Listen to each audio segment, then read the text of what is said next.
It's Week 9 of the National Football League, and our focus is on Amari Cooper. No one's been busier this season as he currently paces the NFL in receptions. It's the Dreadnoughts and the Pioneers under the lights on Thursday night. Welcome in, everyone, to this presentation of the National Football League on EA Sports. Thanks for having us in, Mike Tirico, along with Greg Olson, partner. This should be a good one here in the month of October. We got a couple of teams playing good football to get this season going. In all offseason, Mike, coaches and teams, they talk about the importance of starting the season strong. And here in this matchup for early in the year, we have our first look at two teams that have started off strong. They're playing winning football. They're starting to really understand what their identity is as a team. And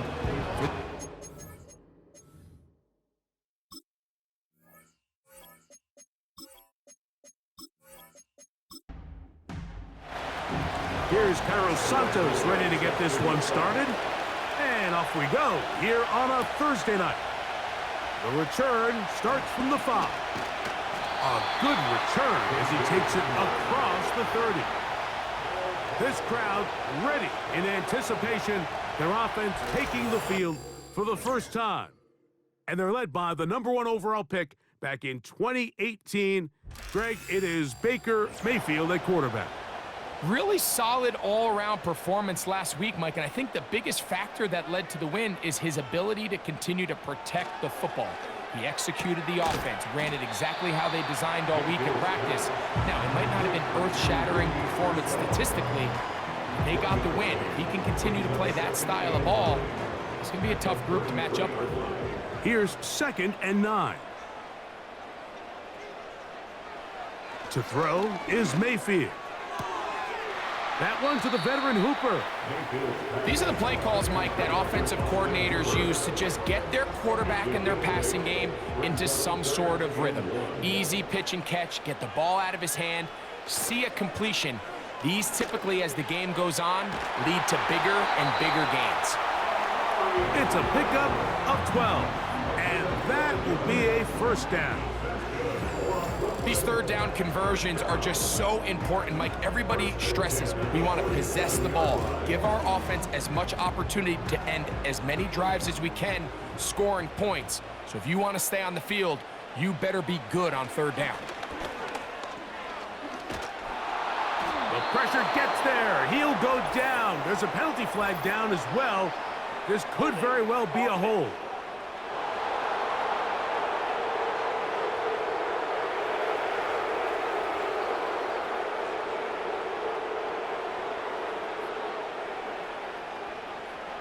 Throwing on 2nd down, Mayfield. That's to Cooper again. Well, they'll get some of the sack yardage back, but it's still going to leave them with 3rd down. A gain of 14 yards brings up 3rd down. Out of the shotgun, Mayfield. Got his receiver on the in-cut. He's got it. I think this is one of those plays that when the ball carrier watches this back in the film room tomorrow, he's going to be a little frustrated with himself. If he could just have made that one guy miss, he picks up the first down. Instead, he gets brought down short of the sticks, and now they got a 4th down decision to make. He's got the hook up there to Cooper. A gain of 11 there as the decision to go for it pays off. So they come to the line for 1st down and 10. From the gun, it's Mayfield. Throwing right, it's taken in. These hitch routes, they're usually just designed to pick up a few safe yards. An easy completion, get some rhythm for your quarterback. However, this time, he's able to make a little magic happen after the catch and turn it into something much bigger than even they were probably anticipating. Able to make one man miss, but that's all. They get him. Take him down behind the line. When you can get this level of run support out of your secondary, Mike, man, what an advantage for any defense. This defensive back clearly reads run, gets off his block, and he's able to take down the back for a loss of yards. And he will have the first down. The drive will continue after a pickup of 8. The most impressive thing about this drive, Mike, has really just been their efficiency. They've just continued to pick up first downs, fresh sets of downs. We just saw there with that third down conversion, continue to possess the ball. These opportunities to come away with points continue to go up. And he's going to be taken down. This has been a really good drive so far, but what I really like, Mike, is they're down here in the red zone and they continue to attack. Now, not quite a touchdown, but with first and goal, this defense certainly has their back against the ropes. They'll be forced to just throw that one away. It's incomplete. That's one he'd love to have back. An opportunity to score 6 was right there for the taking. Just wasn't quite meant to be. They'll run with Chubb. And he will not get to the goal line. In fact, he may have come back a little bit, and now it is third and goal. One quarter in the books here on a Thursday night. Nothing yet on the scoreboard. More after this. You're watching the NFL on EA Sports. Once more from the 2, third and goal. They'll run with Chubb. No place to run there. Good job by the D to stop him at the 2. How about this for a goal line stand, Mike? Your back's against a wall, back-to-back plays, you hold tight. They set themselves up here to defend a 4th and goal try.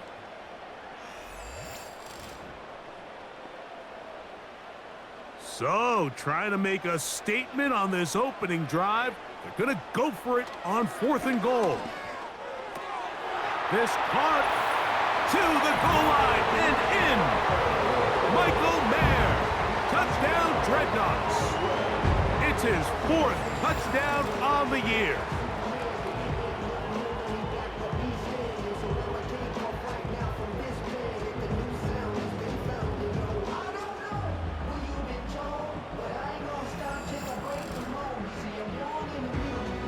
Jason Myers on to attempt the extra point.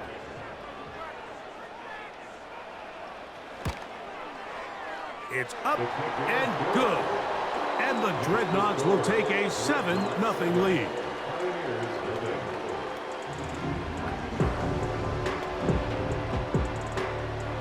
After the TD, Myers comes on now to kick it away. Scott now on the return. And he'll be brought down past the 25. Decent field position to start this drive. Following the kickoff, we have an injured player on the field. So as they look at the injured player, we'll take a timeout. Conklin goes in motion. We'll go play action now with Penix. That's a nice pickup on a first down throw. It's a gain of 8. This is a great example of why teams want to stay out of what they call passing downs, where a defense doesn't have to honor the run. In this case, they do, and man, the play-action pass just works off of that and can really lead to some chunk plays. Well defended there, and the quarterback's trying to attack this defense outside the numbers. Those really wide-angle throws near the sideline sometimes can be very hard to defend, so give a lot of credit to this secondary. They were all on the same page, and the ball falls incomplete. A gain of 17 yards. That's enough for a first down.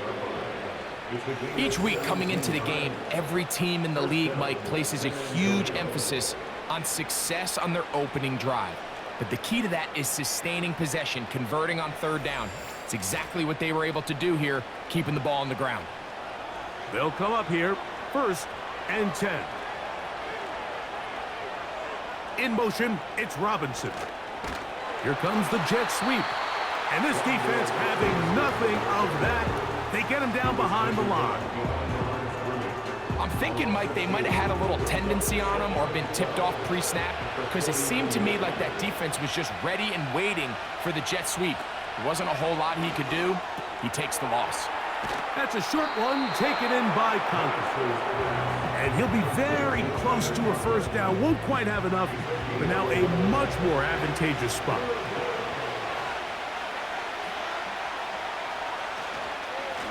They'll run. This is Mason. A good run there to the 34-yard line. That is a first down. Really just the same approach that an offense would take on a quarterback sneak, Mike. You don't necessarily have to spring them for a huge gain. Can you buy just enough space up front to pick up 1 yard? That one intercepted. Picked off by the former Wolverine, the rookie from Michigan. And the Dreadnoughts are going to take over at their own 28-yard line. When you find yourself in this situation, you're on defense, you're defending your own goal line, you got to take some chances. You got to try to force a turnover and make a play and get off the field. That's exactly what this defender did. Takes a chance, bets on himself, and comes away with a pick to save them some points. The Dreadnoughts offense and the veteran Amari Cooper set to take over once more. He's been filling up the stat sheet on a weekly basis, hasn't he? You get a look at where he ranks in terms of receptions by a wideout. On the ground, it's Chubb to start this drive. He'll power it, push the pile forward. It's a gain of 2. They'll come up on a 2nd down and 8.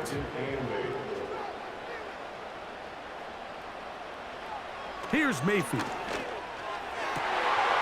That is caught downfield by Pearsall. And he will score. Ricky Pearsall, touchdown Dreadnoughts.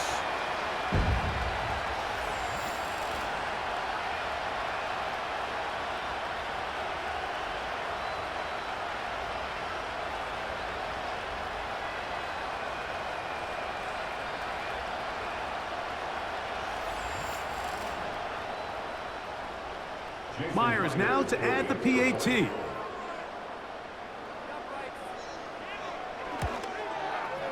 He gets it to go, and the Dreadnoughts move out on top, 14-0.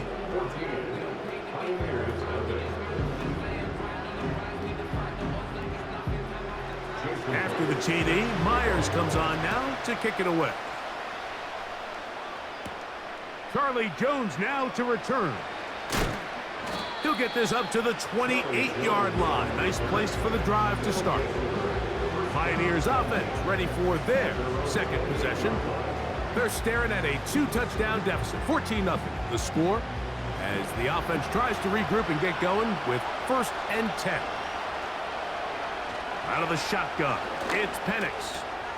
That's into the hands of Jordan. He's hit after the catch, and the ball comes free. A sigh of relief there. That was very nearly a turnover. Fortunate to see that one, Greg, get fumbled out of bounds. And when that ball came loose, Mike, you could see the entire sideline kind of holds their breath. But they were able to take a little bit of an exhale as they saw that ball, fortunately for them, go out of bounds. Lost one on the last play, so now it's 2nd and 11. From the gun, here is Penix. He'll get this into the hands of his running back. And a big strike for good yardage there, all the way up to midfield. A pass caught right side by Conklin. And he's brought down after a gain of 6 on 1st down. He bought all the time he could, but he's going to be taken down as he couldn't get a throw away. Now Penix on 3rd and long. And this one complete on the sideline. Good footwork to stay in bounds, but he is just shy of the 1st down. And that brings up 4th down. The Pioneers sending out their punt team.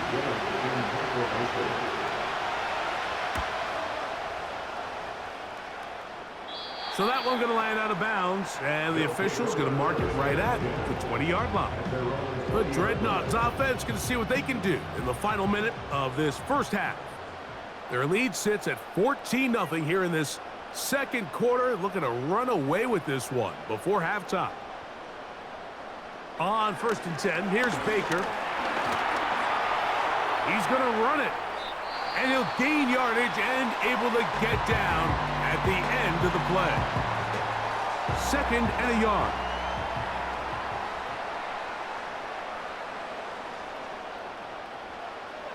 To throw is Mayfield. Finding his tight end, Mayer. And that's a first down. It will be a gain of 8. Now another timeout called by this offense. They have 1 remaining. They'll stop it with 40 seconds remaining in this first half.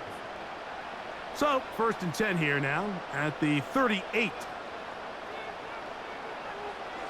Now Mayfield. That's caught left side by Cooper. This is a great example here of just not getting too complicated as an offensive coordinator. Who's one of your best players on the field, and how do you get the ball in his hands? An enviable spot to operate from. Here's 2nd and inches.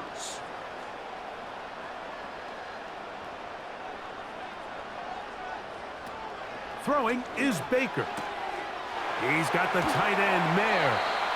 And he'll be hauled down at about the 35-yard line. A gain of 17 yards. Off the play fake, it's Mayfield. Quickly to the outside and complete. Nice job here by the defense. Did a good job just covering up everything for the most part. So once this ball was caught, really didn't have much of a choice but to just head out of bounds and pick up a modest gain. And that's a really nice boost here before the break. I mean, you work the clock well, you're able to steal some points. The biggest thing is you're able to build a little momentum now going into the locker room at halftime.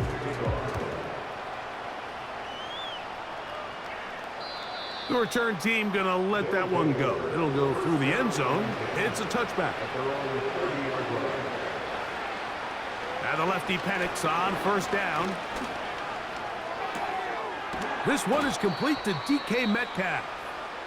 They'll mark him down up at the 44-yard line. They'll throw on 1st down with Penix. This one taken in by Chenault. And he's going to be out of bounds. 000 up there on the clock. We have reached the end of the first half. All right, Mike, thanks very much. We'll get back to you and Greg in just a moment. But first, let's give everybody a look at what's coming up later this weekend around the NFL. We'll begin out in the windy city of Chicago, and they are seconds away from halftime, all tied in that one.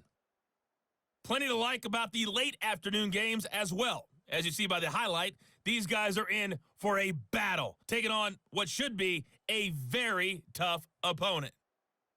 And then lastly, on Monday Night Football, those fans will be riled up as it'll be a good matchup between their guys and what equates to be a very tough opponent. We saw a strong first half out of the former Heisman Trophy winner, Baker Mayfield. He came on after a slow start to fire 2 second-quarter touchdown passes and give his guys the lead at the intermission. This was an extremely one-sided first half. One team showed up ready to go. The other's been in a daze thus far, but there's still plenty of time left for this one to tighten up significantly. Coach, thank you. Back here on EA Sports as we count down to the kickoff of the second half. Jones now on the return. And he'll be taken down right at the 29-yard line. The Pioneers offense ready to get going again. They'll have it first in this third quarter. They trail this one 17-0 now. Really need to find some inspiration, some momentum on this drive as they'll begin here with first down. Recognizing the blitz is just the first step in the process for a quarterback, understanding who you can account for with the protection and then who you can't account for. That's where your hot receiver comes in. He points to his receiver, who the defender... This is intercepted. Picked off by Roquan Smith.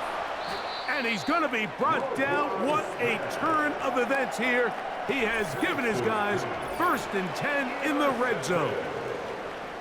Now, after the interception, we have an injured player to look at. Set to go now on 1st and 10. On the handoff, this is Chubb. That one never got started. Defensive pressure too much, and they drop him in the backfield. Well, they try to get the run game started here early on this drive, Mike, and they're just going to have to do a better job up front. There's really nowhere for this ball carrier to go. You never want to lose yards on first down, but that's exactly the case here. And that'll go for a gain of 7, and it's going to set up third down. It's a gain of 7. Brings up 3rd and 8.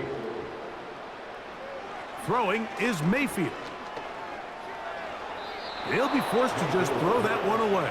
It's incomplete.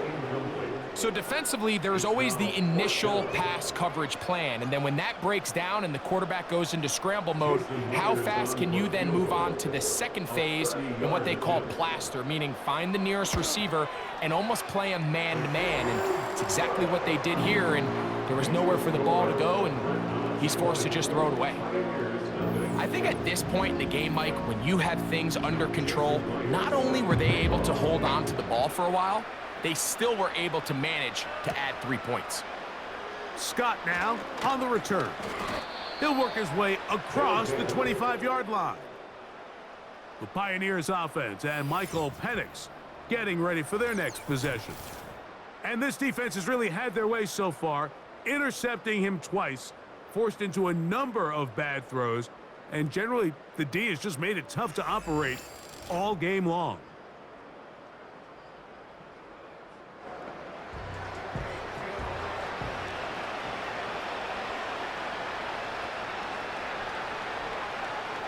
On 1st and 10, it's Penix. Now, screen set up from Mason.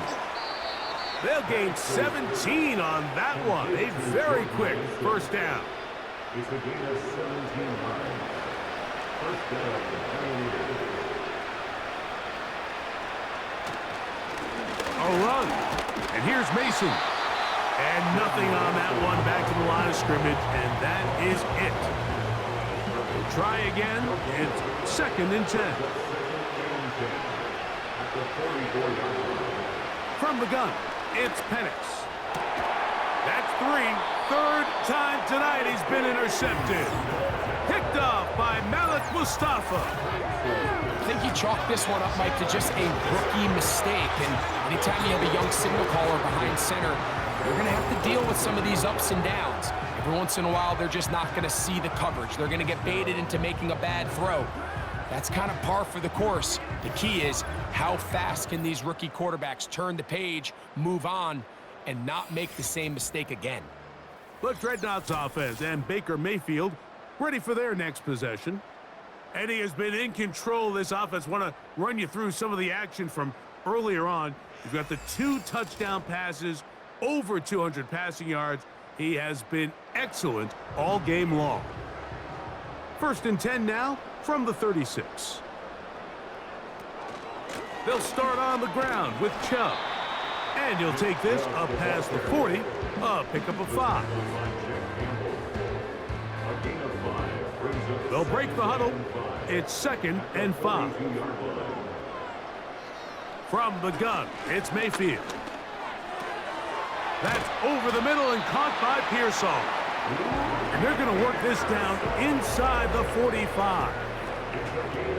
Not a whole lot complicated about this play, Mike. That was understanding where the holes of the defense were. Remember, in this zone coverage, you got to find green grass, get past the first down marker, be friendly to the quarterback, and then the ball has to be out on time before those zone defenders can react to the receiver. It's exactly how it played out here. You can drop all the fancy plays you want, but when the quarterback and the receiver see it through the same set of eyes, it's virtually impossible to stop. They'll come up here on 2nd down and 5. Out of the shotgun, Mayfield. Pass caught by Pearsall. And they bring him down, but not until they get inside the 30-yard line. Here's 1st and 10. Mayfield. Complete to Cooper. And he's close to another first down as he's brought down just shy of the marker. A good spot here, 2nd and a yard. At the 18-yard line. Now Mayfield. Quick throw out wide. It's caught. And he'll be taken down. I love the way the ball's been moving around to different guys this drive, Mike. I mean, it really keeps the defense guessing and off balance. And now this defense is going to have to figure out how to keep this offense out of the end zone because it's 1st and goal. So we'll take it to the other end as we are through 3. We'll have more Thursday Night Football after this.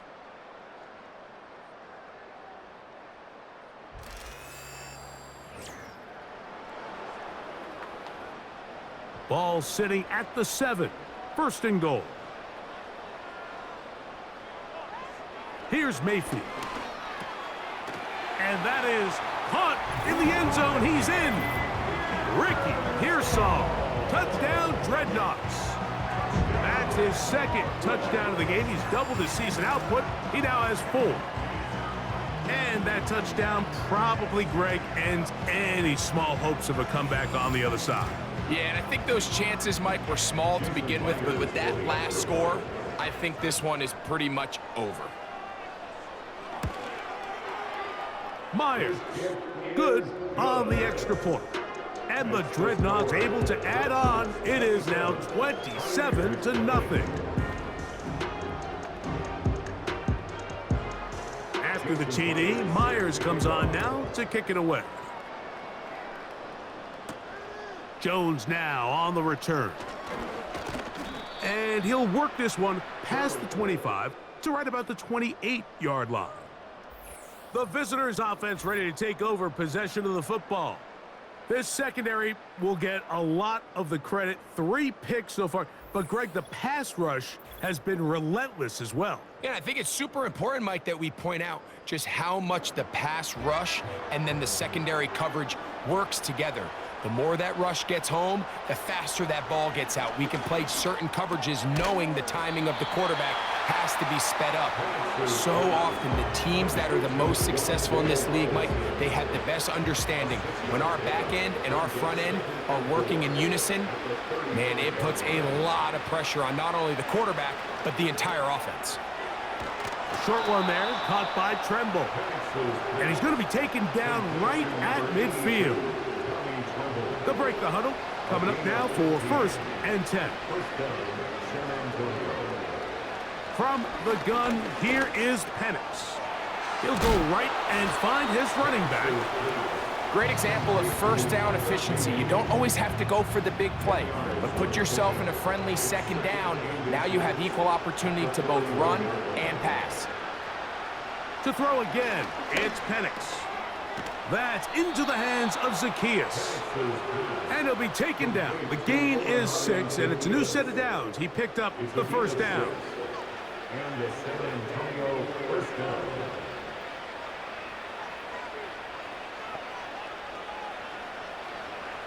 Penix going to throw again. That's complete to Mason. And he's not going to get too far, tackled after a gain of just a yard.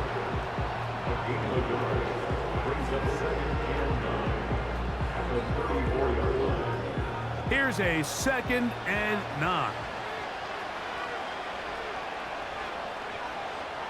Again, it's Penix.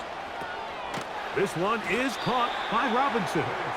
And that'll go for a gain of 7. And it's going to set up 3rd down.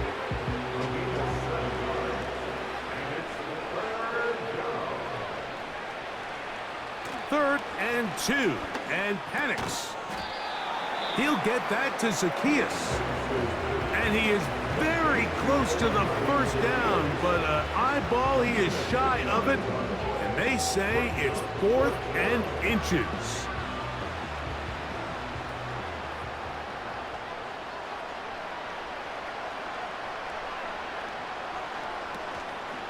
They'll try and run for it. And he's not going to get there. The defense was ready for it. And they stuff him on 4th down. You find yourself down big. It's the 4th quarter. There's really no choice but to go for this at this point. But once again, this defense, they're up to the task, and they come through yet again with a huge stop. The Dreadnoughts offense ready to get back at it. And as we look back now, Greg, at how we got here, we got a ton of highlights of the offense so far.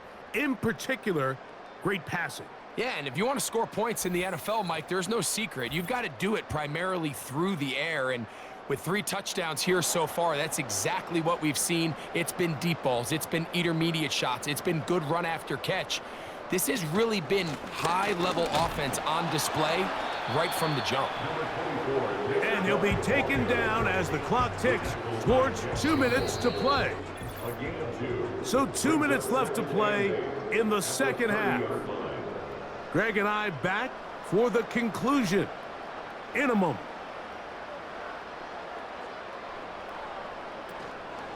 Once again, it's Chubb. And that one shut down pretty quickly. He'll get back to the line of scrimmage. Nothing more. 3rd and 9. Third down and 9.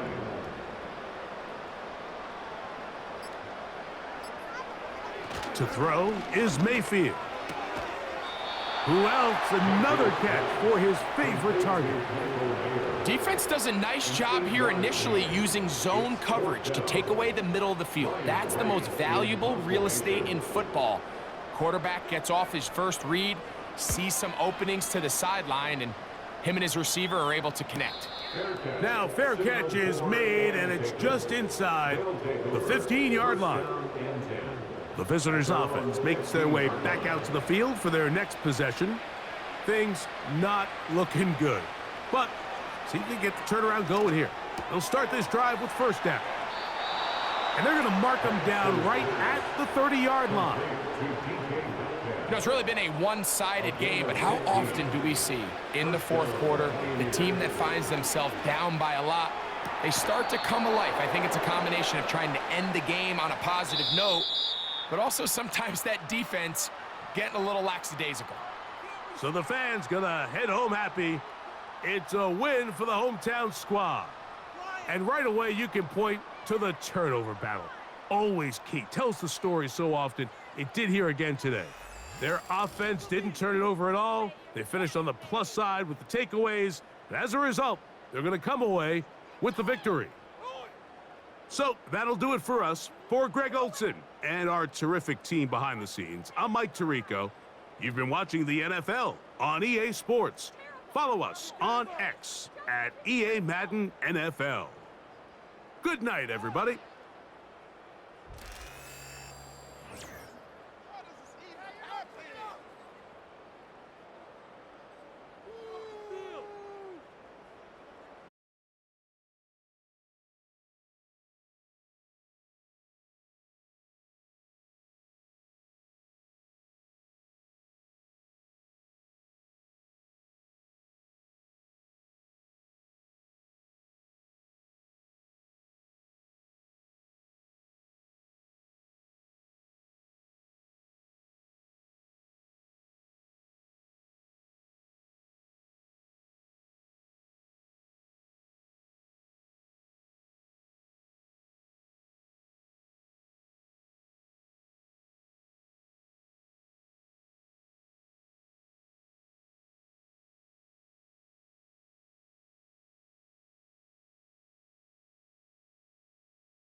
It's week 9 of the 2024 season. And we've got C.D. Lamb. And with him, any catch could be a big one. He's the NFL leader in touchdown receptions. It's the Mounties and the Wizards. All that and more coming up next. What better way to start off the afternoon than with some football, huh? It's time to get things started here on the NFL on EA Sports. Thanks so much for joining us, everybody. Up here in the booth, I'm Kate Scotts alongside Brock Heward. And Brock, now that we're into the November portion of our season, we've got a pretty good picture of who both of these teams, at least who we expect these teams to be from here on out.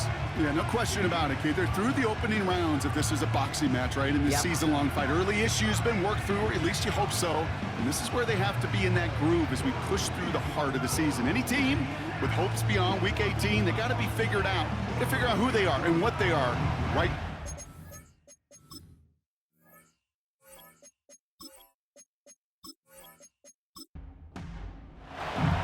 Here's Tyler Bass to get this one started. And we're off from Montreal. On the return, here comes Justice Hill. And he's going to make this to the 28 before going down. So out comes their offense for its first possession of the game. Leading them out, a man in his 13th NFL season and rising quickly up the career leaderboards, Russell Wilson. I think we could give him a pass from last week because they still found a way to win, and that's the ultimate job of a quarterback. But those interceptions, that's not what we're used to seeing out of him week to week. The 2 touchdowns, though, well, that's the bar he wants to hit each and every time out, and when he gets there, usually good things follow. And he's down after getting this up to the 41. They'll move the chains after that pickup of 12. First and 10 from the 41. First and 10 at the 41-yard line. Here's White again. And he has enough room to gain about 4. You know, this is an offense that will emphasize the ground game at different points of each and every contest. And as long as they can reliably get gains like this, it's not going to change anytime soon. From the 44 here on second down. That pass complete to Boyd. And he's able to drive this to the 29 before the stop. A gain of 27 yards there. And they're going to have a first down. You know what I like about that, Kate? I like that they're not coming out slow. They're willing to go with some looks here that will yield big yardage down the field instead of just settling for dinking and dunking the ball. They'll come up first and 10. Boyd will go in motion right. First down, here's Russ. Got a man, Bowers has it. And this is pushed ahead for a gain of 5. Brought down by Quay Walker. All right, here we go, second down.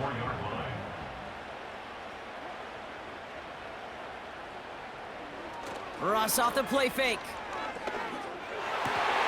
Defender arrives right as the ball does, and the hit knocks it free. Incomplete. Last pass unsuccessful, and they have third down here.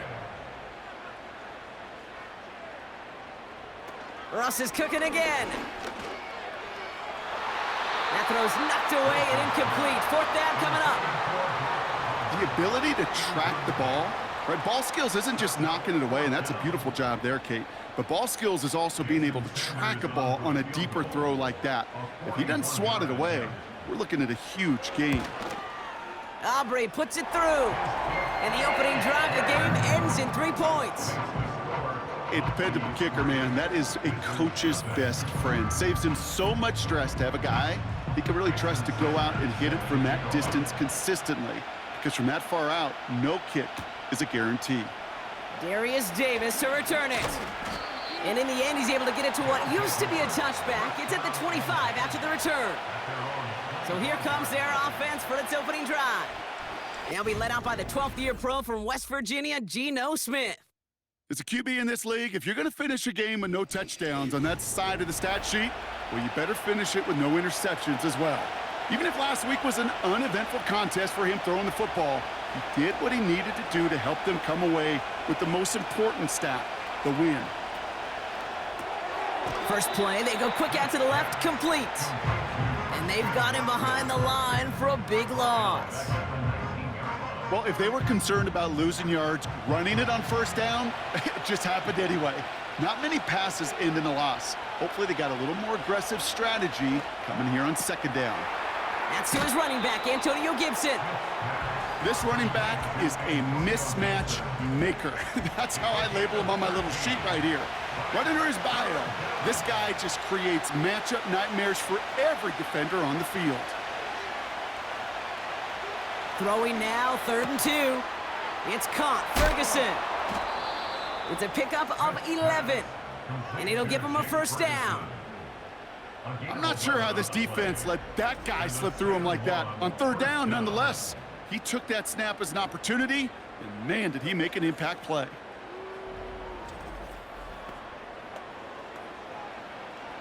From the 44-yard line now, 1st and 10.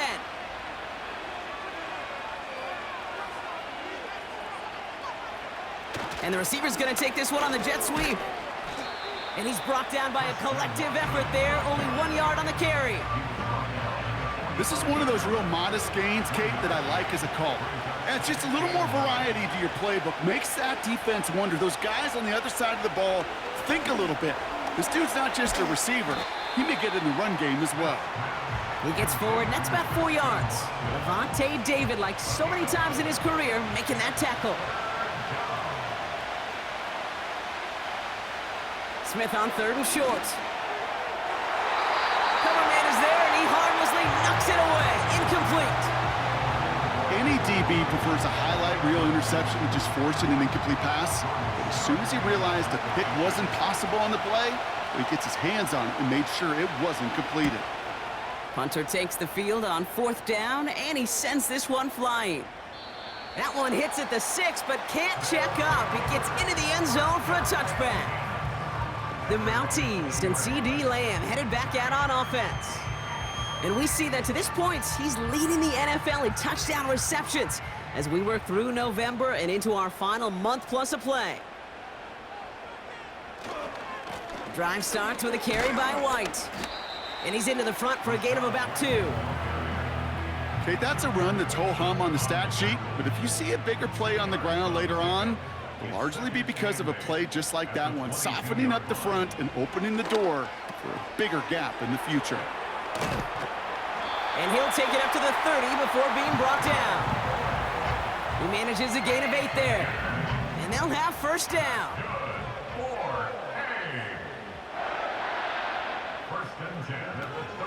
Out of the gun, White. And they take him down after just a small gain on the final play of the first. So we're through 1 quarter of this AFC East contest. Just a field goal separates these two. More from this one right after this.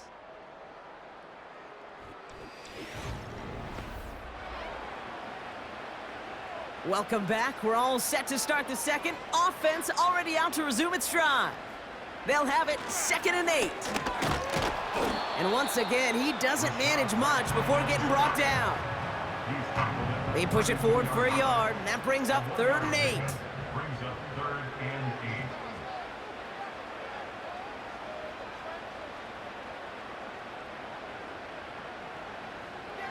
Russ is going to cook here. Lamb's got it on the sideline. And he'll be out of bounds right along the 40. You know, I like the completion. You never turn down. Mike McDaniel jawing at the officials, and while he does so, he's going to throw the challenge flag too. So what we're all looking for here, did he secure the catch and maintain it while also getting both feet down? Yeah, this is why it's a perfect look. This is why teams scout body control and field awareness for these pass catchers. For moments like this, he did not have much margin for error, and it happens oh so fast. So the challenge ends up successful. He, in fact, did not get both feet in. This is incomplete.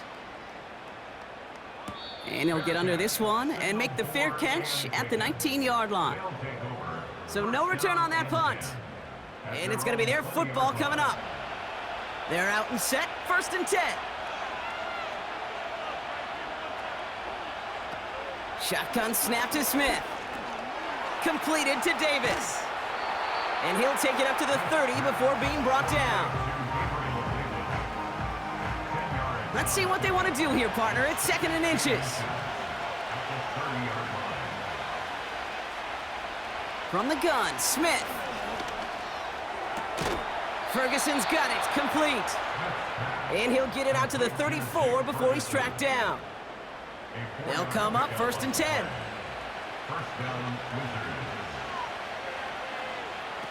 Out of the gun, here's Smith. Pocket isn't holding up, they're able to drop it. And the big play drives them backwards. 2nd down coming up. My goodness, was that some kind of speed off the edge. There's only a handful of tackles in this league that have the lateral movement to stay in front of an end like that. It may be time for this quarterback to start mixing up his cadence, his count, certainly making sure this defensive end can't get off the way that he has. I can't tell you how nice it is to have a big, trustworthy tight end in the passing game. Such great size to have, and he forces those defenses to find a way to try to match up when they can't. And he's dropped just short of the marker, maybe a yard away. That's one of those plays, Kate, as an offense that just sticks with you a little bit. It bothers you that you just can't convert on a very manageable down and distance. And on the other side, well, sure gives you some confidence defensively to get off the field. Jordan Stout on now to punt. And he wants to hit his 2nd effort just as well as he hit his 1st. He broke 50 on his 1st punt and looks to have done the same here. And some textbook work covering that punt. It is stopped after almost nothing on the return. Call that a booming 56 yards in the end. And they're going to take over possession.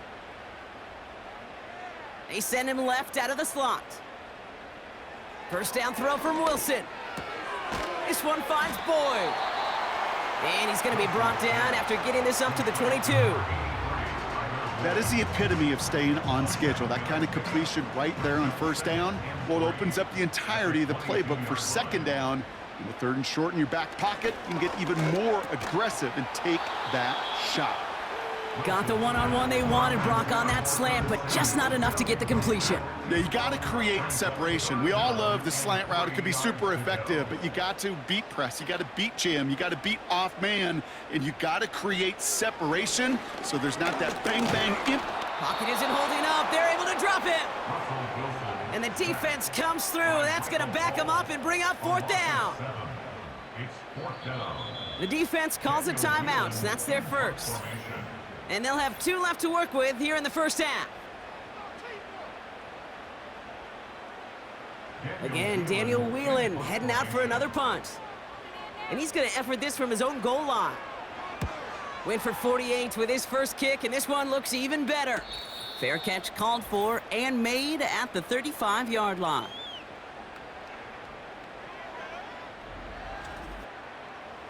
First down, ball at the 36. Shotgun snap, they're gonna throw. That finds Gibson, complete. And he's gonna go down right along the midfield stripe. 1st and 10 now, here's Smith. Finds him over the middle. And they catch up to him, but not until he's got a huge gain and a 1st down. They get 20 yards out of the play and move the chains. 1st and 10 now from the 30. Looking to throw, Smith. Throwing this back in the end zone. And oh, he got it! Interception! J.C. Horn to pick it off. You know, Kate, one of the tenets of the West Coast system that I was fortunate to play in is touchdown to check down. Touchdown to check down. You get in the red zone, it's touchdown to check down. You can't put the ball in harm's way. That's a brilliant job by the defense with their coverage, baiting the quarterback into the throw. But you got to sail that one into the stands. Touchdown or check down. You can't possibly give an interception in that situation. The offense headed back to the field. They're getting close to a minute to play, Brock, and they're going to need that time with a long field ahead. They'll get this drive started. 1st and 10. Russ now from the gun. Boyd hauls it in. And he'll go down after pushing this up to the 29. Now we're going to get an offensive timeout. That's their 1st. They'll have 2 left to work with before halftime. Nice spot here for the offense. It's 2nd and 1.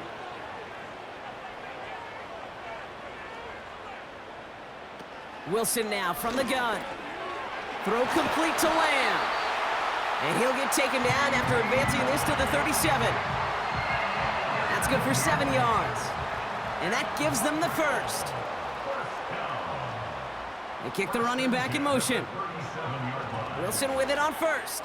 He puts some air under a deep throw to the left. And that's going to be knocked away, incomplete. Trying to get that one to CeeDee Lamb. So that brings up second down.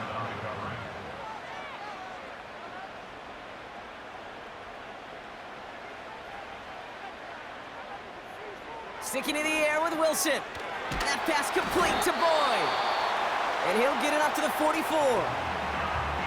Timeout taken by the offense, their second. All plays on the table here for 3rd and 3. Throwing again, here's Wilson.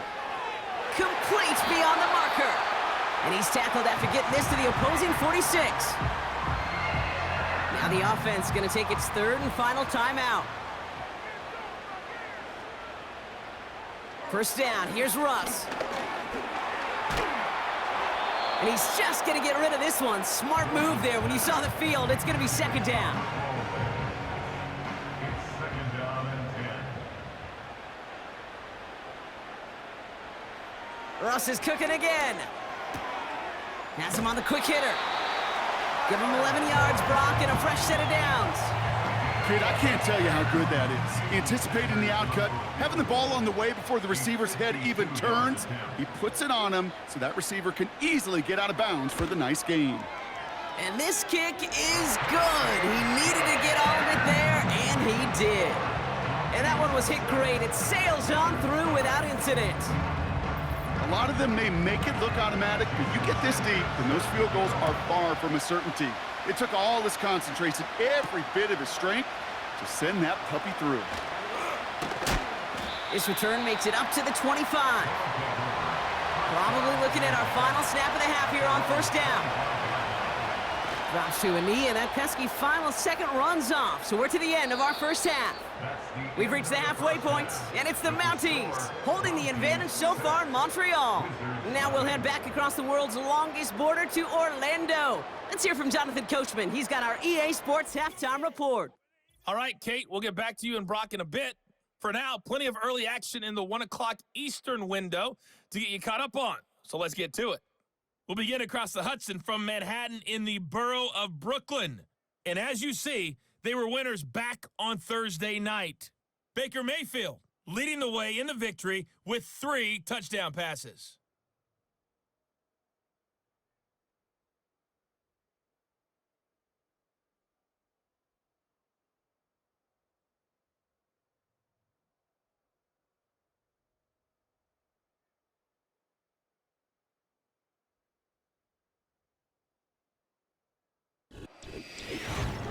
Both these teams ready for the fight ahead. We're ready to get back to it as well. And to do just that, we'll hand it back over to Kate and Brock. Thanks so much for the look around the league, Coach. But now it's time to turn our attention back to this one as we begin the third quarter. Center return, Nyheim Hines. And in the end, he's able to get it to what used to be a touchback. It's at the 25 after the return. Their offense taking the field now for the opening drive in the second half. And their defense sure has kept this game close. Now it's time for them to come through, get some points for their team in this low-scoring affair.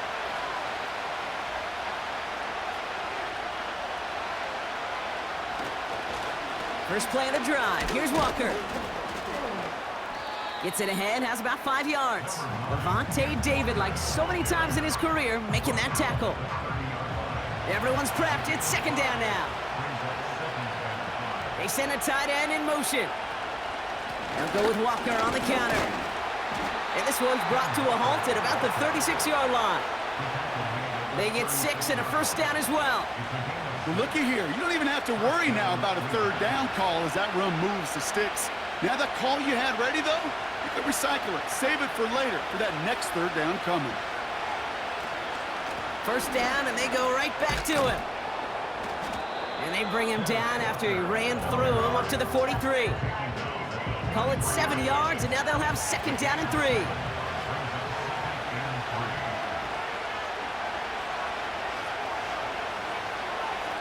A play fake. Now Smith to throw. He's going to tuck it and run. That's a pickup of 9. And it'll give him a first down. You know, before the snap, right before the snap, you may have to take off if the read isn't there. That was a great adjustment made at the perfect time for the first down. Smith on first down. He's got Watson. And they get there to take him down right around the 41. Well, he saw his guys pick up the blitz. Well, he felt them pick it up anyway if he wasn't looking at him.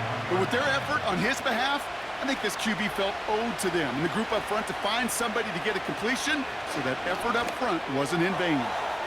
Couldn't connect right side. It's incomplete. Pass was thrown for Christian Watson. So it's going to be 3rd and short coming up.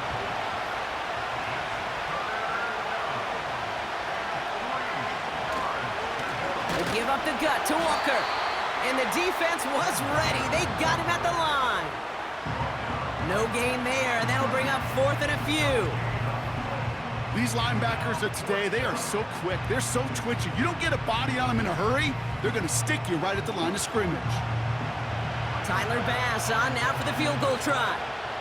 We better get all of this one. It's got a ways to go. And this kick is good. He needed to get all of it there, and he did. And that cuts the lead in half, down to 3. I know they love that golf adage, drive for show, cut for dough, but it's awfully nice to drive for show and to have that kind of weapon in your back pocket. And this return gets to the 30 before he stopped. Now outruns their offense to take over. And it has been all about these defenses so far, Brock. Even into the second half, we're still waiting for one of these offenses to take charge. Yeah, what you're feeling, these defenses are making every yard tough, every first down tough, every series tough. And offensively, yeah, it's time to toughen up and maybe more importantly, sharpen up. 1st and 10, it's a give to White. Runs into traffic and hits a wall, no gain. Brought down by Quay Walker. 2nd and 10, need to get some positive yardage here. At the 30-yard line. Again, this is White. And they'll make the stop up at the 46-yard line. 16 yards on the play. And that'll give them a first down. You know, coach gets in that QB's headset, probably told his offense and his QB, listen, I don't want to see a 3rd down on this possession. Or something kind of like that. Whatever version he told him, it worked. Wilson now, 1st and 10. Curtis Samuel's there for the catch. And he'll cross the 50 and start pushing onto the opposing side of the field. That's what you call efficiency. Exactly what you're looking for on first down. Textbook. It sets up second and very manageable, and then creates that space if you want to take a shot downfield. And he's dropped just short of the marker, maybe a yard away. 1 yard, all that's needed. This is 3rd and inches. Up the middle, here goes White. And he'll get them enough for a first down. That is your old school meat and potatoes call right there. Don't even think about throwing it. Just rush it ahead and get what you need. 1st and 10 at the 43-yard line.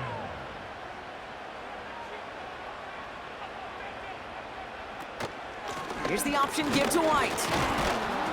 And he's able to manage a couple on that run. So we're through 3 here. It's just a field goal game right now as we get set for our final quarter.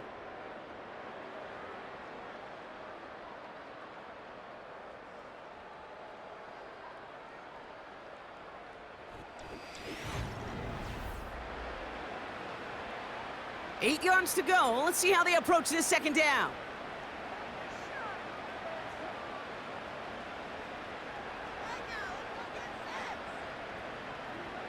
So now they're going to throw with Wilson.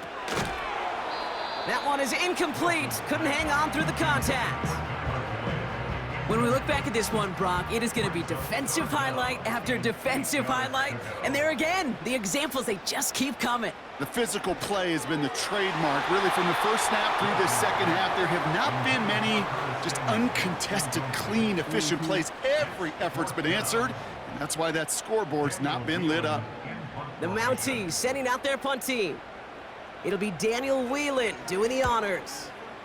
Averaging a little under 50 a kick so far, Brock, as he gets away another one. And this looks like it got just inside the 20 as it flew out, and indeed it did. They're putting the ball at the 19-yard line.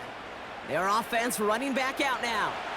And they'll have a little momentum as they take the field here after their kicker drilled a deep one to end their last drive with points.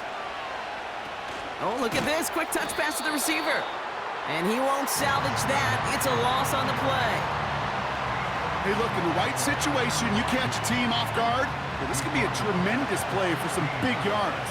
But in the wrong situation, you get hit in the mouth right behind the line of scrimmage.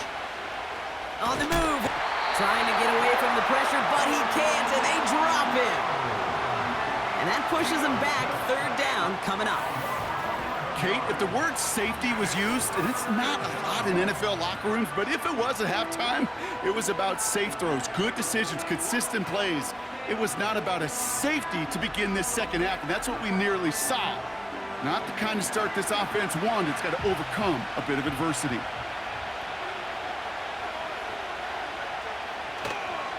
On third down, Walker. Not a whole lot to work with. He's only able to reach the 5-yard line.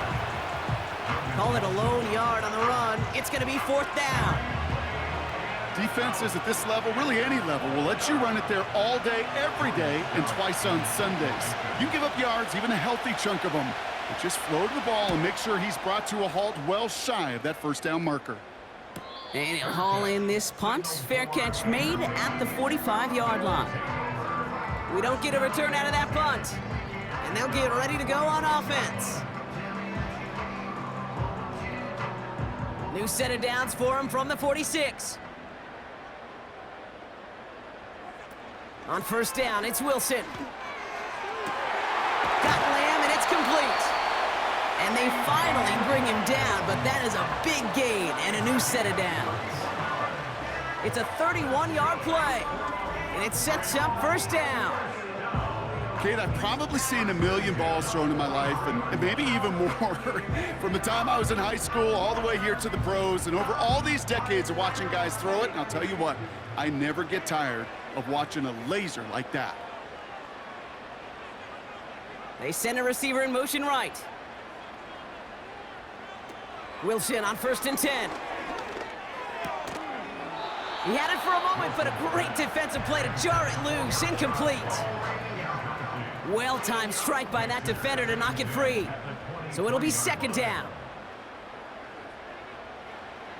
Throwing again is Russ. Has it at the 7. Touchdown! Now in a close game, they needed somebody to make that type of play. Now it pushes their lead to a couple of scores and makes a comeback that much more difficult. You know, Kate, their offense did its part and padded the lead. Now it's up to this defense to make this 2-score lead hold up and carry it across the finish line.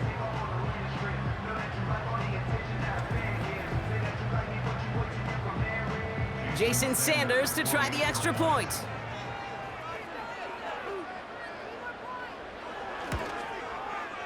Right down the middle, it's good. And the Mounties make it a 10-point ball game.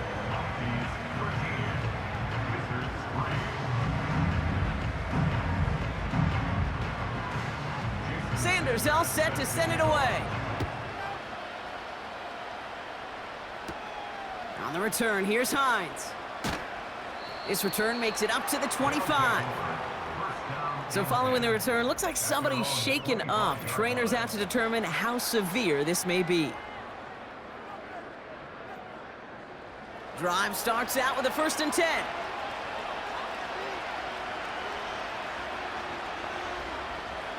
Shotgun snap to Smith. He completes it in traffic. And this one's brought to a halt at about the 36-yard line. First down, Smith to throw. He can't connect with him. Incomplete. Just put it a little too close to the boundary there. So that play doesn't work out, but things make it even worse for them. Looks like one of their big guys out front is in need of a look from the training staff. Couldn't connect on first. It's second down.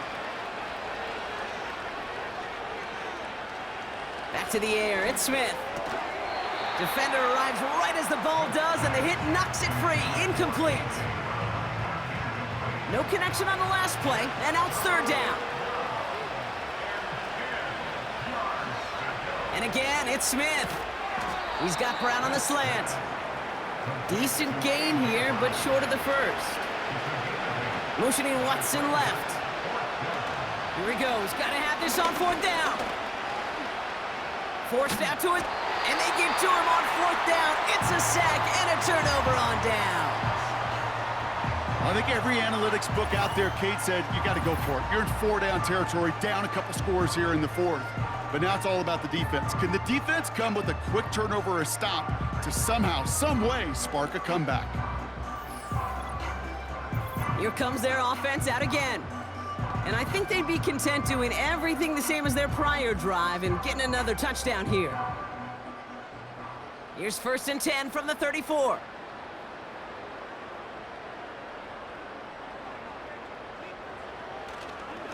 White trying this straight ahead.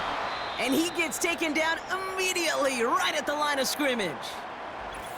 Now after battling on that run, we see one of their linemen appears to be injured and in need of some attention. 2nd and 10, need to get some positive yardage here. The give now to White. And he's going to take this only to about the 31. Just a couple on the pickup there, so back-to-back runs leave him with a 3rd and 8.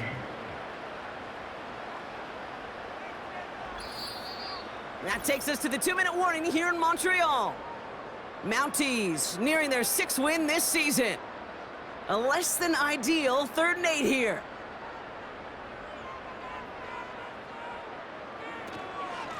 From the gun, a run for White. And they bring him down at the 18-yard line. Now just 4 seconds after our 2-minute warning, we've got another pause. Timeout taken by the defense. He brings the offense up now for a 1st and 10. It's White on the give. And this play reaches the 12-yard line before the stop is made. And right away we get a timeout from the defense. 1:51 to go.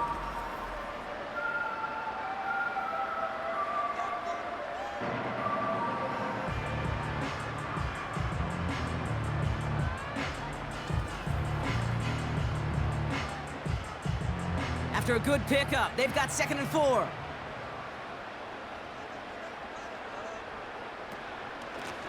Now it's White. And he'll pick up enough to move the chains. The defense takes its 3rd and final timeout. And they are quite frustrated having to call that after giving up the first. Victory formation here. Looks like they're going to take a knee on 1st down.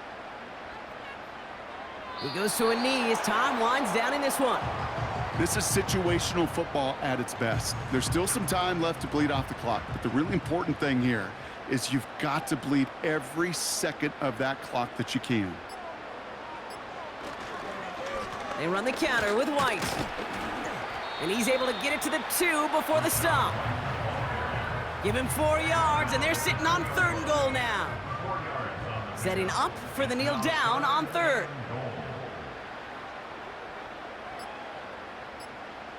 They drop to a knee, and what little time we have left here is going to tick down. Nothing left to do now, Kate, but celebrate on one side and watch on hopelessly from the other. What a hard-fought effort to get to this spot, and now you can enjoy the victory. Aubrey puts it through, and that pushes the lead up to 13. So hard work rewarded as they take a well-earned win in this one. And they take not just the victory, but some serious year-long bragging rights home with them after this one, as they finish off the sweep of their division rivals. That does it for another broadcast of the NFL on EA Sports. With my partner in the booth, Brock Heward, I'm Kate Scott. The Mounties are your winners as we say au revoir from Montreal.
It's the National Football League on EA Sports.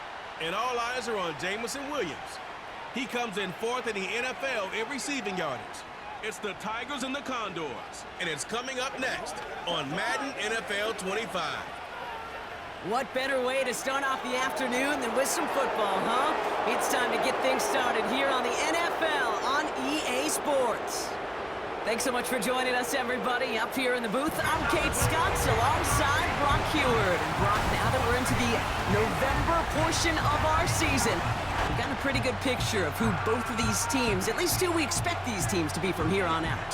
Yeah, no question about it, Kate. They're through the opening rounds if this is a boxing match, right? In this season-long fight. Early issues been worked through, or at least you hope so.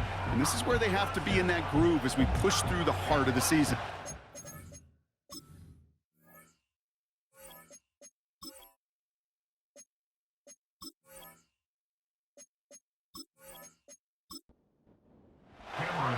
Here to begin this one is Cameron Dicker. And we're underway from Canton. Here's Smith on the return. And pretty solid field position starting out here, Brock. He's tackled at the 29. So here's their offense, taking over for the first time here. They're led out by a QB coming into his 5th NFL season out of Oklahoma. It's Jalen Hurts. And Kate, you don't have to look beyond his performance last week as really a root cause of their loss. I'm not saying the only cause. Others certainly had a hand in it too. But you aren't winning a lot of games in this league or any league if you turn it over 3 times without a touchdown to counteract them. A lot of room for him to improve this week. He's forward, gets a couple of yards. That tackle made by Blake Cashman. 8 yards to go. Let's see how they approach this second down. Shotgun snap for Hurts. And that one's incomplete. Well covered on that play. Really not a large window for him to sneak that throw in. So after that prior incompletion, we've got third down. Operating from the gun, here's Hurts. Searches from the pocket. And he just gets rid of this one, but unfortunately, that means fourth down coming up. There was almost no resistance offered against a rush that came off the line ready to maul anything in sight.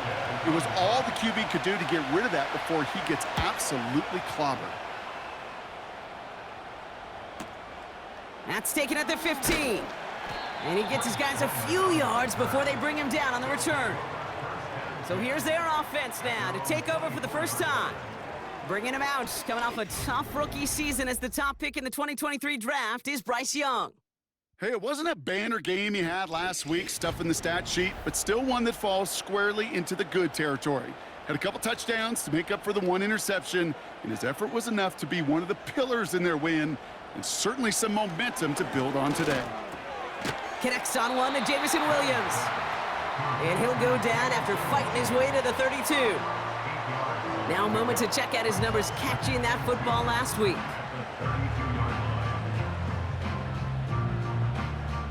After a good pickup, they're set up with 2nd and short.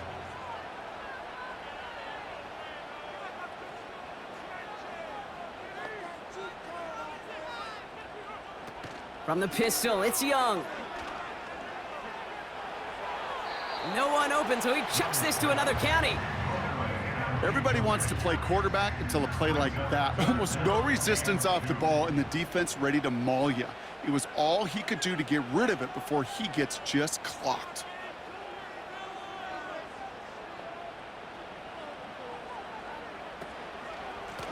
The handoff on 3rd and short. And he's going to get this up to the 45 before he's brought down. It's a 13-yard play, and that's enough for the first. That right there, that will make the coaches happy. He didn't just get the first down, but got a healthy chunk of bonus yards afterwards.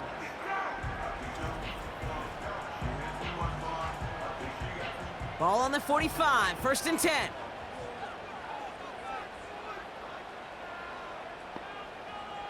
Shotgun snap now to Young. Into the hands of Michael Wilson. And they get this down to the 44 before he stopped. And that one goes for a gain of 11. And that'll be a first down.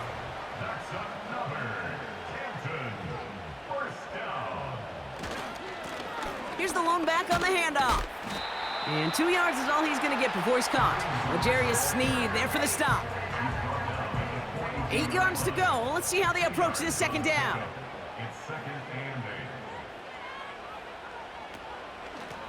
8. Back to the well again. And he breaks even, but that's it. Brought down at that line of scrimmage. Jabril Peppers bringing that one to an end. It's 3rd and 8. Need to get a chunk here. Third and 8. Out of the gun, Young. He's going to loft one deep to the... He's got it deep downfield. And it's caught in the end zone. Touchdown. The Tigers have a great first drive and get the game's first points. He finds one of his great receivers, Brock, and they are off to a great start to begin this ball game. Yeah, it's such a positive offensively when you could go find not just a field goal, but a touchdown on that opening drive. And defensively, this starts to shake the foundation of your preparation and makes you wonder what's in store. Now it's Cameron Dicker on for the extra point. The point after splits the uprights. And these guys will jump out to a 7-0 lead.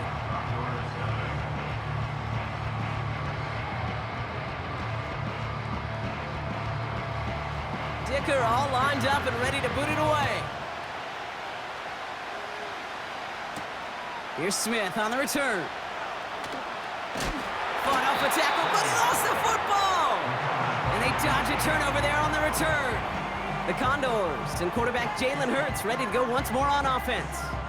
And he's been more than just his work as a passer this season. Look at this. He's gotten the job done on the ground as well. 2nd among NFL quarterbacks in rushing yards. First down throwing for Hurts. He finds Fant. And it's a nice little chunk here, 6 yards. That tackle made by Blake Cashman. After a good pickup, they've got 2nd and 4. Out of the gun, Henry. He's only going to manage to get back to the line. Stopped by Foye Oluokun.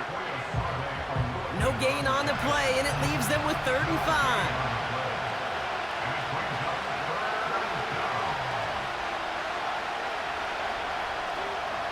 Blitz coming here, Hurts. He'll get this to Henry. Has some daylight through the 40. And they'll take him down at the 43-yard line. Big gain, 14 on the play. And they're going to have a first down. This dude's just simply got a nose for the marker no matter how they get him the ball, Kate. Hand it to him, and he sniffs out that first down. Get it to him on a screen, and it's no different. He surges ahead and keeps this drive moving. Tight end going in motion here. On first down, Hurts gets this to Fant. It looks like we can call it about 4 yards in the end. That tackle made by Blake Cashman. 2nd and 6 coming up here.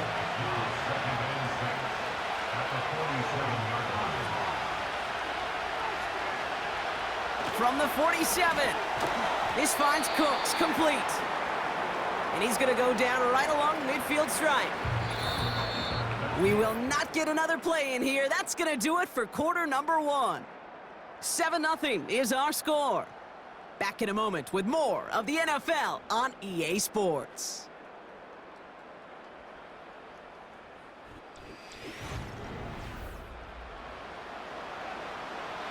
We're back, and we'll join this drive already in progress to begin quarter 2. They'll have it 3rd and 3. On the play fake, it's Hurts. Finds his fullback. Give him 3 on that gain. And it'll give him a first down. That's what we call situational football. You spend all week working on your nickel passing game package to take advantage of 3rd downs just like that. 1st and 10, here's Hurts. Forces that one, and it's intercepted.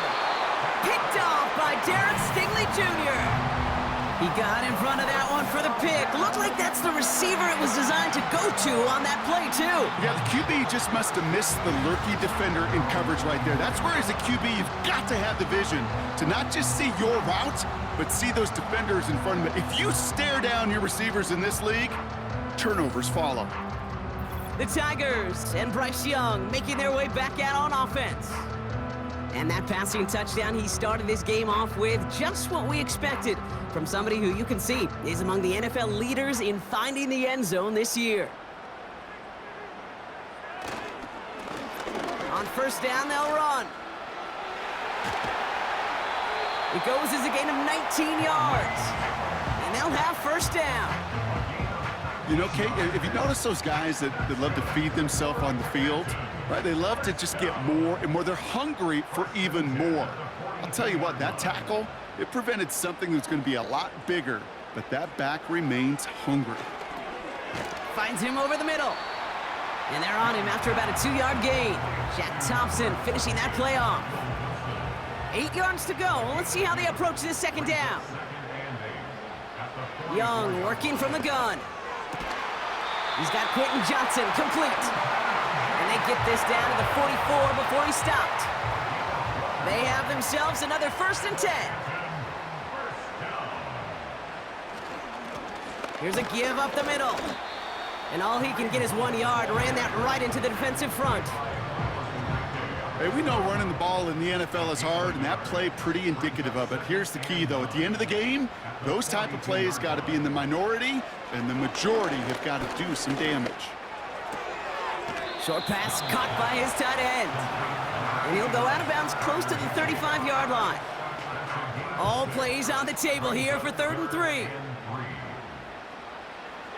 Young to throw it. That's caught for the first. And they bring him down. Looks like he got it to the 27. Give him 9 on that play, and it's enough for the first. You're not going to last long in the National Football League if you don't convert a good chunk of your 3rd downs. Nice find there to continue the series. A new set of downs forthcoming. It's 1st and 10. Defense shows blitz. Young dumps it off to his running back. And the defense is all over this one for a big loss. Well, there was never a play in any playbook I ever saw designed for a lost yardage play when you throw the ball. But if there's any solace, at least it was 1st down. A couple more chances to make up for it. Play action now. Young. Able to find Strange here. And he takes this one nearly to the red zone before going out. When you see play action, do all you can to get your eyes to the tight end, because that's their bread and butter. That play action gives him time off the line, helps chip a rusher, or even helps sell that fake. And then when he releases, he gets out, he gets some leverage. He gets to that edge before the defender can cover him. Complete beyond the marker. And he's tackled with the 1st down yardage. You know, they call that the money down for a reason, because you're just simply not going to last long in the NFL if you don't convert a good portion of your 3rd downs. It's the money down. And nice to see them roll the dice and continue the series. And not much doing. He stopped quickly. Well, that's a pretty similar result to a 1st down run play. Moves it forward, keeps you on schedule, and makes 2nd and 3rd down a whole lot easier to manage. Sticking to the air, it's Young. Has it down close. And that play is brought to a halt, they're going to say, at the 5-yard line. Following that completion, medical staff headed out for an injured player. We'll see what the nature of his injury is. They'll break the huddle and come up on 1st and goal. They are throwing it again. Has it in close. And he'll go down shy of the end zone. They mark him at the 4. Now we're going to get an offensive timeout. That's their first.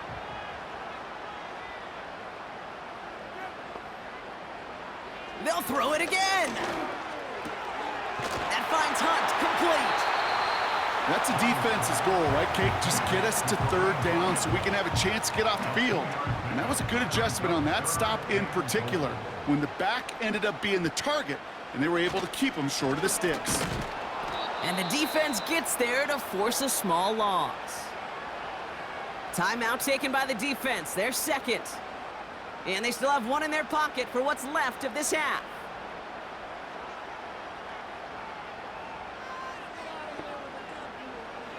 They're going for it, Young. He's on the move.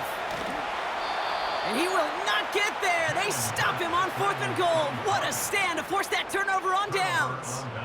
You know, these fourth down plays are all about trust. You lean into what you do best. Unfortunately, with the lack of execution, you're going to throw that one off the playlist.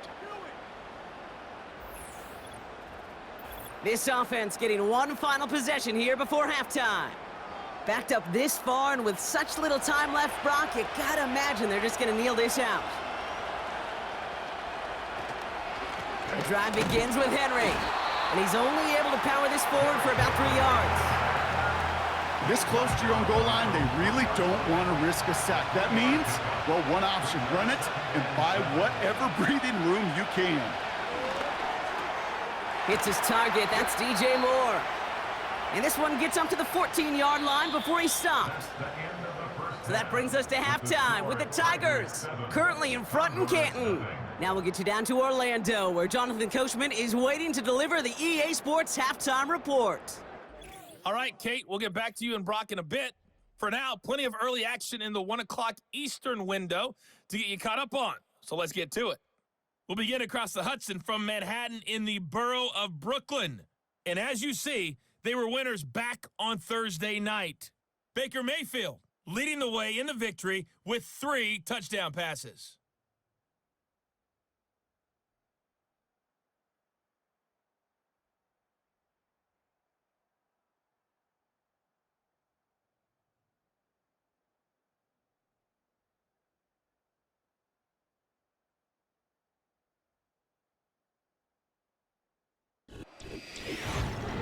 We saw a strong first half out of the Alabama man and former #1 selection, Bryce Young. His touchdown pass is the only score of the game thus far, as his guys hold a 7-0 lead to this point. This has been a hard-fought battle thus far. Just the 1 touchdown to this point is still anybody's game at 7-0. Story is halfway both told. of these defenses have been out there trying to one-up as we get one started another. in the third quarter. This return starts at the 5. And a decent return ends as they bring him down inside the 30. The Tigers back out on offense. Their running back headed out once again. And midway through the season, you can see he's pacing the NFL running backs and receiving touchdowns. A real versatile player for them on offense. To the air on first down, Young. That's complete to Wilson. And this one's brought to a halt at about the 36-yard line. After a good pickup, they're set up with 2nd and short. At the 36-yard line. Out of the gun, they'll give it to him inside. And he has it up towards midfield before he's taken down at the 47. That's an 11-yard pickup, and it gives them the first down. Hey, look, Kate, you can't just ask one tackler to go mano-a-mano and stop this guy. You got to have the cavalry coming. One guy makes a hit, the others are there to clean up and pile on, because one-on-one, he's going to run right through you. And he drives this across midfield and down into enemy territory. He's just one of those guys, Kate. Even when he's not open, he's still a target thanks to that physicality and his ability to just play bully ball. They don't like forcing into coverage, but sometimes when you got a bully like him that can create space, you just find a way to get him the ball.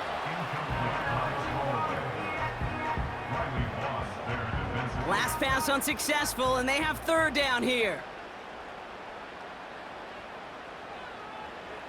Looking to throw, Young. He has the first over the middle. And they get this down roughly to the 34-yard line. It's a pickup of 11, and that gives them the first. They like to say it's about the Jimmies and the Joes. I think that's about the X's and the O's. That's a well-drawn-up completion that nets them a first down. Here's 1st and 10 from the 34.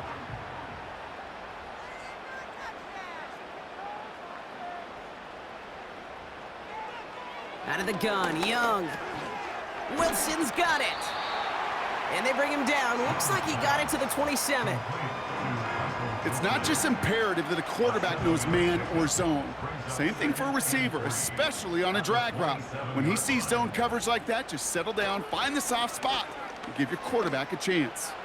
He's got, oh, no touchdown. It's intercepted. Well, that's it right there. That's the resilience and the mental toughness that every coach wants to see from his defense. Not a great spot for him. Backed up close enough that they're going to get shots taken in the end zone. But instead of collapsing under pressure, they rose up and they created the takeaway.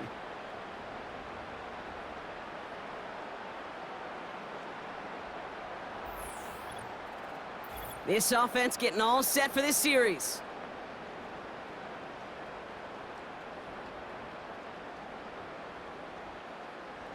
Offense ready to begin this drive. 1st and 10.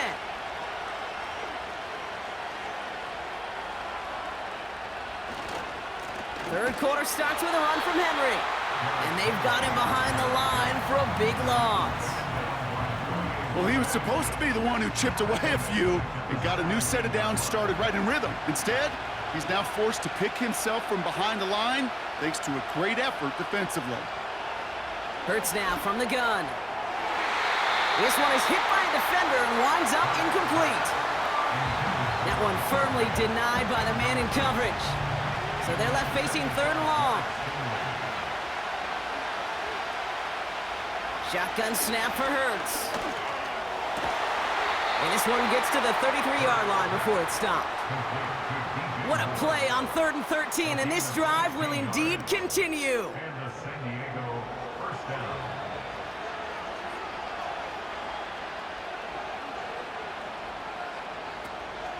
From the gun, a run for Henry. Breaks the tackle, green grass ahead. That play goes for 19 and a new set of downs. Kate, I know you can see that smile on my face as we stand next to each other. Sure, I love that run. But I'm thinking about some great running backs. In fact, Corey Dillon, who created a lot of negative grades on my play sheet because I didn't want to carry out no fake. I wanted to watch the damage he could do like we just saw. 1st and 10, ball set up at the 48.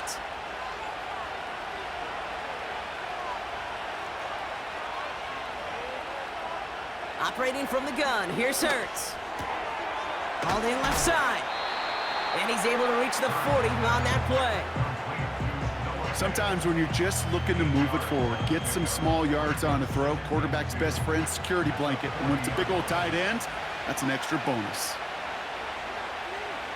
A play fake, now Hurts to throw. Connects with Fant. And he'll pick up enough to move the chains. That's just great instincts. Go air it out on 2nd down rather than just play conservative and run it. They hit a weak point in the coverage and don't need to worry about 3rd down at all. 1st down, he keeps it left on the option. He's pushed straight ahead, and that's maybe a yard at most. Oye Mafe bringing that play to a halt. They'll come to the line here, 2nd and 9. Hurts looking to throw. Escapes the pocket. Oh, he's keeping it again. Well, the defense is really buckled down. That was a scoreless 3rd quarter for us. It's still just a 1-score game as we resume play in the 4th.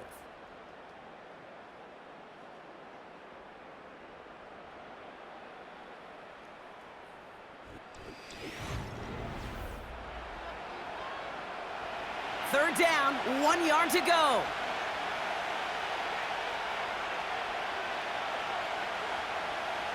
Back to throw, Hurts. Connection made to the rookie from Washington. And they stop him. He's marked down along that 18-yard line. They come through with a nice gain there. Gain of 10, 1st down. I know the Combine tries to test everything it possibly can physically, but I don't know how you test courage at the Combine because there's nobody defending you. Nobody wants to hit you. But that was the epitome of courage to make that in-cut and make the catch. Fights off the pressure. He tucks it and takes off. And he'll get this inside the 10 to the 9. You know, Kate, they always say that QB clock. You know what it's more like? It's more like an alarm, especially in a situation like that. And it's a good thing you woke up to it, able to make something out of nothing and at least keep them moving forward. Trying to throw here out of the gun. Gets it towards the end zone, but it's incomplete. Thought he had a touchdown there. And that leaves him with 3rd and short.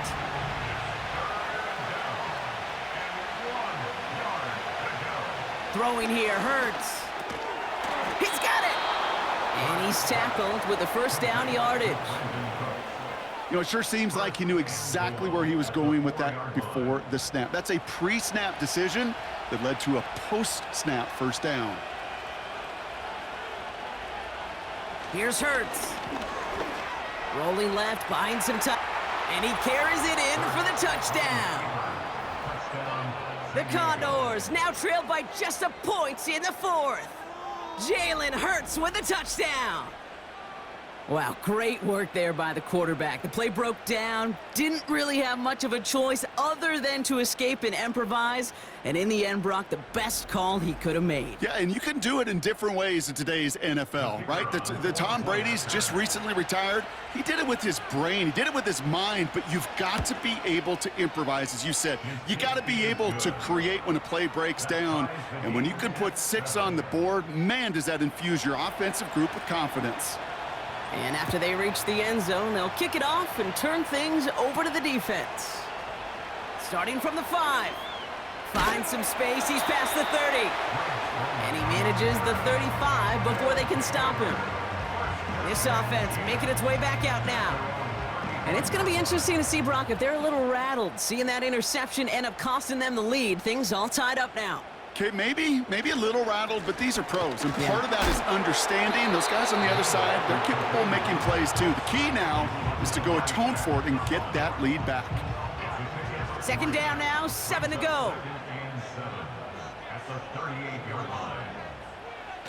Young on the play action.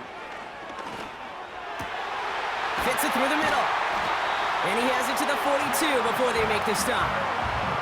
They pick up 20 yards there. And it'll give him a first down. I may love watching a great thrower, but I love watching a well-done route too, Kate. Make that guy think you're trying to stack him only to drop your hips, cut right inside. Some good work to help reset those chains. They'll head up 1st and 10 from the 42.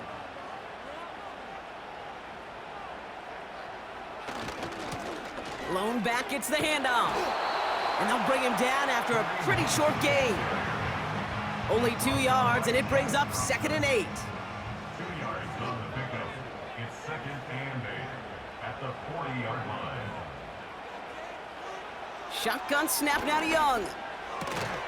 Has him on the quick hitter. And that will not be enough for a first down. 3rd and a lone yard coming up. Brings up 3rd and 1. Out of the shotgun, they'll give it to him inside. And he's brought down for a loss. Brought down behind the line of scrimmage. A loss of a yard. That takes us to the 2-minute warning in Canton. These guys in range for a game-winning score. A big try coming up here for Cameron Dicker. Needs a good amount here, too. 51 yards away. It has enough leg, and it's good from deep. And late in the 4th, they have grabbed a lead. That's called getting his job done, Kate, drilling it right through. And now they're in position to win this game. Bounce on some of those guys who are out there with them on the kick, those defenders, to hang on to this lead to give them the win. Here's Smith on the return. In pretty solid field position starting out here, Brock. He's tackled at the 29. Their offense returning to the field for another possession. They'll try to emphasize what worked on their last drive, which ended, Brock, in a touchdown. Henry gets it here to start the drive. And he'll get it out to the 34 before he's tracked down. Give him 5 on that carry, bringing up 2nd and 5.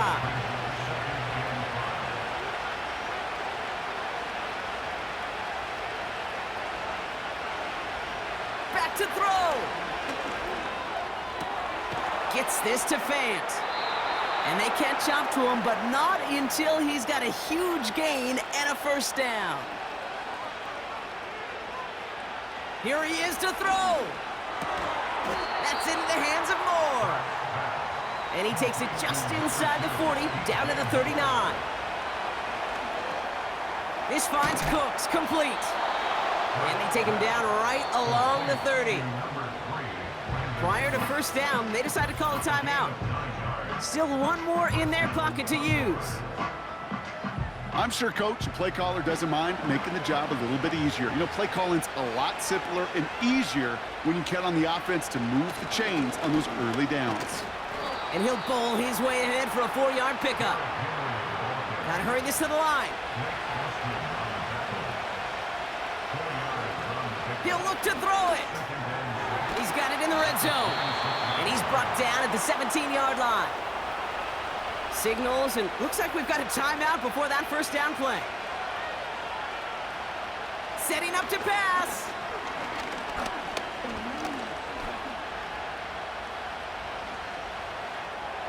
And he just gets rid of it. Knew he had a couple of plays left. Didn't want to take a risk there on first down.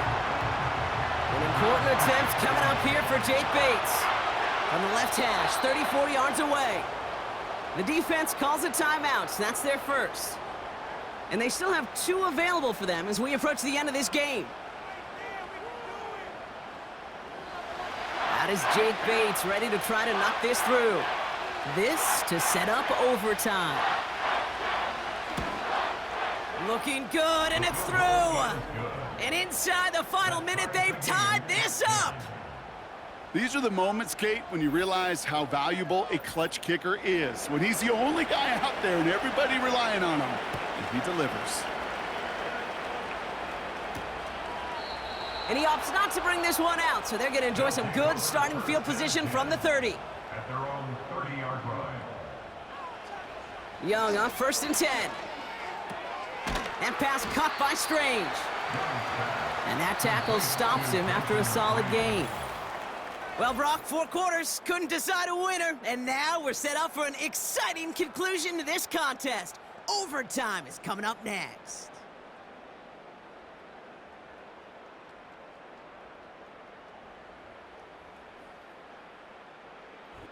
So as we go through this coin toss, Brock, I'm sure most of our fans know it, but this is something that can decide the game. If the team who gets it first scores a touchdown, the game is over. But if they only kick a field goal, their opponent gets it with a shot to win or tie. And if we play beyond those 2 possessions, the next score would then win.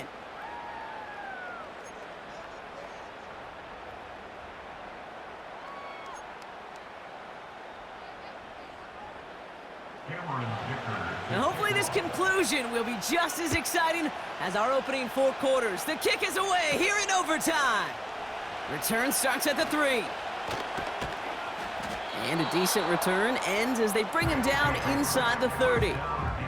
Another drive coming up for this offense. And they fought hard, not just against their opponents on the field, Brock, but the tens of thousands of opponents in the stands. And it's led them to a chance to now silence everybody here in overtime. That's going to be caught by Cooks. And he's going to go out of bounds. Looks a little short of the 35. After a good pickup, they've got 2nd and 4. A 6-yard pickup brings up 2nd and 4. We give to Henry on the inside handoff. And they'll make the stop up at the 46-yard line.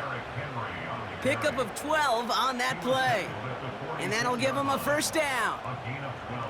New set of downs for him from the 46.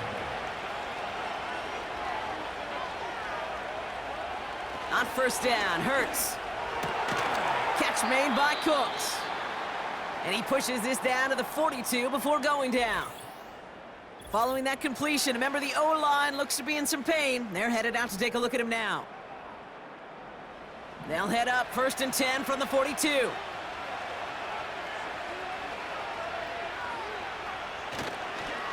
It's Henry on the counter. And he's caught behind the line for a loss. That's got to be so frustrating for the runner. You're fighting the good fight. You even ripped through a tackle to stay afloat, but the blocking can't buy you enough time or room to even get back to the line of scrimmage. Here's 2nd and 11. He's on the move. And they get to him as he was trying to make something happen. And that pushes him back. 3rd down coming up. In a situation like this, you got to be a fixer. I mean, this game is hard, and you get into known passing situations, it gets even more difficult. But when you don't get rid of the ball and you take another sack, you make this 3rd down a near impossibility. 3rd and long for him here. Buys time, rolling right. And they finally bring him down, but that is a big gain and a new set of downs. 3rd and 18 kills most drives, right? But they find an opening and hit it to pick up the first. Obviously, a defense wants to take away all the reads and prevent any kind of big throw for the first down. Fine. Well, this QB, he'll just lower his head and gash the defense with one of the biggest runs of the game. A new set of downs awaits him. Here's 1st and 10.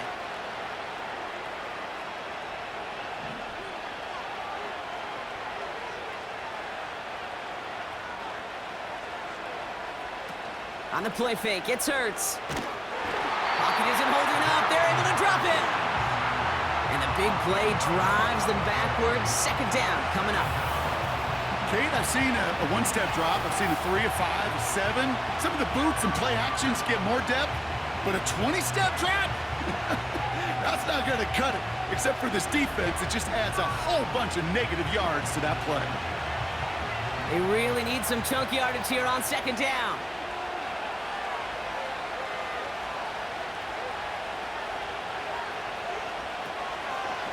Trying down the middle of Henry. And they make the stop. We're going to say at about the 37-yard line. They pick up a single yard, still well behind the sticks for this 3rd down. Timeout taken by the offense, their 2nd. And that'll leave them with just 1 remaining in overtime. Defense looking to defend the marker on 3rd down. To throw. That's taken in by Henry. And he'll get this down to the 33-yard line. Just get this guy touches. I don't care how, I don't care when. Just find unique ways to get this running back the ball, and over time, he's going to make you pay. And this game isn't over yet officially, but when you see the time left on the clock, you've got to treat this attempt like a game winner. And he just did, coming through in the moment of truth to put them up in overtime. Without a doubt, Brock, the most important possession of the game about to begin as the kick is away.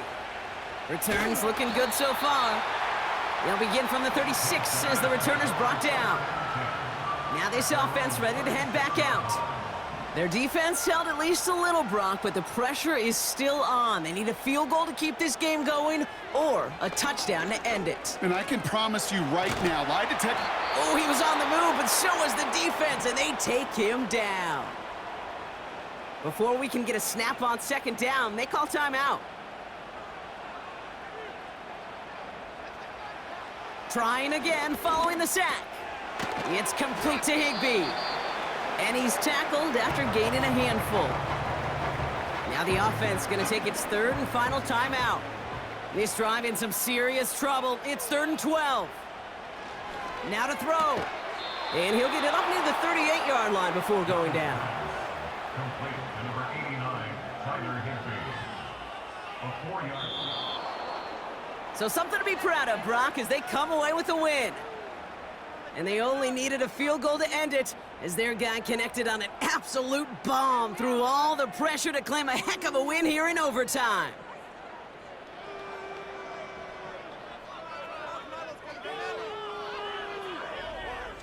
And with Brock Heward and our EA Sports crew, I'm Kate Scott saying so long from this one. It's a win for the Condors as we say so long from Canton.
It's week 9 of the NFL, and all eyes are on the dual threat Lamar Jackson. He's going to have to air it out plenty this week. It's the Bulls and the Riverhawks, and it's all up next. What better way to start off the afternoon than with some football, huh? It's time to get things started here on the NFL on EA Sports. Thanks so much for joining us, everybody. Up here in the booth, I'm Kate Scott alongside Brock Heward. And Brock, now that we're into the November portion of our season, I've got a pretty good picture of who both of these teams, at least who we expect these teams to be from here on out. Yeah, no question about it, Kate. They're through the opening rounds if this is a boxing match, right? In this season-long fight. Early issues been worked through, or at least you hope so. And this is where they have to be in that groove as we push through the heart of the season. Any team with hopes beyond Week 18, they got to be figured out. Got to figure out who they are and what they are right now. Their biggest strengths and their...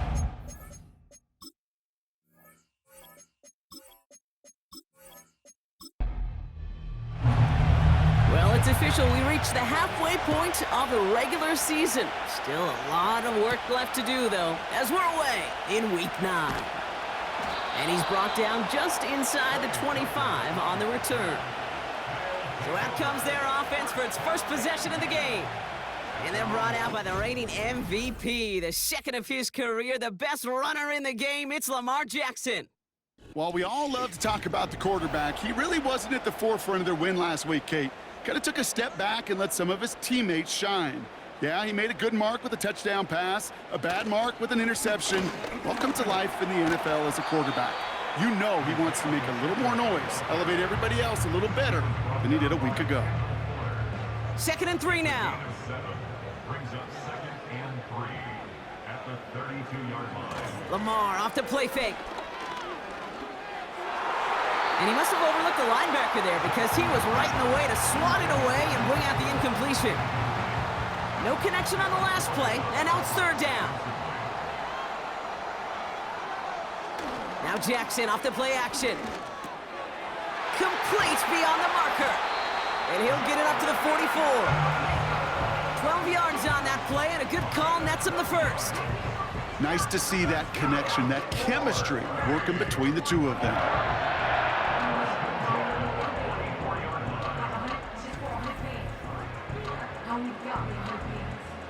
From the 44-yard line now, 1st and 10. They've got a man in motion. On 1st down, Jackson. He throws a bullet down the right sideline. Makes the catch, but does not do it in bounds. It looks like he came down on that sideline. 2nd down coming up. Cameron Bynum there defensively. Lamar throwing again. Pass is caught by Addison. And that's good for a gain of 5. Devin Lloyd on the tackle. Gotta figure out this 3rd down here. Again, it's Jackson to the air. Has his man. It's Addison. And he'll pick up enough to move the chains.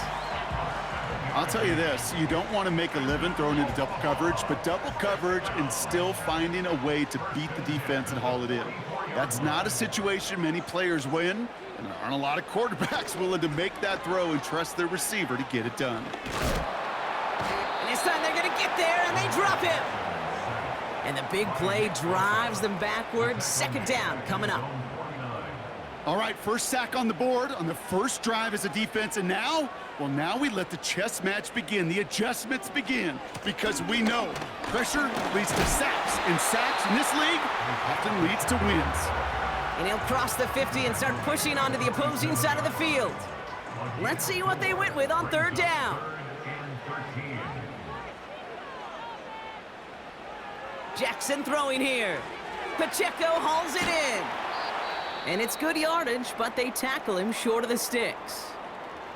Following that completion, remember the O-line looks to be in some pain. They're headed out to take a look at him now. The former soccer star, Brandon Aubrey, on now to attempt the field goal. It's a deep shot for him from that left hash. And this kick is good. He needed to get all of it there, and he did.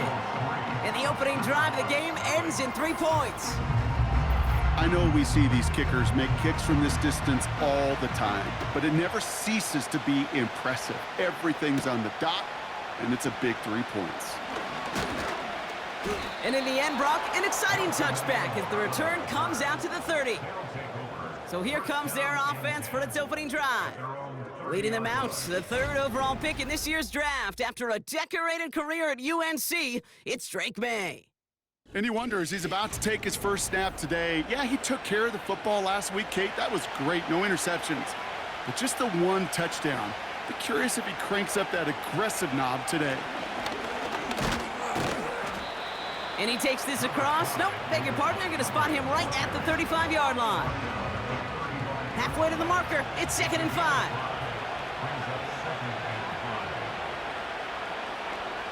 From the gun, it's May.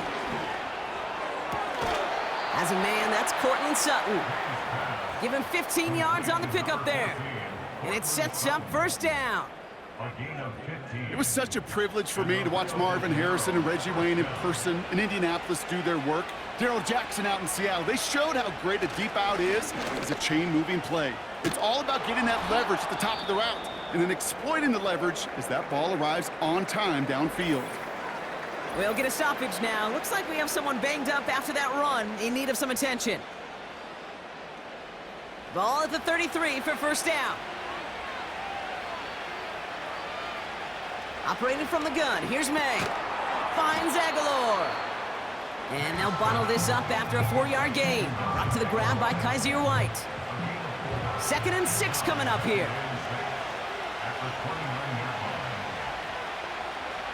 From the 29. This is caught by Isaiah Likely. And they stop him. He's marked down along that 18-yard line. Give him 11 yards, Brock, and a fresh set of downs. All right, all set up now. 1st and 10. Option play. Here's Montgomery. And they love to see him fighting forward, but he only gets them 3. I think one thing you learn, Kate, when you transition from college to the NFL, not every run is going to be a big play. Some of them, well, they're just destined to end in a minimal gain, and some of them will set up that critical play action for later. And he drives this forward to the 6. Only a solitary field goal so far as we're through 1 quarter. Just a field goal separates these two. You're watching the NFL on EA Sports.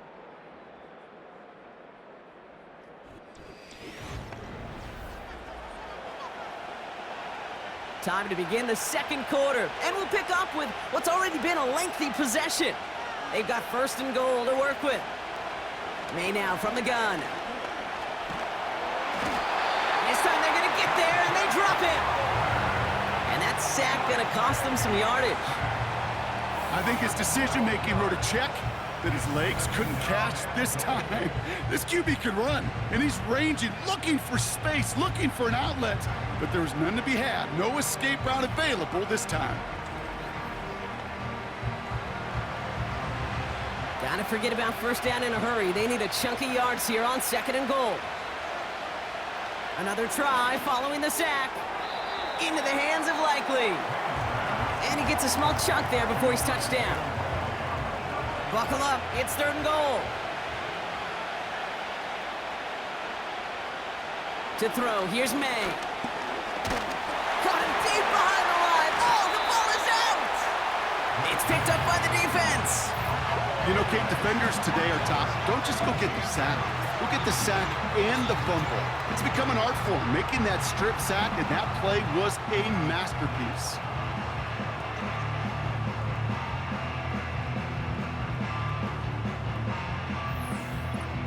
So here comes this offense for its 2nd series of the game.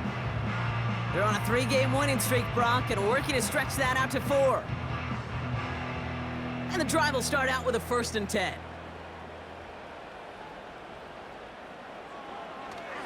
It gives to Pacheco to start the drive. And the defense gets there to force a small loss. This is one of those plays that I wish we had the huddle mic'd up, Kate, because I can assure you that offensive line in their own way is telling that running back, sorry, we did not give you any chance.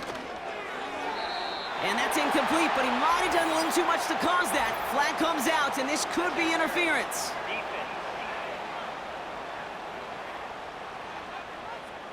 And it's as we expected, partner. The call pass interference, so put it at the spot and give them that first down. They go play fake with Jackson. Trey Tucker makes the play. And they catch up to him, but not until he's got a huge gain and a first down. It's a pickup of 26. And that'll be a first down. First and 10 at the 36-yard line. Play action. Here's Jackson. He's got him. That's Addison. And he's down inside the red zone before hitting the deck. That's 16 on the pickup. And they're going to have a first down. First and 10 at the 20-yard line.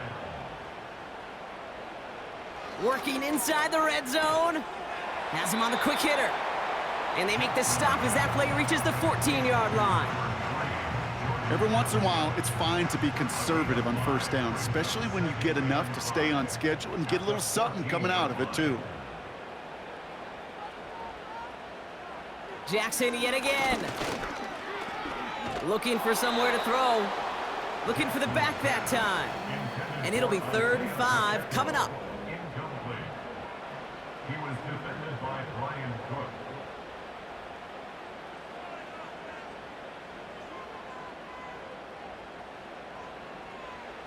And again, it's Jackson. Into the hands of Kittle. And he's tackled with the first down yardage. You know, Kate, they say a dog is a man's best friend. A tight end that moves the chains on 3rd down, that's a QB's best friend.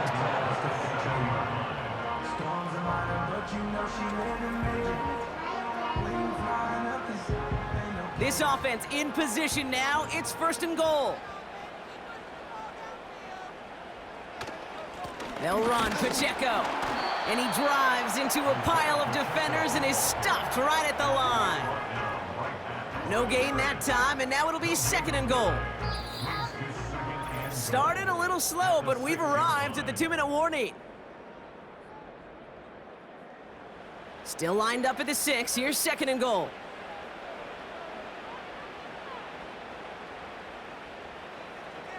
Lamar now from the gun. Has it in close. He has the touchdown. So, Brock, this offense looking sharp here in the first half as they extend their lead. You know, and when things are going well, sometimes you really just get into a groove. And this is a unit that's putting the pieces together.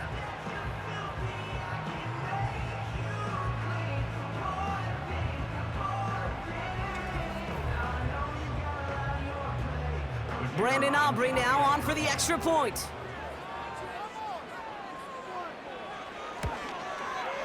Extra point sent right down the middle. And the Bulls make it a 10-point ball game.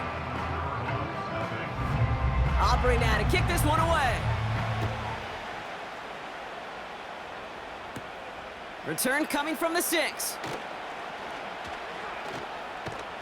And he showed some burst on that return, getting them all the way to their own 40. Their offense headed back out for its 2nd drive of the contest. They now trail by double digits after that last score, Brock. It's 10-0 partway through here. First down throw for May. Nowhere to go with it, so he just throws it away. You really want those throws to be like clockwork for your offense. Every team needs to hit passes in that short to intermediate range to effectively move the ball. He throws a bullet deep to the right side. Really pushing the envelope on 2nd down, but the deep shot doesn't work. So after that prior incompletion, we've got 3rd down.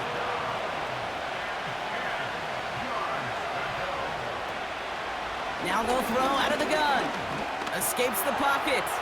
He'll make a bid for it on the ground. It's a gain of 27 yards to move the chains. As long as these are the results he's getting, they're going to be just fine with him calling his own number. He does such a good job of seeing the field and knowing when it's his time to take it himself.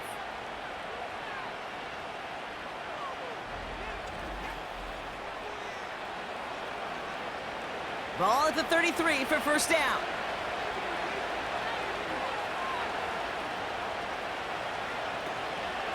Montgomery gets it from the gun. And the power play up the gut only results in 2 yards. You know, Kate, I like to call these body blows. Body blows. You got to be committed to running the football. Even if it doesn't move the chains, I guarantee you that wear and tear will pay dividends later. Now we're going to get an offensive timeout. That's their first. They'll have 2 left to work with before halftime. Here we go, 3rd and less than a yard. Here's made in the air. And he didn't get enough into that throw. That's low and incomplete, so they're going to be facing 4th down coming up. I think in a situation like that, 3rd and inches, defense is certainly thinking stop the run first, but that's well done defensively. Not a problem for them to adapt and get into the right coverage and now force a critical 4th down. He finds him beyond the marker. And they get this down to the 10-yard line before going down. Prior to 1st down, they decide to call a timeout. From the red zone now. And oh, someone stepped in. It's intercepted. Kaiser White has it. And the Bulls make the defensive stand and come through with a turnover in the final moments of the half. Inside the red zone, they could feel how tight they were to the goal line. And then bam, Brock, they're off the field after a clutch interception. I tell you what, football's the ultimate team game, but this is a situation where an individual picks up all 10 of his guys out there on the field.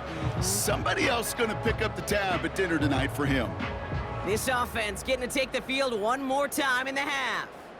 And it looks likely they'll carry a 2-score advantage into that locker room.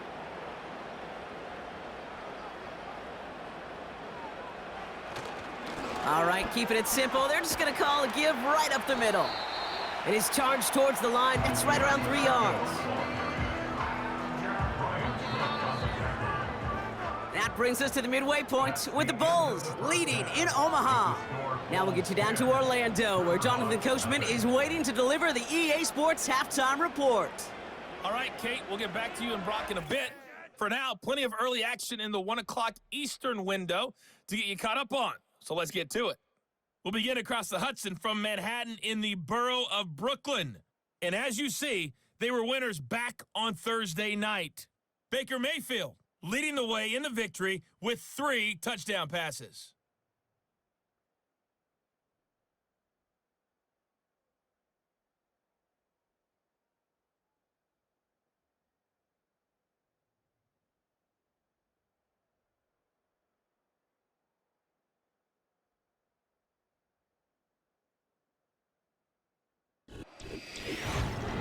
We saw a terrific first half from the dual-threat quarterback, Lamar Jackson. He's got a touchdown pass on the ledger as his guys were able to build a double-digit lead. These 2 teams heading out of the tunnel, and we're ready to get back to it. For the call of the second half, here is the great Kate T. Scott. Kate? Thanks so much for the look around the league, Coach. But now it's time to turn our attention back to this one as we begin the 3rd quarter. Kickoff taken at the 3. And he's going to make this to the 28 before going down. So their offense will have it first to begin quarter number 3. Their defense has really kept them in this game. Now it's time for this offense to start putting up some points. They're out and set, 1st and 10. Interception last drive doesn't deter them. They're going right back to the air. He gets it ahead, winds up with about 3. That was Martin Emerson with a stop that time. 2nd down now, 7 to go.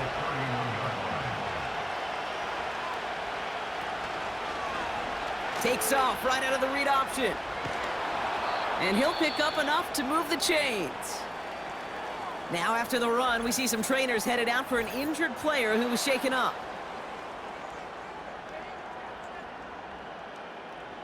New slated downs to approach here from the 40.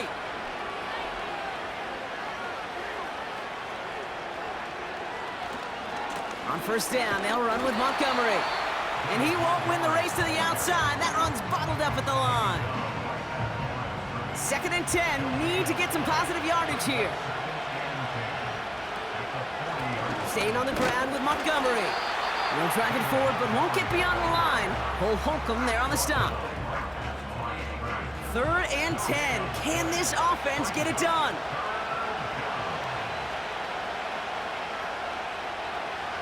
Made a throw it. Nice catch along the sideline. Awesome body control to stay in bounds there. Ooh, but we've got a flag on the play.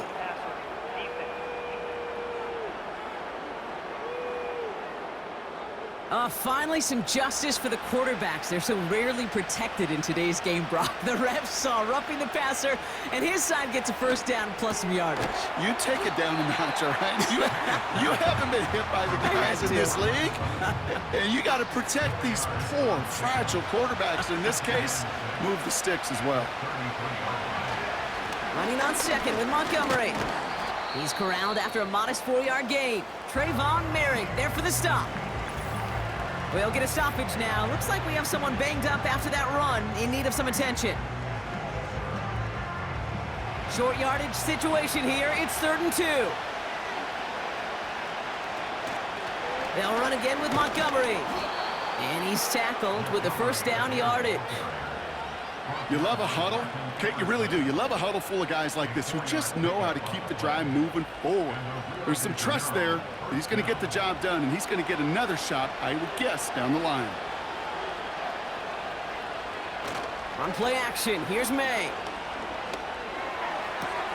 He's got it near the 8. And they get this down to the 7-yard line. They'll have 1st and goal to go now after they gain 18 on the previous play. That is what elite offenses are all about. Why worry about 3 downs when you need only 1? Move the chains in one play and keep driving that defense backwards. They'll run here. It's Montgomery.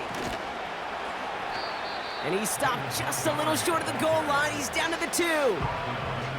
First shot gets him 5. Still a couple of looks remaining. It's 2nd and goal. From the gun, it's May.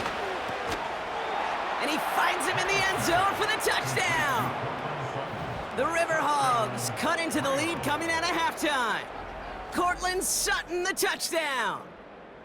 Slant route, as it does so many times every game we call, Brock. Paying dividends. Made that touchdown look a lot easier than it was. An uncontested release that close to the end zone spells disaster for a defense every time, Kate. You got to have a whole lot more physicality at the point of attack because a QB is always going to be looking for that short little slant near the goal line. That one right down the middle. And the Riverhogs cut it to a field goal game. Volley set up, and it's away. Just a 3-point game now. Tucker now on the return. He's got a lane up past the 30. The tackle's made, so this drive will begin at the 34-yard line. Back out runs their offense. That lead already smaller than it was at the break, Brock, and they're going to face a little pressure now on this opening series. First down, here's Lamar. He throws a bullet to the... That's grabbed inside the 30. And that's going to be a touchdown. It's on the board for now. But will it stand? We got to see what this flag is all about.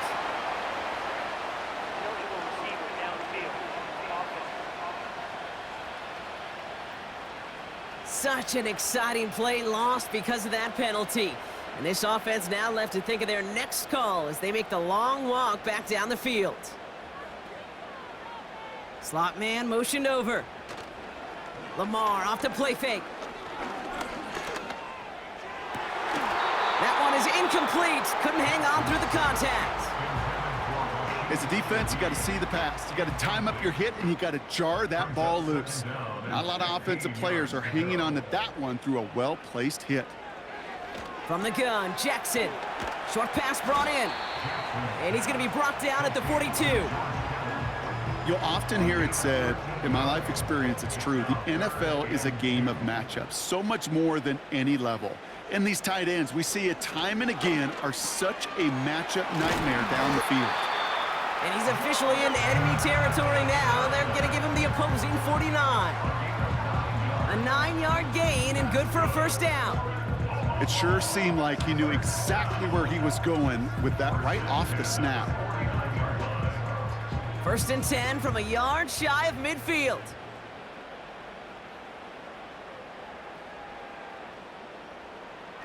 Play fake, Jackson. Pocket isn't holding up. They're able to drop him. And the big play drives them backwards. Second down coming up.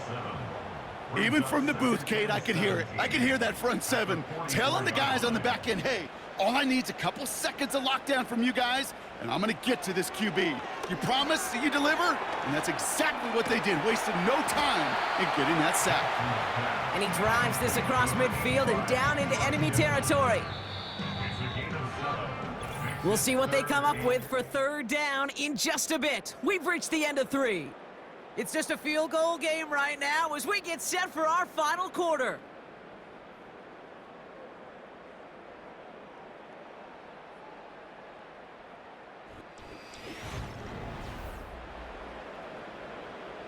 This drive in jeopardy. Here's a 3rd and 10.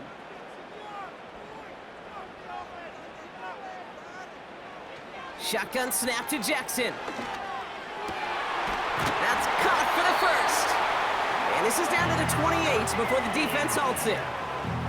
That chunk worth a nice 21 yards. And it'll give him a first down.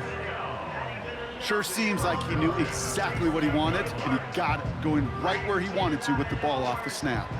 Still on the move, coming to the line for 1st and 10. Lamar back to throw. Hits him on the out route. They rip off a big chunk of field, and it sets him up with 1st and goal. So many cool fundamentals on display right there, Kate. Look the ball in your hands, number 1. Don't turn your eyes away from it before it gets to you. And then when you've got that catch secured, snap that head forward and find that space upfield to turn a good play into a great play. All set up for an insurance score here. It's 1st and goal. Lamar throwing again. And it's caught. Touchdown! The Bulls make it a 9-point advantage. George Kittle, the touchdown. Right on the edge of the goal line for 1st and goal. And I don't know about you, partner, but that surprised me that they just threw it in. No attempts at running it. Yeah, I think it is so hard for these defenders. You got to be so keyed in and physically, you know you've got to stop that run first. So a 1st down pass play can and certainly was effective. For the point after, here's Aubrey. Right down the middle, it's good. And the Bulls make it a 10-point ball game.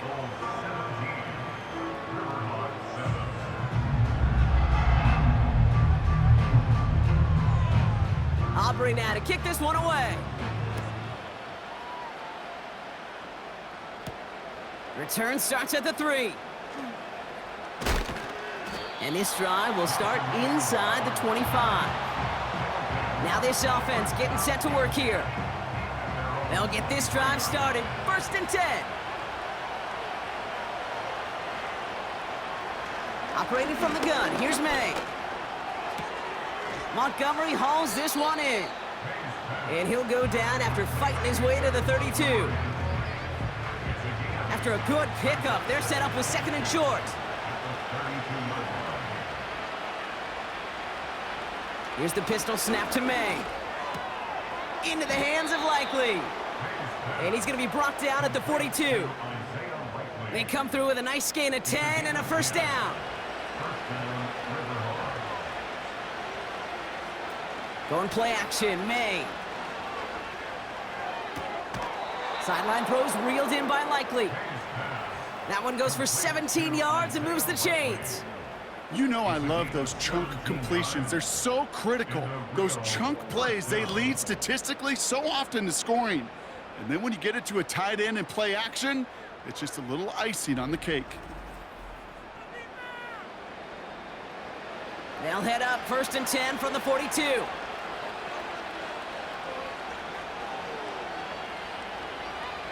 To the air yet again, May. This finds Likely. And he works this to the 38 before going down. Moving quickly, trying to get set again. Oh, he's out of time, and they drop him. A dose of the hurry-up offense here. May now on 3rd down. Completed to Reynolds. And he takes it just inside the 40, down to the 39. And that was probably their last gasp. It's intercepted. And the Bulls get the football as he makes his third interception of this season. Wow, an aggressive choice to go for it on fourth and that kind of distance, and an equally aggressive play in coverage to pick that pass off. Yeah, that down and distance, you're not running it, right? Too far to get to the stick, so that defense had all eyes on the quarterback. They knew that pass was coming, and it's one thing to know it, it's another thing to execute it and go take it away. That's a big momentum swing for this defense. The Bulls send Lamar Jackson ready to go again on offense. And as we see some of the highlights from their showing, his work a big part of why they're in front right now. Having a nice, solid game as their offensive leader. I think we can say he's had a firm grip on the wheel and has really driven them to this advantage. They're set up at the 35 now. They motion a receiver left. The drive begins with a run by Pacheco. And that hit stops him in his tracks. No progress on first down, and that'll bring up 2nd and 10. 2nd and 10 at the 35-yard line. It's Pacheco again. And he pushes forward, but they don't get much there. Just a couple on the pickup there, so back-to-back runs leave him with a 3rd and 8. That's the 2-minute warning here from Omaha. Bulls close to picking up their 5th win. A less than ideal 3rd and 8 here. Right back to Pacheco. And that's good yardage with a new set of downs.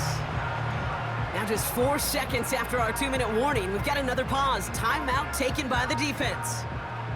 1st and 10, ball set up at the 48. They'll give this up the middle to Pacheco. And he'll cross the 50 and start pushing onto the opposing side of the field. Now we get another stoppage here. Just 1:52 remaining. The defense burns a timeout.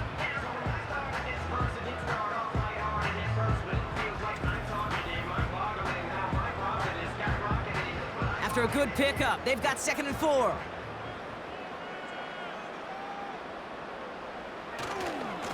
Running right is Pacheco.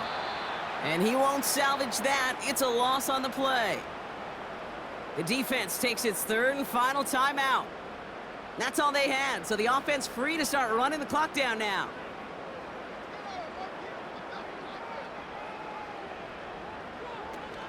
It's Pacheco on 3rd.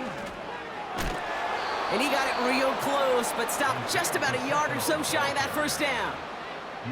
So much to like about that run, Kate, particularly what he was able to get out of it. The defense, I think, feels a little fortunate they were able to track him down before an even bigger run and crossing that first down marker.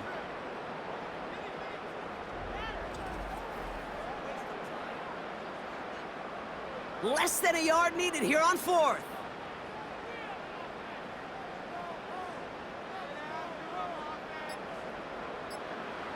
Here's Lamar. He's on the move. He's running for it. They stun the defense with a gain of 14 on 4th down and pick up the 1st. You know, these are the type of plays that really get an offense going. This is a chance for QB to inspire the guys around him. Calling his own number, carrying his teammates to a first down on that big run. That inflates an offense, and it can suck the wind out of that defense. Nothing left to do now, Kate, but celebrate on one side and watch on hopelessly from the other. What a hard-fought effort to get to this spot, and now you can enjoy the victory. So hard work rewarded as they take a well-earned win in this one. And they're able to run this winning streak to 3 as they have really caught fire recently.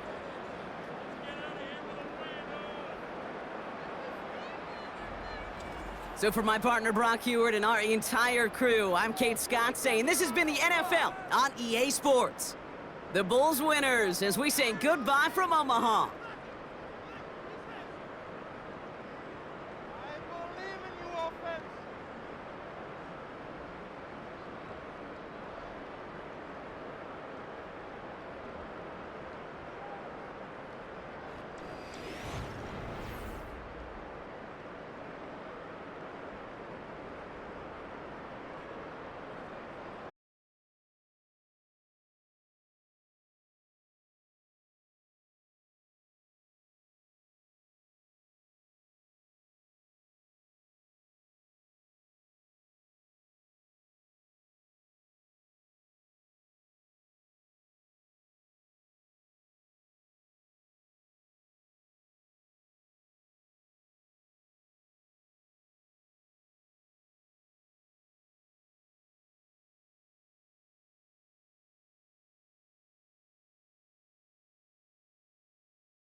It's the NFL on EA Sports, and we'll get a look at Joe Burrow. He's going to have to air it out plenty this week. It's the Oilers and the Bisons, and it's all up next on EA Sports. This is the NFL on EA Sports as we join you from the so-called Space City, Houston, Texas. Along with Charles Davis, I'm Brandon Gaudin. And Charles, you take a look at our home side as we enter play here. Now, losers their last time out, so they'll look to make amends here. And one of the best ways you can do that is to be at home, and they are. They're going to try and ride that home crowd and that wave of emotion to a victory in this one. Meanwhile, for visiting Oklahoma City, they come in on a good run, winners of 5 of their last 7.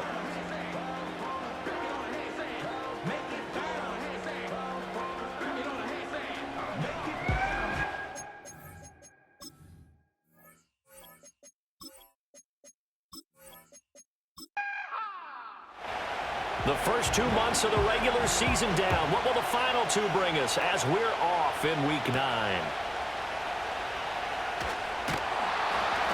And he'll take it up past the 25 to the 26-yard line. So out comes this offense to take over for the first time. They'll be led out by the #1 overall pick back in 2020 from LSU. It's Joe Burrow. And there was a positive in last week's loss. No interceptions thrown by him. But he only threw 1 touchdown pass, and you know he wants that to improve. He might even consider that as part of the reason that they couldn't take the win last time out. I believe we'll see a more aggressive version of him this week whenever they're nearing the end zone. Going underneath, Gibbs has it. And he's going to be dropped following a pickup of 7 past the 30 to the 32. They'll operate from the 32-yard line here, 2nd and 3.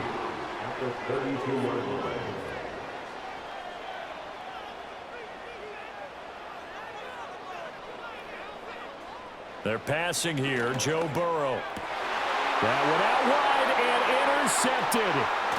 Picked off by Marshawn Lattimore. And this return is going to be halted right around the 28-yard line.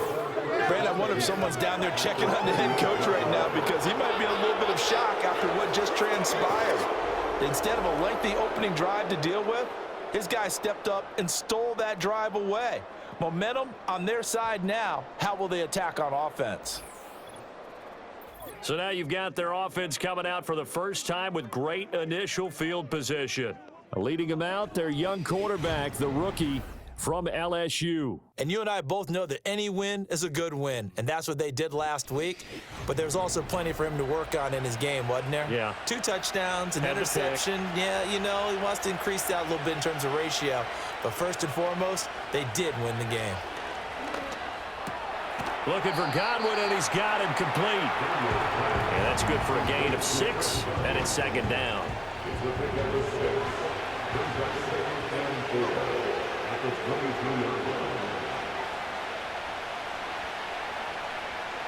Daniels looking to throw. That is caught. It's Chris Godwin. And stopped a few yards shy of the goal line at the 3. That's good for a first down, his 2nd catch of the opening drive.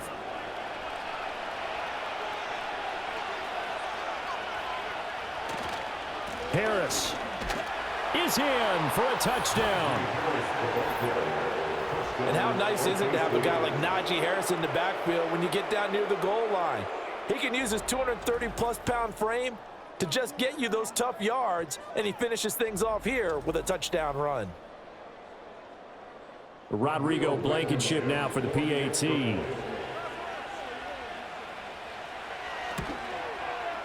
And it's good to make it 7-0. So they only needed 3 plays on that drive. And it was Najee Harris who finished it off with a touchdown run. Morstead out now following the touchdown to kick.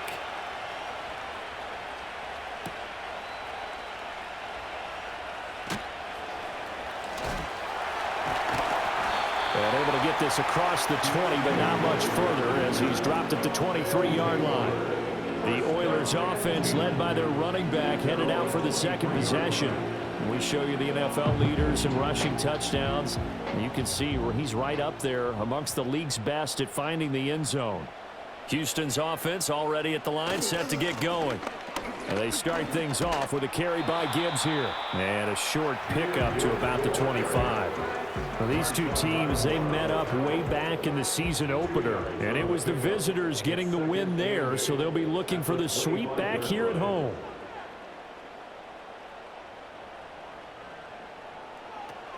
Second down, and they go back to Gibbs. And he's upended after a gain of 2 out to the 27. Well, now hang on here because he appears to be shaken up. Hopefully, obviously nothing serious here. Medical staff, though, going to take a peek, and we'll take a break. They are in need of 6 yards here if they hope to move the chains. Now Burrow. That is caught. And he takes us up to the 40-yard line before being corralled. They give him 13 yards there on the play and a fresh set of downs. I have to tell you, Brandon, I feel like a coach right now because I'm wondering why the angle route continues to be so effective when, as an inside linebacker, you're always taught, don't let someone cross your face. If they want to go outside, it's okay, but they make that outside fake, cut back inside, often to great success. And that is caught on the right sideline, but out of bounds, says the line judge. The throw took him a little too far. It's second down.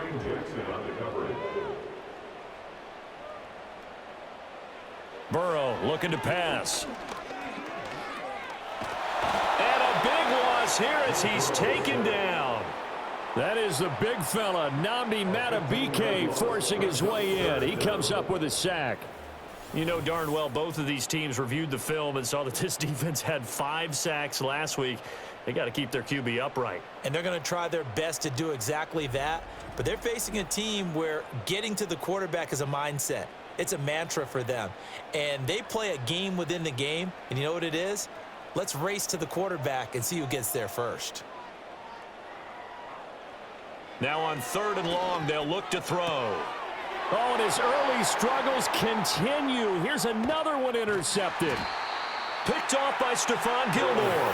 And a terrific return as he takes this thing all the way down near the 20-yard line. Well, they're certainly not giving much help to their defense, are they? Because for the second time now, that D has had to run back out on the field early after an interception. And remember, on the last drive, the opposing side took it in for 6 after that interception.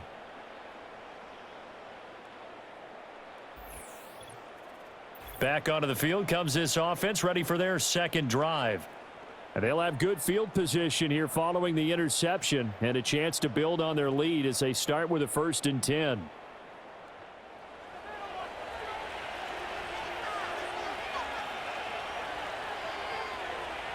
They'll send the tight end in motion left. To throw is Daniels. Across the formation, he finds Godwin. And down inside the 15, shy of the 10. And now we're going to get a stoppage as, yeah, that looks like Jackson who's shaken up. Well, now they're going to come out and take a look at this injury, and we'll be back in a moment. In motion left, that's Reed.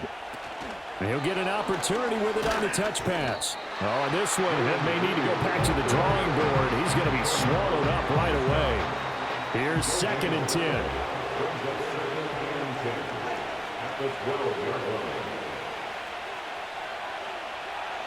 To the air goes Daniels.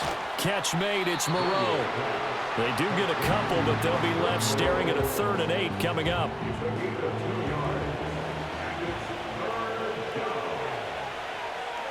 And they'll send the slot in motion left. Daniels from the gun on 3rd down.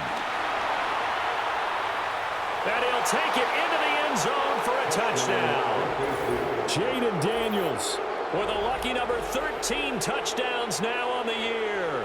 And the Bisons lead this now 13-0 here in the opening quarter of the ball game. Nothing like understanding where your escape hatches are as a quarterback. Here he's looking, but he knows he doesn't want to force anything. So when nothing avails itself, he slips past the rushers, takes it right up the middle, and takes it into the end zone.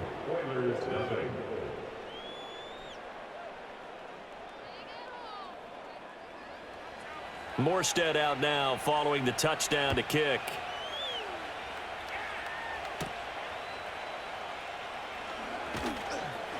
And able to get this out to the 25. He's piloted 2 drives so far, and unfortunately not very well piloted. Both led to interceptions. Now they're facing the deficit. Another touchdown after that previous pick. Starting over here, 1st and 10. He'll get this into the hands of Nico Collins. And he'll be brought down on the 30-yard line after a gain of 6. And the ball on the 30. Here's 2nd and 4. They'll run out of the gun with Wright. And he'll scratch out only about a yard up to the 32.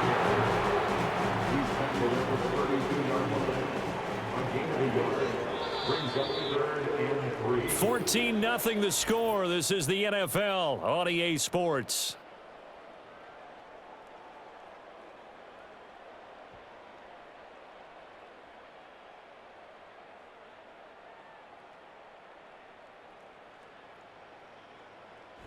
Second quarter now, it's our home team with possession as they've got it with a 3rd down coming up. Coming up here looking for 3 yards to pick up the first. Bourne going to go in motion right here. Out of the gun, it's Burrow. Work in the middle of the field, and he's got a man complete. And they get him down, but not before he takes it across the 40-yard line. His first catch of the game, good for 11 and a 1st down. Yeah, these are the types of plays they're going to need to hit on if they're going to get back into this game. It hasn't been the greatest of first halves, but this is a nice throw here on 3rd down, and they keep the drive going.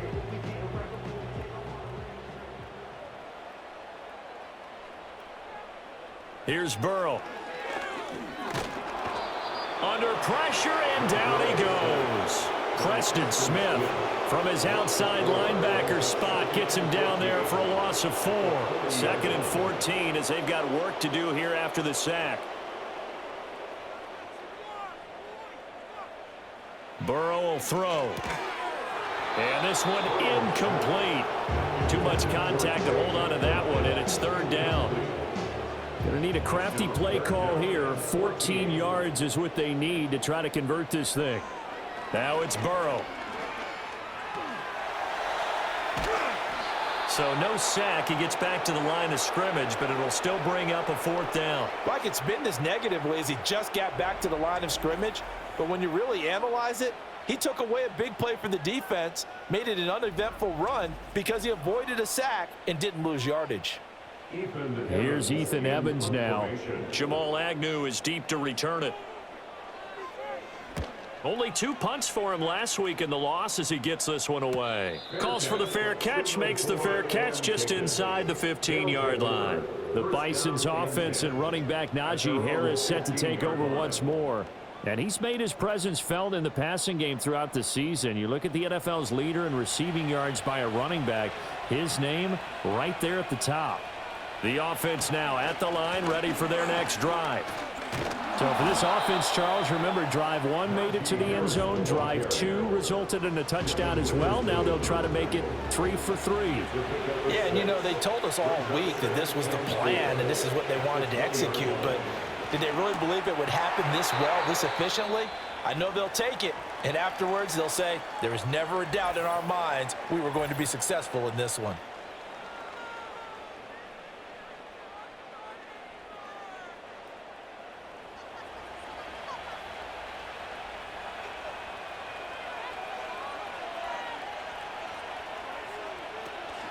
Off the play fake, Daniels. And he can't find a receiver, and he's brought down. Give the sack to David Onyemata, the product of Nigeria by way of Canada. Protection certainly going to need to be a bit better here on 2nd and 16.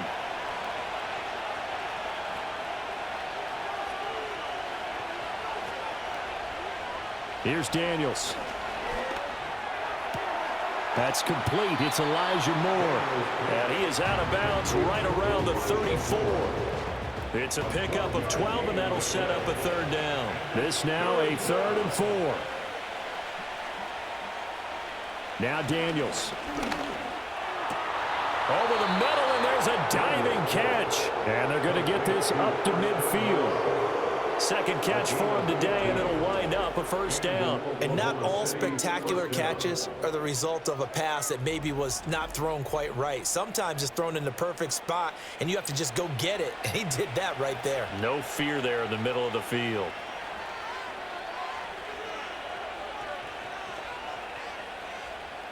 From the midfield stripe, they'll look to throw. He gets it complete to Harris. And he is tackled inside the 40, not quite to the 35.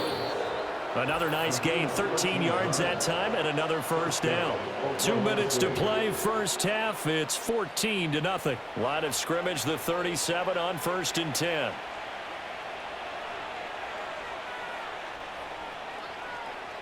Throwing now is Daniels. Finding Harris on back-to-back plays. And they went the wrong way there. Losing yardage back at the 43-yard line. So it goes as a completed pass, but they lose a full 5 yards.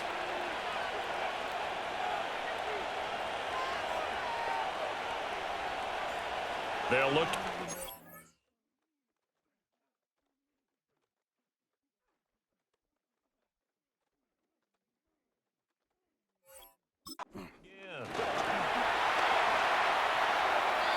And that's incomplete. Well, partner, guaranteed they approach this play with the idea of making up ground to make third down manageable. Unfortunately, with that incompletion, right back where they started on the last snap. Now they need a big third down play in order to pick up the yardage needed. Over the middle, complete. It's Reed. And they'll get him down at about the 37, well short of the first. Call it a gain of 6 on the play, and that'll bring up 4th down.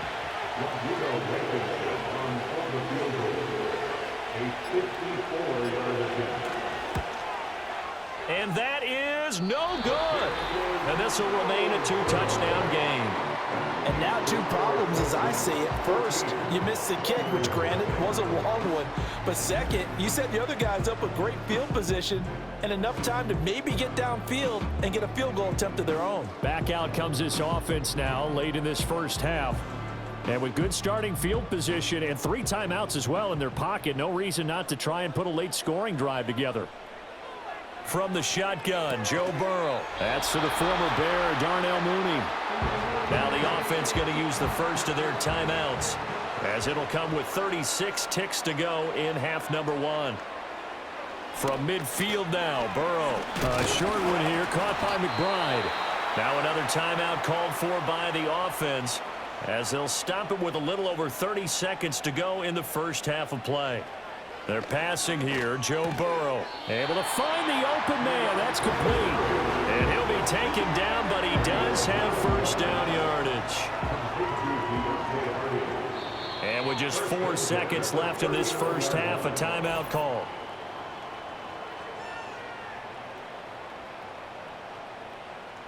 So with 4 seconds to go in the half, here's the field goal unit onto the field. This will be from 56 yards out. And his kick is good. He got every bit of that one, as it's good from 56 yards out. So he's been automatic to this point of the season, and he connects on the field goal there. And what a luxury it is to have a kicker you can depend upon, partner, because he hasn't missed all year long. Converts on that one as well. And kudos to you. You didn't jinx him. The offense back out there at the line, ready for their next drive. And they'll indeed start on the ground to run that clock. And he's going to be taken down here, as that will lead us to the end of the first half of play. So we have reached halftime here in an 11-point contest, as we send you on over to Orlando for Jonathan Coachman in our EA Sports Halftime Report. Take it away, Coach. All right, Brandon, we'll get back to you two in a bit. For now, plenty of early game action around the NFL to get you caught up on, so let's get to it. We'll begin across the Hudson from Manhattan in the borough of Brooklyn. And as you see, they were winners back on Thursday night. Baker Mayfield leading the way in the victory with 3 touchdown passes.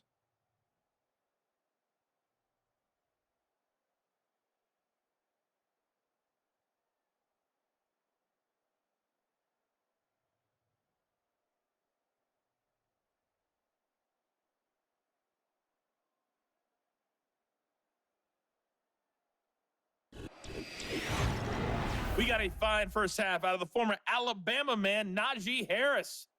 He had a touchdown run that helped get his guys this halftime lead. This has certainly been a fun one to watch so far. We knew this was going to be a battle, but we have not been disappointed. This is the kind of game that could wind up hinging on which side could play mistake-free football the rest of the way. And he takes this near the 25, just a little pass there, call it the 26. The Bison's offense and Jaden Daniels getting set for this next possession. As we check out the league leaders in passing yards, you can see he's right up there among the best in the NFL at this point in the season. The offense now at the line, ready for their next drive. Play action, now it's Daniels. Throwing quickly there, but it's incomplete. To give you an idea of how accurate he's been throwing the football, we're in the second half. That's just his second incompletion. Well, if he's that locked in, that means everyone's locked in, because to me it's like throwing a no-hitter in baseball. The pitcher may get the credit, but a lot of people making plays behind him in the field. And he takes us beyond the 35 before going out of bounds. Just his second catch of the game so far. This one moves the chains.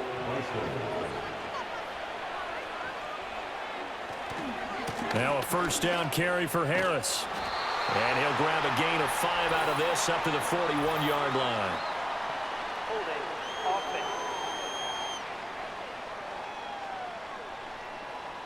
So following the hold, they're in a bit of a hole here with a 1st and 20.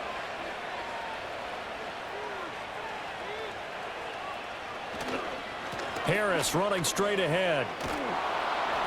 And he'll get it out near the 40 to the 39. Call it a gain of 12, but of course not a first down due to the previous penalty. Ball on the 39. Here's 2nd down and 8.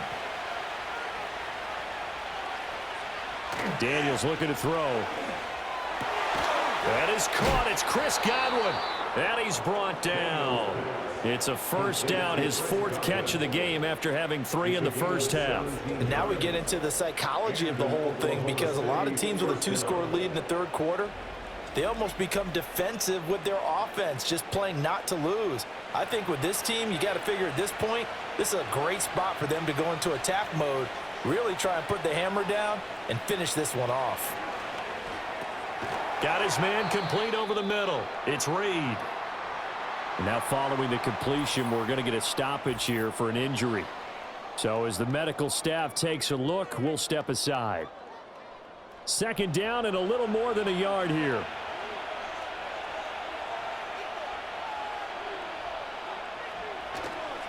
They'll try the right side with Harris. And he gets it down to the 32. 4 yards the pickup, 1st down.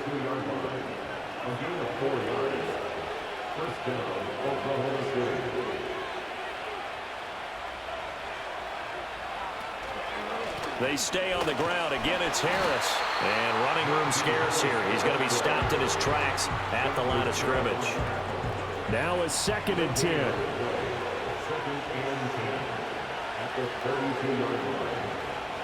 From the shotgun, it's Daniels. Flush to his right. And he's going to have to eat this one as down he goes. David Onyemata able to record his 5th sack of the season. That's his 2nd sack of the game, and the best defensive ends, they do their homework as much as offensive guys do. They know how to beat the offensive lineman across from them, what moves they need to do to set them up. This guy's been pretty good at it all game long. 9th play of the drive now on 3rd and a country mile. Looking to throw. Daniels. And pressure coming, and they got him once again. Brought down by multiple defenders, and it's a loss of 12. They need to stop to get back into this game, and here's one right to start the 3rd quarter. Yeah, anytime you go into the lockers with that 2-3 score deficit, you're right. You need that stop, get the football back, and they've done just that. Series to series, play to play. Here's Thomas Morstead now. And the way this offense has moved the ball, he hasn't been needed till here in the 3rd.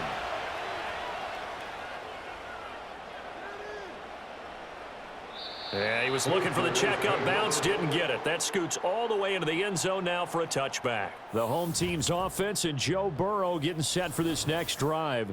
And it's been a struggle for him all afternoon. This defense has really done a nice job of making him earn everything he gets, and it's prevented him from getting into any kind of rhythm here today. Houston's offense already at the line, set to get going. And really, Charles, not much of a surprise that they're losing. They just haven't been able to get much of anything going in the pass game. And as you well know, in today's NFL, if the passing game isn't working, usually not much else is working either. You're exactly right about that, partner. And I know that right now the easy answer would be, hey, let's run the football. But that might not be everything you need.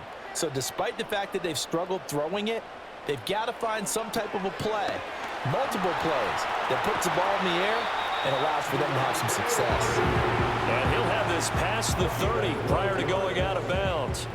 So they'll come up 1st and 10 now from the 33. Bourne going to go in motion left. Now Burrow. Got the connection here to Bourne.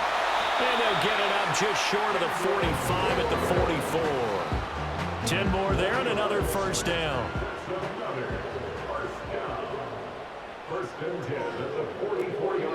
A give up the middle to right. They'll get this up to the 47 and brought down there. Give credit to the defense for stringing that play out, and they gave up no cutback angle. You know he was trying to dart through. No place for him to go. A nice job there, only giving up a 3-yard gain. And they're not going to get to the line to run another play. So we will switch ends as the third quarter has come to a close. We'll return with more after this. This is the NFL, and it's on EA Sports.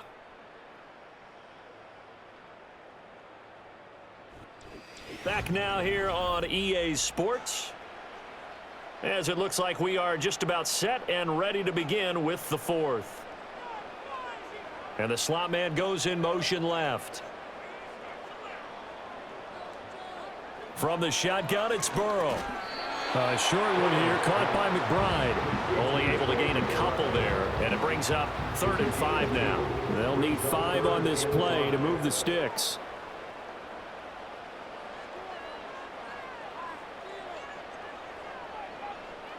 Burrow looking to pass. And now Burrow going to be intercepted yet again. Picked off by Stephon Gilmore. And he returns it into enemy territory down to the 45-yard line. But here in the fourth quarter, defensively, you know that you're just going to blanket the field with defensive backs and say, okay, take your best shot. And that time, it's intercepted. And we've often seen teams go into the prevent early, way too early, and sometimes they get too soft in their coverages, but not in this case. They understood the situation and played it with the proper aggression.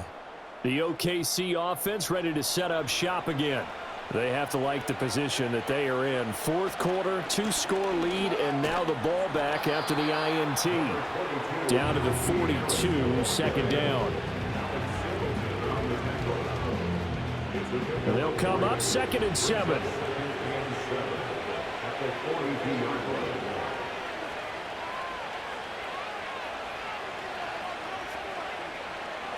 To the air goes Daniels.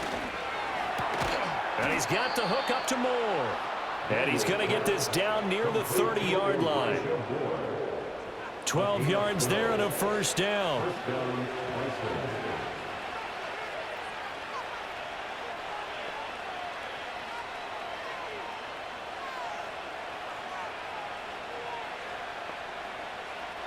To throw is Daniels. And that one drops down, incomplete. Good coverage there, forced the ball free, and it's second down.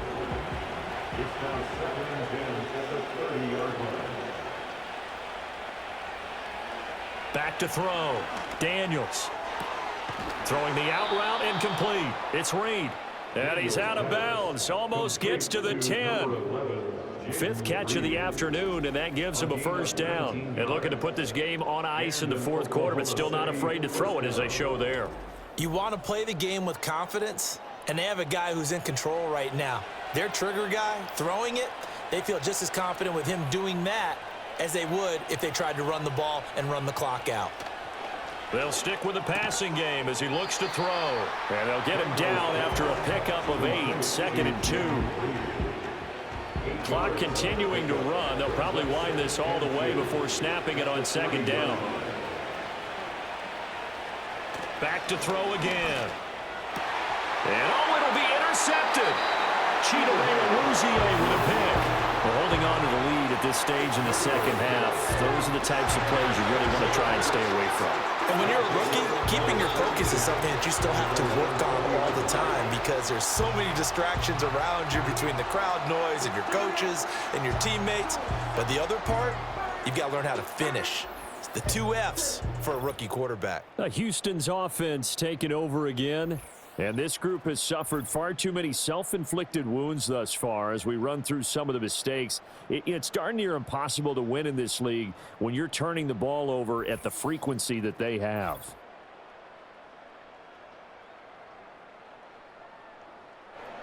Houston's offense already at the line, set to get going. The interception was a great starting point, but now they need points pretty quickly, down 2 scores. Trying to shake off the interception from the last drive. He'll look to throw. And he's going to be brought down. Back at his own 6-yard line. So after the sack, a scenario you certainly don't work on too often. 2nd and this is intercepted. And that should do it.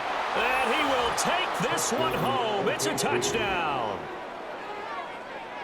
But just add that to the list of great moments for this defense today. They've really shredded that game plan on the other side all 4 quarters.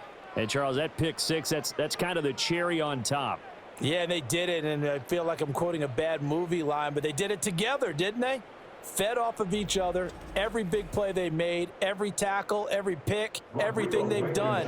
They continually built energy in this one, and how about them culminating with a pick 6? Extra point by Blankenship is up and good. And the lead is up to 18 now.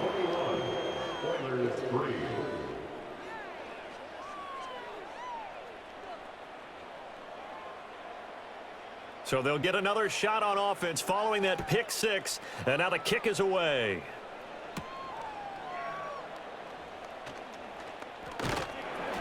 And it's a pretty good return here as he'll get this up to the 29. And now it looks like we're going to get a timeout here. We've got a man shaken up.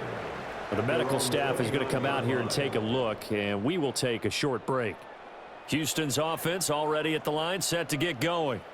And that last pick 6 may have been the backbreaker as they now face it. And now here is another interception.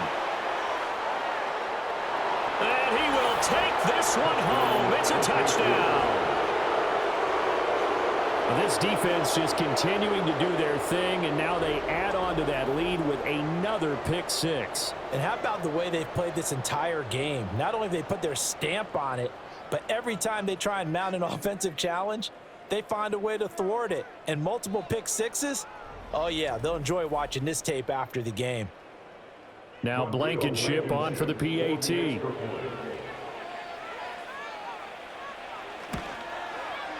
And they open the lead up now to 25 points. A heck of a play there defensively, getting the interception, navigating his way into the end zone for the touchdown. So they throw the pick 6. They'll get another shot at it now as this one's in the air.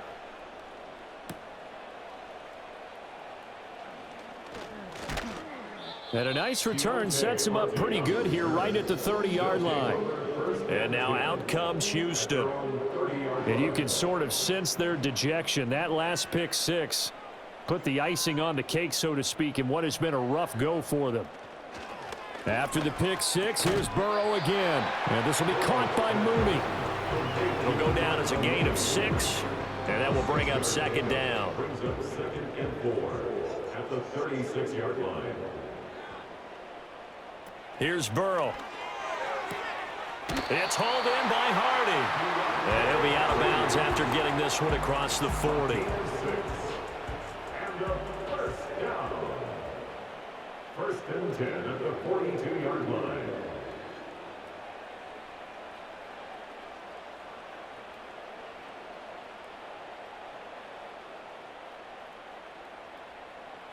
Now it's Burrow. Over the middle, he gets it to Collins. And a nice pickup there as he'll get about 9, and that will lead us to a stoppage here at the 2-minute warning. So it's our home team here in possession of the football as we come back. They're looking at second down now as they search for a consolation score. Open man is born. It'll be a pickup of 4, good enough to earn him yet another first down. That's good for a first down. First and 10 at the 44-yard line. Now it's Burrow. Pass complete once again to Bourne. Now the offense going to use the first of their timeouts as they'll get it with just under 90 seconds remaining. Now a 2nd and 2.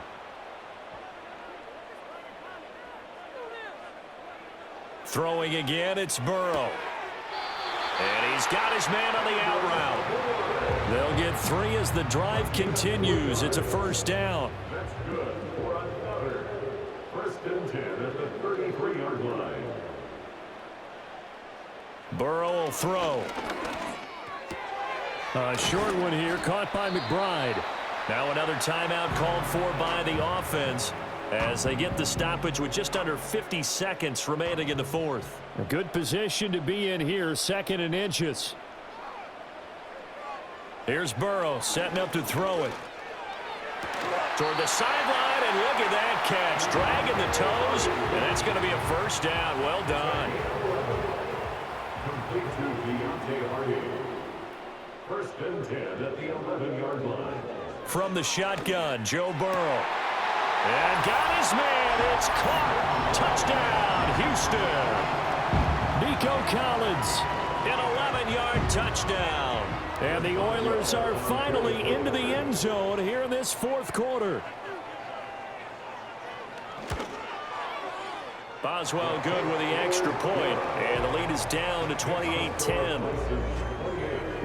That time, a 9-play drive. And it was Nico Collins who finished it off with a touchdown reception. Boswell now to kick it away after the touchdown.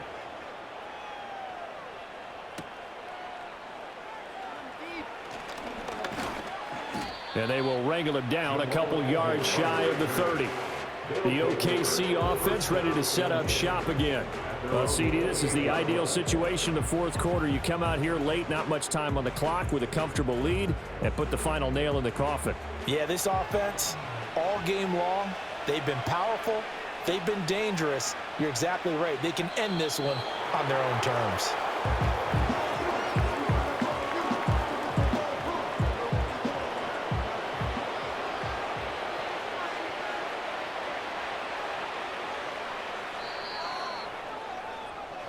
So this crowd will not go home happy. It's a victory for our visitors, and maybe more importantly, a victory in the division, which always helps. And on the road.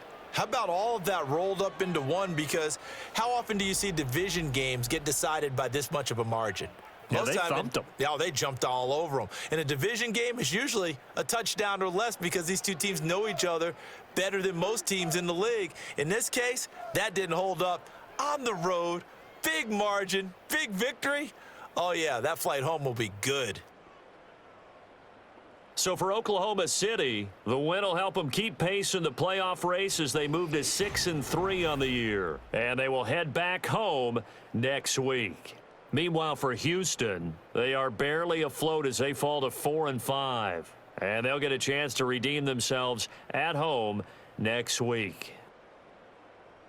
That'll do it for us. I'm Brandon Gaudin alongside Charles Davis. Thanks to our entire crew as well. We'll talk to you next time. So long, everybody.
It's week 9 of the 2024 season, and we'll see Brock Purdy.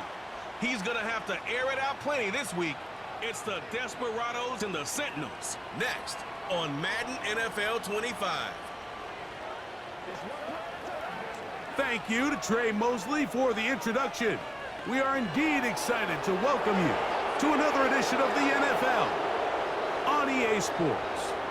Thanks for having us in. Mike Tirico, Greg Olson. Greg, it's that time of the year. A little bit more urgency. The calendar page turns to November. We kind of know who the good teams are.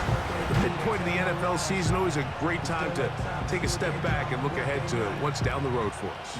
Yeah, no doubt. And I always felt, even as a player, that you never really knew how good you were as a team or how good everyone else around the league was until you kind of got to this.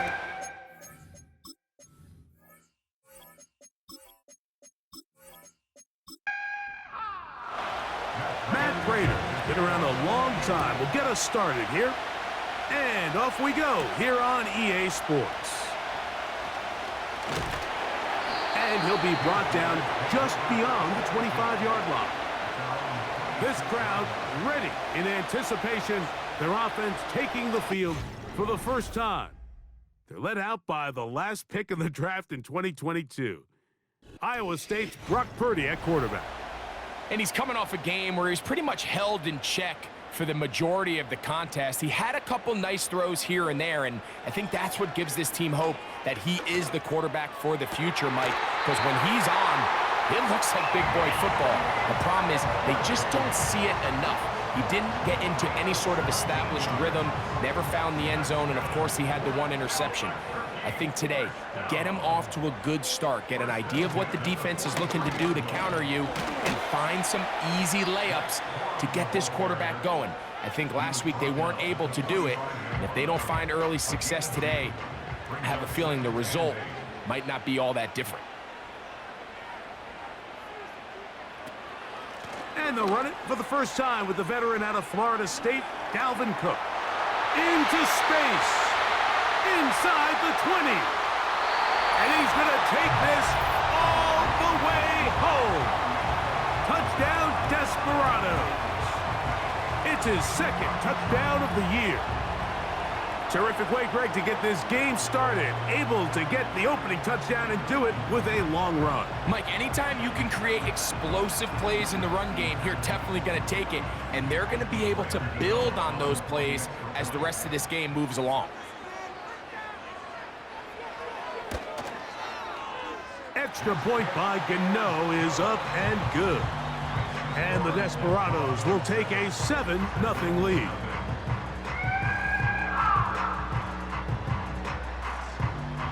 So out is Gano after the touchdown. He'll send this one away. Here's Pierce for the return. Now an opening past the 30. Good return here. Brings it up to the 33-yard line.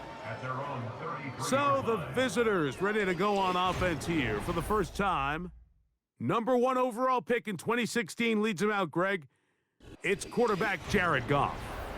I think the biggest thing that stood out from last week's game was when they went into the game with an initial plan, how quickly were they able to get away from that when they realized it wasn't working? I think they got a lot of unscouted looks, meaning the defense threw a lot of exotic looks at them, blitzes, different fronts and coverages, maybe things they didn't work on all week.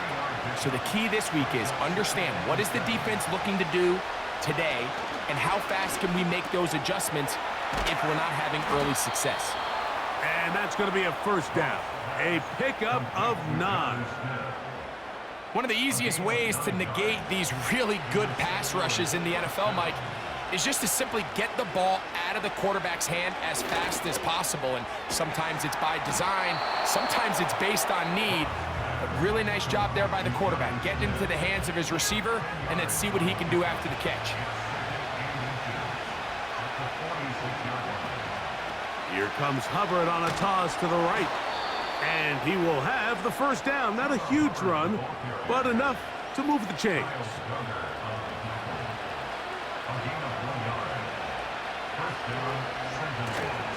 Off the play fake, here's Goff. And he got rid of that one quickly before the receiver even knew what was going on. That's incomplete. They'll try again here. 2nd and 10.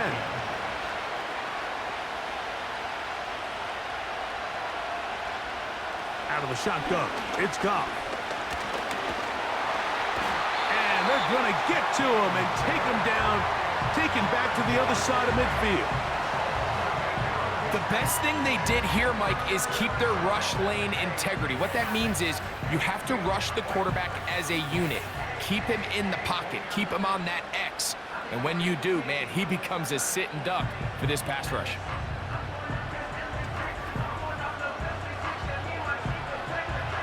Work to do following the sack. It is 3rd and long.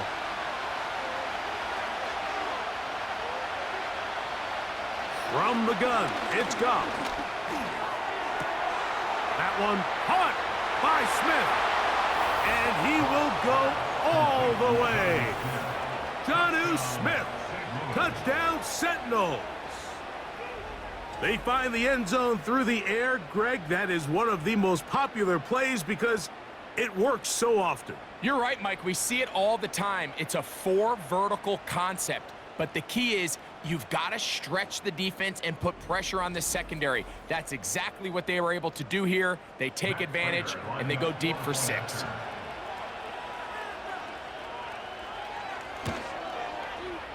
Prater's extra point is good. And the Sentinels come right back to tie it at 7.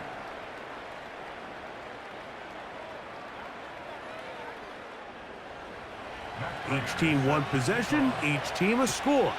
7-7 as they kick it off. This returnable from the 4. Oh, he's got room past the 30. And they'll be set up well as he is past the 35-yard line. The Desperados offense ready now for their 2nd drive. We'll try to break out of this deadlock. We are all even at 7 as they start this drive, 1st and 10.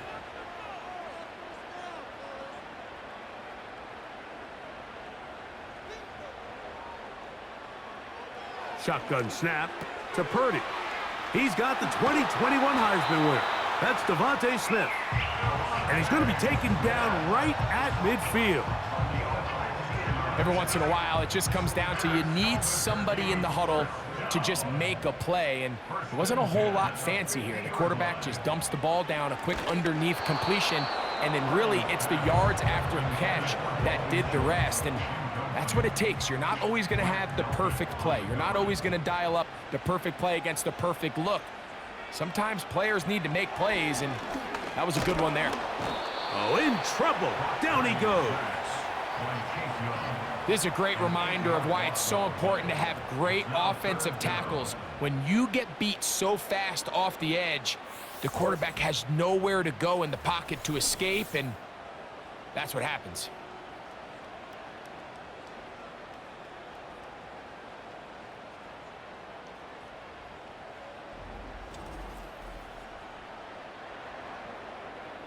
So, backed up after the sack, and now it's 3rd and long. Man in motion is Smith. 3rd and long. Here's Purdy. He's got his man. It's Smith. And he will score. Devontae Smith. Touchdown, Desperados. They get the job done in the air. Greg, that is a play we see often. It's also a play we see work very often. Mike, that 4 vertical route, it puts a ton of pressure on the secondary. But in order to do that, you have to give your quarterback time for those receivers to get downfield. Give credit to the offensive line. That's exactly what they did. They're able to take advantage for the strike. Extra point by Gano is up and good. And the Desperados will move out to a 14-7 lead.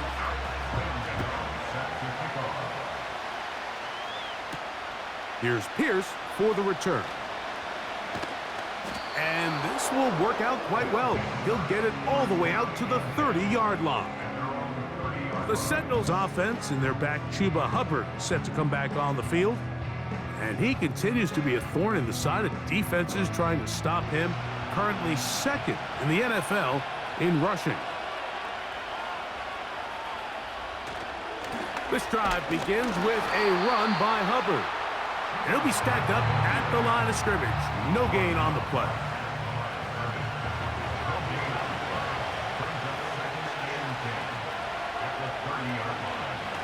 They'll go again with Hubbard. And once again, they try the same runner. They get the same result. Back-to-back carries of no gain. Now it's third down. So they'll talk over what to do on this third down play as we have hit the end of the first quarter. 14-7 is our score. And EA Sports NFL Sunday returns after this. It is 3rd and 10.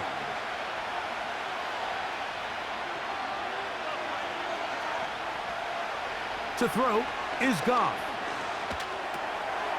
That's to the left side and taken in by Smith. He's going to be brought down very close to that line to gain. They're going to mark him just a bit short. And now it's 4th down. Hunt coming here from the Sentinels. Deep to return, Kadarius Toney.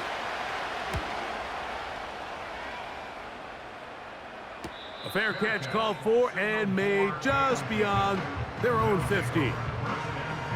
The Desperados offense and receiver Devontae Smith take the field for their next drive. And it may be time for this defense to start throwing a second defender at him, maybe. Look at what he's done. Whatever the defense has tried the first half, it hasn't worked. Can he get away? No! He's going to be taken down behind the line. Lost one on the last play, so now it's 2nd and 11. Here's a handoff to Cook. And he'll get them 5 yards closer, but now 3rd down coming up.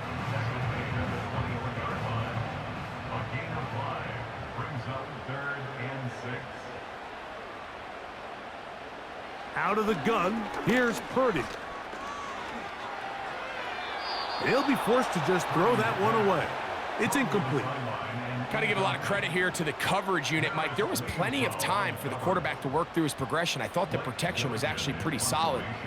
But at the end of it, there was just nowhere to go, and he had no choice but to just throw that ball away.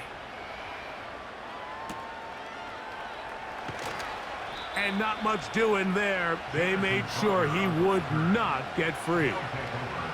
The Sentinels offense ready to see what they can do. They trail here by a touchdown as this drive will start with a 1st down.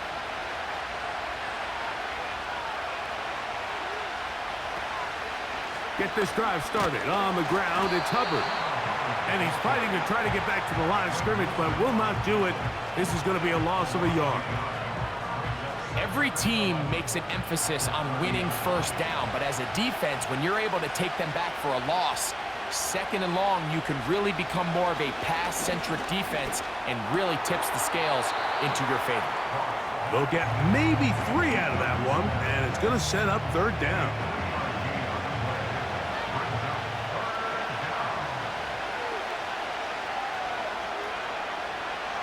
Now, Goff. He'll be forced to just throw that one away. It's incomplete. This offense has to find a way to be better on 1st and 2nd down, Mike. Living in these 3rd and long situations, must pass, is not a recipe that their offensive coordinator wants to operate in.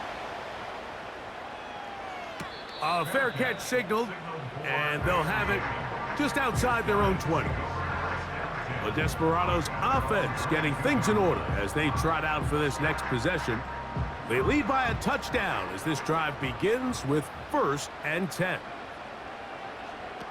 Throwing from the gun is Purdy.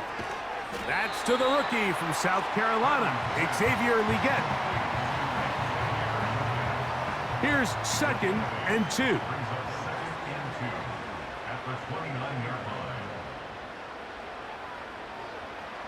Now Purdy. And that's going to be incomplete. Coverage was good that time. The contact jarring the ball loose and forcing 3rd down. They need 2 Here's Purdy.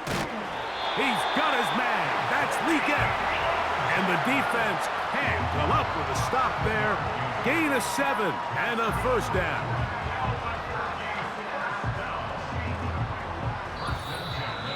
Two minutes remaining here in this first half. Greg and I continue in just a moment. So, from the 36, it is 1st and 10. Purdy gonna put it up again. That one taken in right side by Leggett. Certainly not the biggest play of the day, but a good example of picking up positive yardage, staying ahead of the chains by a well-timed ball and a well-timed route. To throw once more, it's Purdy. He'll find Woods. That one is caught. And he is out of bounds all the way down at the 35-yard line. First catch for him on the afternoon, and it results in a first down. Now, this is the epitome of a really short throw and a really nice run after catch. And listen, for a quarterback, it all counts the same. You don't always have to throw the ball downfield to generate explosive plays, and these drag routes can be very, very effective. And he can't hang on through the contact. It's incomplete. What a good job defensively to meet him just as the ball was arriving. And it'll be 2nd down.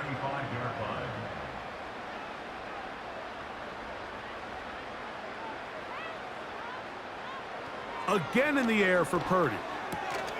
That's to the sideline and pulled in by Smith. You can see the eyes of the quarterback. He's trying to push this ball initially downfield, but with the defense doing a good job keeping a lid on the coverage, he's forced to check this ball down to the shallow route. But this is something that they know in the future. If I need a couple yards, they can come back to this play. That's over the middle and intercepted. Picked off by Matt Milano. And the Sentinels are going to get this back at their own 34-yard line. I know it doesn't seem like a ton of yards on top of that pick, but that was really well done. I mean, it's just going to make life so much easier now as the offense takes the field, trying to capitalize off of that turnover.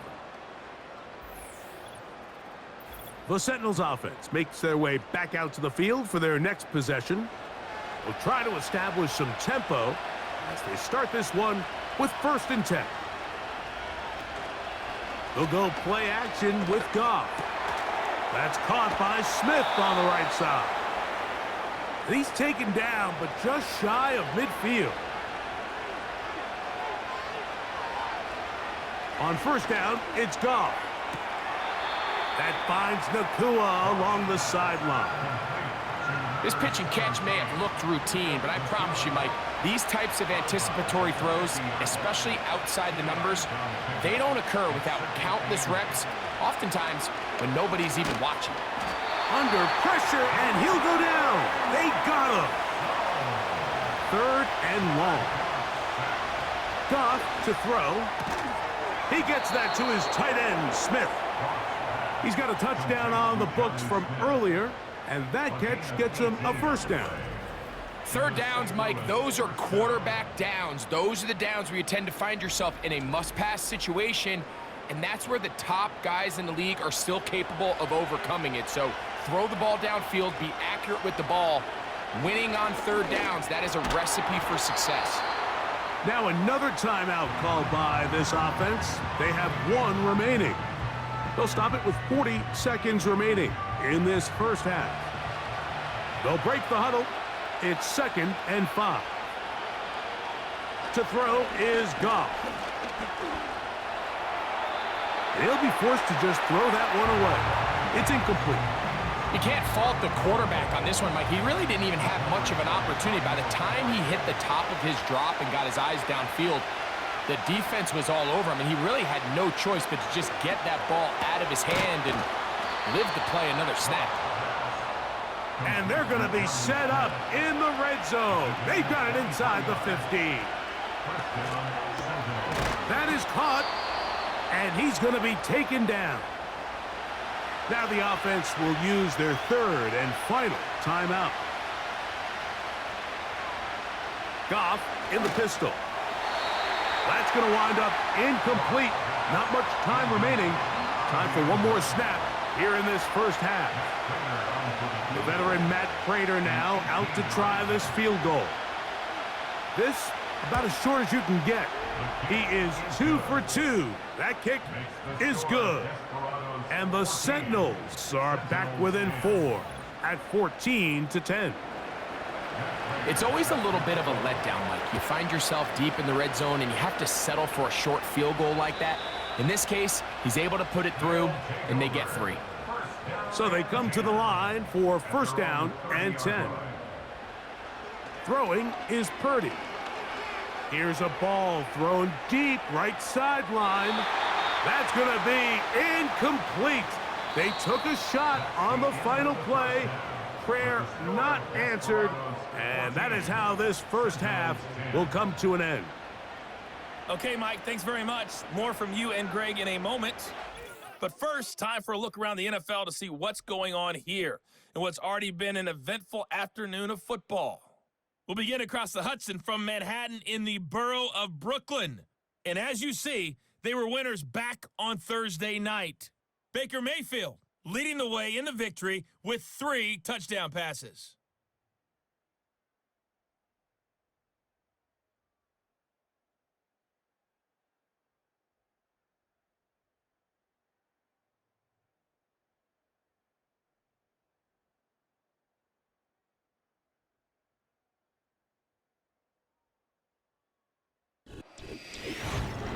We saw a fine performance in the first half from the former Mr. Irrelevant, Brock Purdy. He connected on a touchdown pass in that first half, and that's a big part of why his guys lead at the break. These two teams making their way back out of their locker room, so that means we're just about set for the second half. And to bring it your way, we go back out to Mike and Greg. Coach, thank you. Both teams trying to find the right formula to come out on top in this second half coming up. From the 6, here comes a return. And their drive will begin at the 30-yard line. The visitors' offense going to have the first crack at it as we begin this third quarter. They trail by 4, a touchdown gives them the lead. Drive begins with 1st and 10. And the struggles in the running game continue. They take him down behind the line. With the struggles they had running the ball in the first half, Mike, it makes sense that they're trying here early in the second to get this ball carrier going. But this last run's not going to do him any favors. Another rush, another loss of yards. And a good piece of running there. He'll get about 9 yards past the 35-yard line. 3rd down, 3 to go. They'll try to run for it with Hubbard.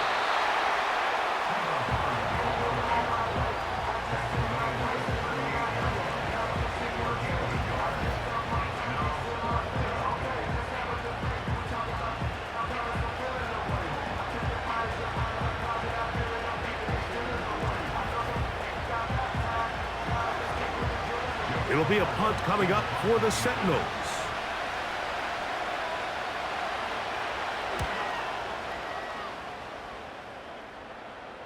And the receiver with a fair catch, taken successfully, and that's where he'll turn it over to the offense.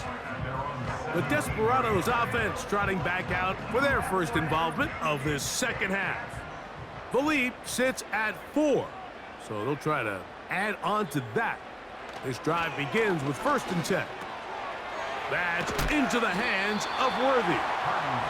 That's a nice pickup on a first down throw. It's a gain of 8. They'll come to the line now on 2nd and 2. On the ground, it's Corum. And that's good run support on the edge.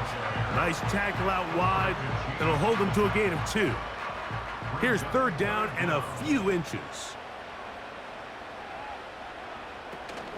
They'll try to run it here with Corum. And he's going to be brought down right on that yellow line, but the official signal, he's got enough for the first down.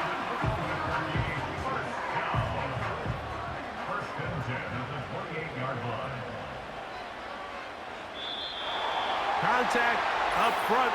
Did they get one of the defenders to jump?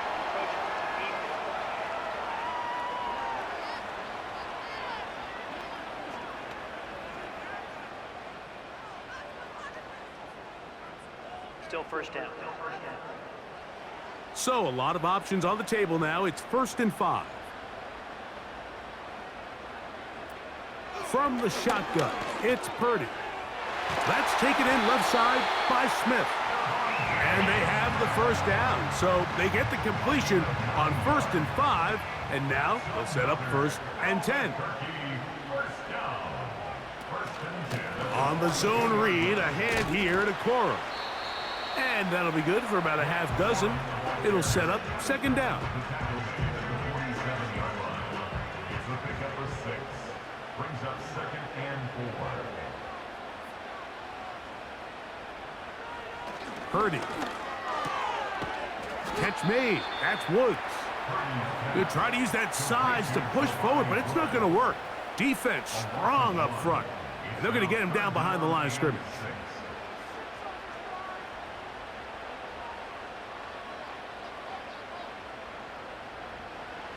3rd down. Purdy. And that is incomplete. He was trying to get it to Xavier Worthy there. And it's going to bring up 4th down. The Desperados out and ready to punt. They'll punt for the 2nd time, looking to pin the opponent back deep. And no chance of a run back here. This one's going to sail out of bounds. The visitors' offense back onto the field. For their next possession, they'll begin with 1st and 10. Here's a handoff to Hubbard. And this will be a short pickup to about the 30. Johnny Newton, rookie out of Illinois, there to bring him down. On 2nd down, Goff. That's to the left side and taken in by Smith. And he's going to be dropped after a pickup of about 5. Following the completion, we'll get a stoppage here for an injured player. As the athletic training staff looks at him, we'll step away for a moment.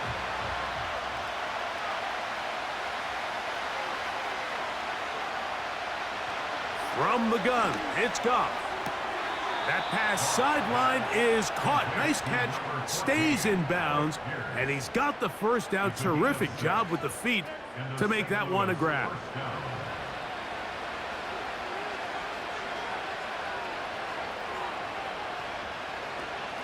Now Hubbard, and it'll be brought down as we tick towards the end of this 3rd quarter.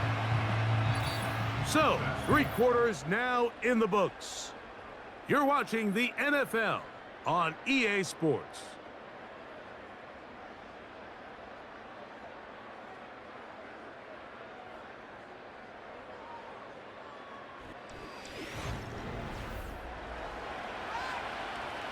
We'll try again. It's 2nd and 10.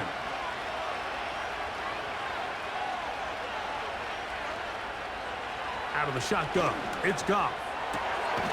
That one taken in by T. Higgins. And they'll have it across midfield down at the opposing 46-yard line.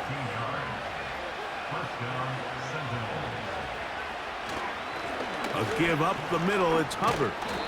Nice job finding the seam. Gain of about 9. Just a yard short of that first down. A good spot here. 2nd and a yard. To throw is Goff. He'll complete it to Barner.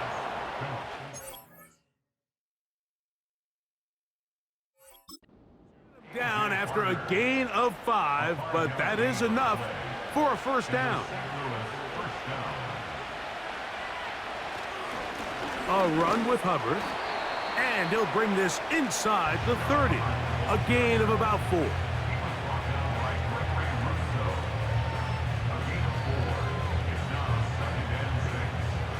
Here's a 2nd and 6.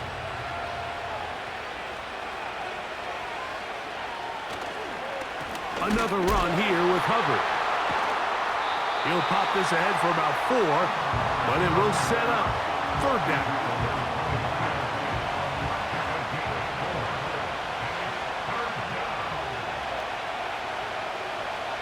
Goff. On the out, connecting with Allen. Out-breaking routes, Mike, especially outside of the numbers, everything is about the timing. If you're late with the throw, you're going to be watching that defensive back take that thing the other way for 6.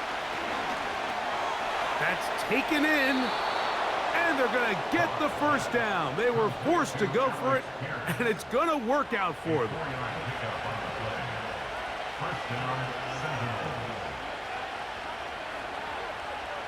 Throwing here is Goff. That's over the middle and caught by Smith. They'll come up here on 2nd down and 5.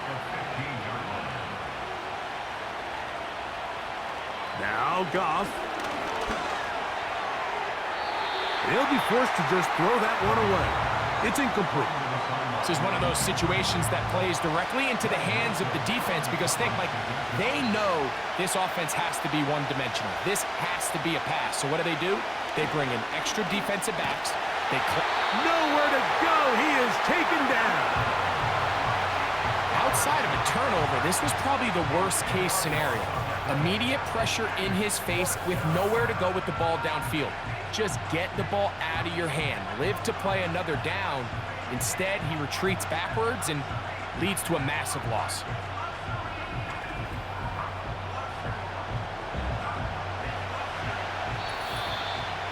So, 2 minutes to play here in the 2nd half. We'll come back and finish this one off. After this, defense has to play smart, avoid a penalty on 4th and long. Now a deep ball toward the end zone. And that is incomplete. They had their chance. They took it there. Look, they're trailing late. Got to let it fly. This will wind up a turnover on downs. The home team's offense ready to see what they can do with this next possession. They'll do so with 1st and 10.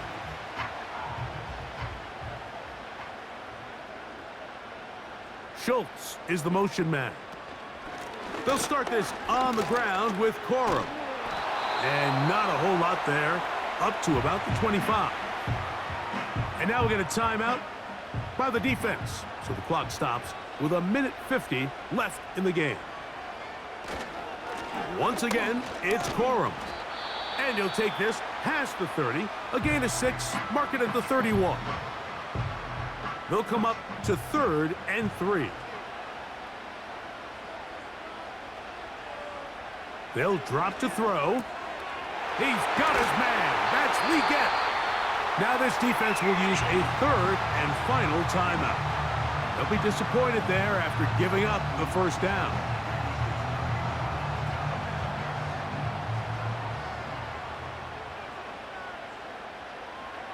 The defense still with all 3 timeouts at their disposal as the quarterback's down to an E. 2nd and 11.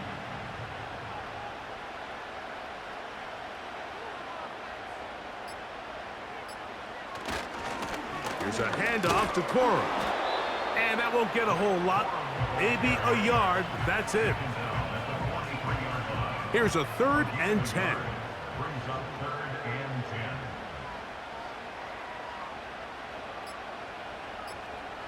Victory formation here as he's down to a knee.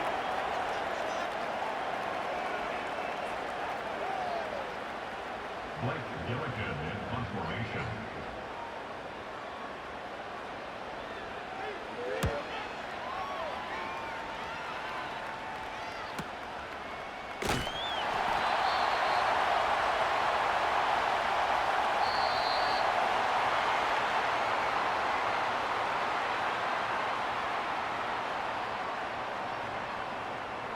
So the fans gonna head home happy.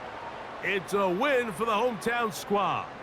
They're able to bounce back after a difficult loss a week ago, respond with a much better overall performance, and it culminates in a victory. And that'll do it for my partner, Greg Olson. For our entire team, I'm Mike Tirico. This has been a presentation of the NFL on EA Sports. With that, we say so long, everyone.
It's week 9 of the National Football League, and we've got C.J. Stroud. He comes in 3rd in the league in passing touchdowns.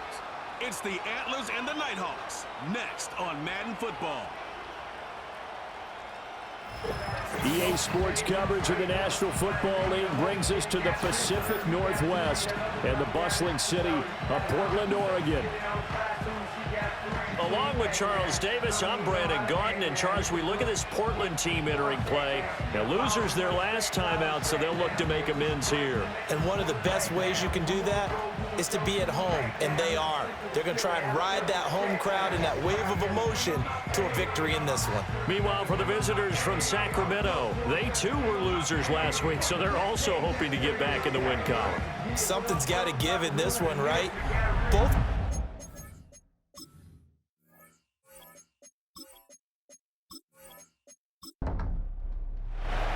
The first 2 months of the regular season down. What will the final 2 bring us as we're off in week 9?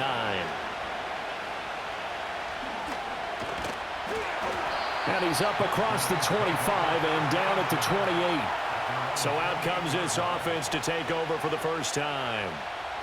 And they will be led out by their signal caller in his 2nd year in the NFL now. Okay, I thought there was something to build on in last week's game by his performance. I thought he played fairly well overall. The numbers won't knock your socks off. 2 touchdown passes and an interception. The bottom line, though, they lost. Yeah. How does he eliminate that 1 interception, continue to take care of the ball, and maybe increase the number of times he puts the ball in the end zone with a receiver? A good start. 1 play, 10 yards. So here's a 1st and 10 at the 38. 1st and 10 at the 38-yard line. The first carry now for Tony Pollard. And he is going to be stopped cold behind the line of scrimmage. Officially, it's a 1-yard loss. That's going to bring up 2nd and 11. Brings up 2nd and 11 at the 37-yard line. Throwing now is Stroud. That's caught by his big tight end, Mike Gesicki. And he'll be taken down, but not before he gets into enemy territory. Give him 14 on that one and a 1st down. I got a kick out of that one, partner. You and I talk often about trying to hide receivers in certain situations, but a guy of his size, can't really hide him. But the tight end drag route, definitely an effective way to sneak him across the formation for an easy completion and a 1st down. And it's knocked away and incomplete. And not a common sight, at least on this drive. A momentary setback, though, for this passing game that has been moving well this series. Good thing for them, though. Still 2 more downs to connect and try and pick up another 1st down. And he fires one incomplete.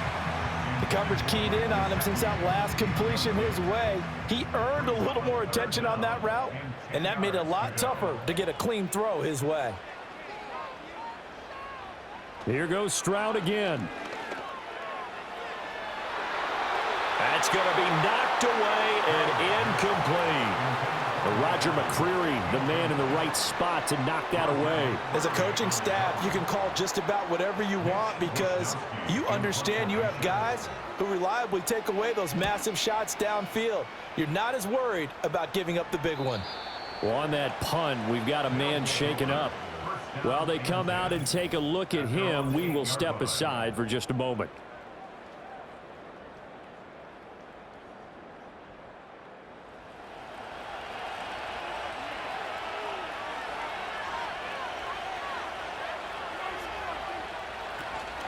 A run for the first time with Bijan Robinson. And nowhere to run on the interior of that defensive line. He'll get back only to the line of scrimmage. Now a 2nd and 10. Robinson with another carry. And this time he won't even make it back to the line of scrimmage as they stop him in his tracks. They wind up losing a couple there, so they go behind the original line of scrimmage, and now 3rd and 11 coming up. We're backed up here. Tough spot, needing 11 yards to pick up the 1st. Now it's Herbert. And he's going to go down. He backed up into the end end zone, and this is going to wind up a safety. Well, we thought these two defenses, they might come to play. One has already come to play here, a safety for the opening points of the game. Brandon, let's file this play away because if it turns out to be a tight game, who knows? This could wind up being the difference.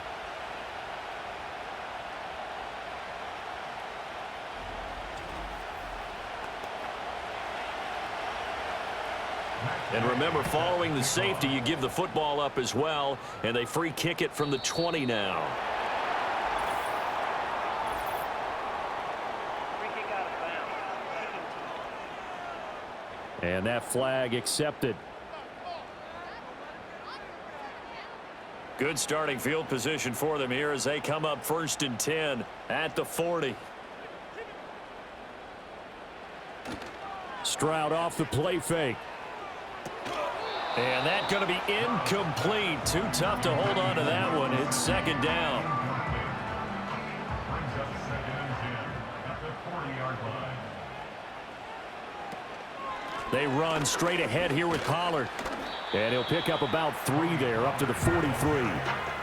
Well, that's a good start to this drive on the defensive side of the ball. Forcing incompletion on 1st down. Then you're able to shut down the running play on 2nd. Yeah, I wouldn't be surprised now. A little bit of pressure going at the quarterback in an expected passing situation. He's got his target. That's complete. And they'll get him down as he's inside the 40. First catch there for Evans. Good enough for a 1st down. I don't care who you put on him. He's going to be a handful in one-on-one throws. Yeah, right now, you're right. They're in man-to-man. Maybe need some safety help. I would say that'd be a good idea. Double team him somehow. I'm going to have to make someone else beat me rather than let him shred my defense. They'll go with Pollard here on 1st down. And he's going to take this ahead for right around 3 yards, but no more than that. 2nd down. It's a pickup of 3. Brings up 2nd and 7. Stroud. And his throw's going to be incomplete. Excellent coverage there on the play from Cameron Curl. So 3rd down, they need to get to the 28 for a 1st. When you look at this defense, Yeah, they've been very good this year against the pass, currently holding on to a top 10 ranking at number 10. oh, he tries to force it in, and it's intercepted. Picked off by Cameron Curl. And the return will stop right around the 25. CD, I know it's just his 2nd year in the league as a quarterback, but that's going to be one when he flips on the tape. He's like, I shouldn't have thrown that ball. No doubt about it, and his coaching staff will be emphatic about he shouldn't have thrown that ball. But remember, 2nd year, as you noted, on-the-job training, so he's got to take this feedback that he's getting, negative or otherwise, and turn it into positives moving forward. The Nighthawks offense, led by their running back, headed out for the 2nd possession. And as we check out the NFL leaders in rushing touchdowns coming into the weekend, see a familiar name there near the top of the leaderboard, currently 2nd in that category. They start on the ground with Robinson here. And they're able to get this one across the 35. Give them 11 yards that time and a new set of downs. That's a nice run right there, able to get to the outside, and so many times defenses say, okay, we got you hemmed in. But if you're running the football, at least you know where everyone is coming from. You don't have to worry about the backside at all. That allows you to run with a little bit more confidence as you traverse down the field. So give them 5 yards there on the pitch and catch, and that'll make it 2nd down. Herbert off of play action. That's going to be caught by Kirk.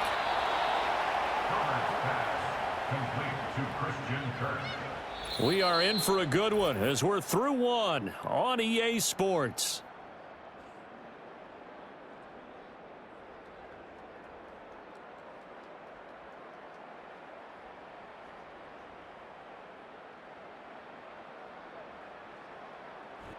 Sacramento with the football here as we get set to begin quarter 2. As they've got it with a 1st and 10.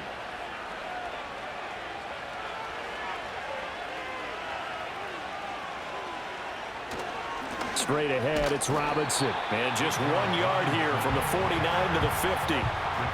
Oh, there's plenty of traffic waiting for him up the middle. But give him credit, he tried barreling through anyway. They're fortunate to get a yard out of that one.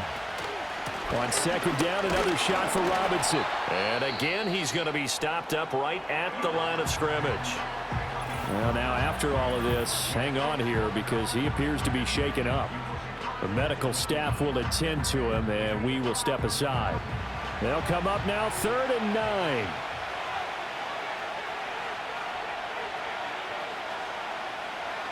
From the 50, here's Herbert. This is caught inside the 15. And he will take this one in for a touchdown. Jalen Waddle, his 3rd touchdown now on the year. And his guys have taken the lead. Well, you know he can be explosive, and he's ultra explosive there on the fly route. And you know how many times we've talked to coaches and we've had quoted back to us, well, you know something? When you execute really well, it doesn't matter if they know it's coming or not.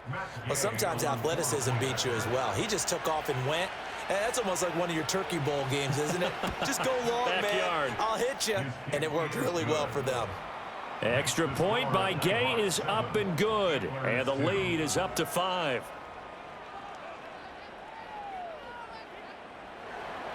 Following the touchdown, here's Gay to kick it away.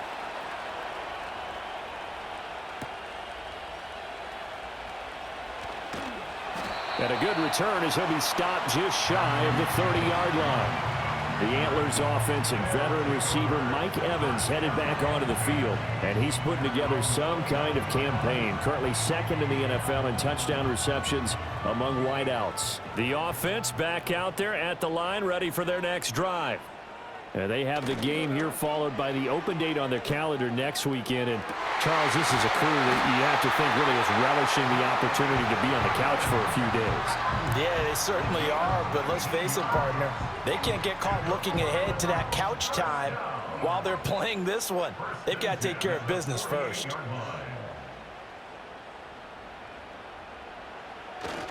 Pollard, he'll take it up the gut. Knifes his way forward here, but just 3 yards on the play. 2nd down. From the 48-yard line, here's 2nd down at 7. And they'll go play action here with Stroud. He'll get this to his tight end, Gesicki. 2nd catch for him today, and it'll wind up a 1st down. And the tight end is certainly a position built to move the chains because they can control space underneath. If they've got good hands, then of course they're a dynamic target. But one other thing is they're right in the sight lines of a quarterback on just about every play. And that makes it easier for the quarterback to pick him out and deliver. Oh, he was hit as he threw it there, and that one winds up incomplete. Here's 2nd and 10.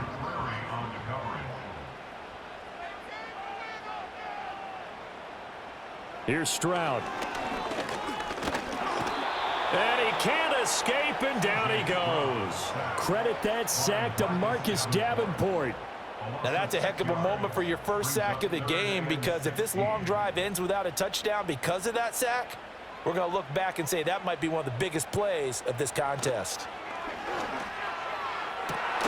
That is caught, and all the way inside the 15 before they drop him. That was no 3rd and 2. That was 3rd and 16, but they get the conversion anyway. I know we love our jobs, and pretty much any play we see, we're pretty, excited about. But big plays, let's face it, that's what we absolutely live for. How about that one? That was great, and what our camera missed was the fist pump from the sideline after that catch. They're fired out. That's a big game. Back to throw. Here's Stroud. Oh, and his early struggles continue. Here's another one intercepted. It's Roger McCreary with a pick. And he will take this one home. It's a touchdown. They were in a very good position to come up with a go-ahead score there. A really good drive. Instead, it turns into 6 points going the other way. Psychologically, I don't know what that's going to do to them. So as a coach, you're looking at that as at least a 10-point swing, right? Because they had the field goal in their back pocket. They certainly did, and you're right. At least a 10-point swing, maybe more. Here's Gay now to add the extra point.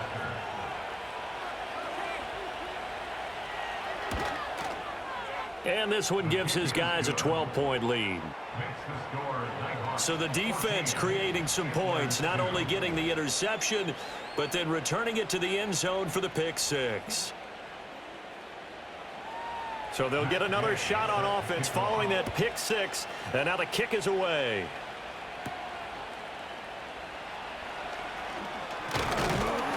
A solid return, pretty good field position. They'll start at the 32.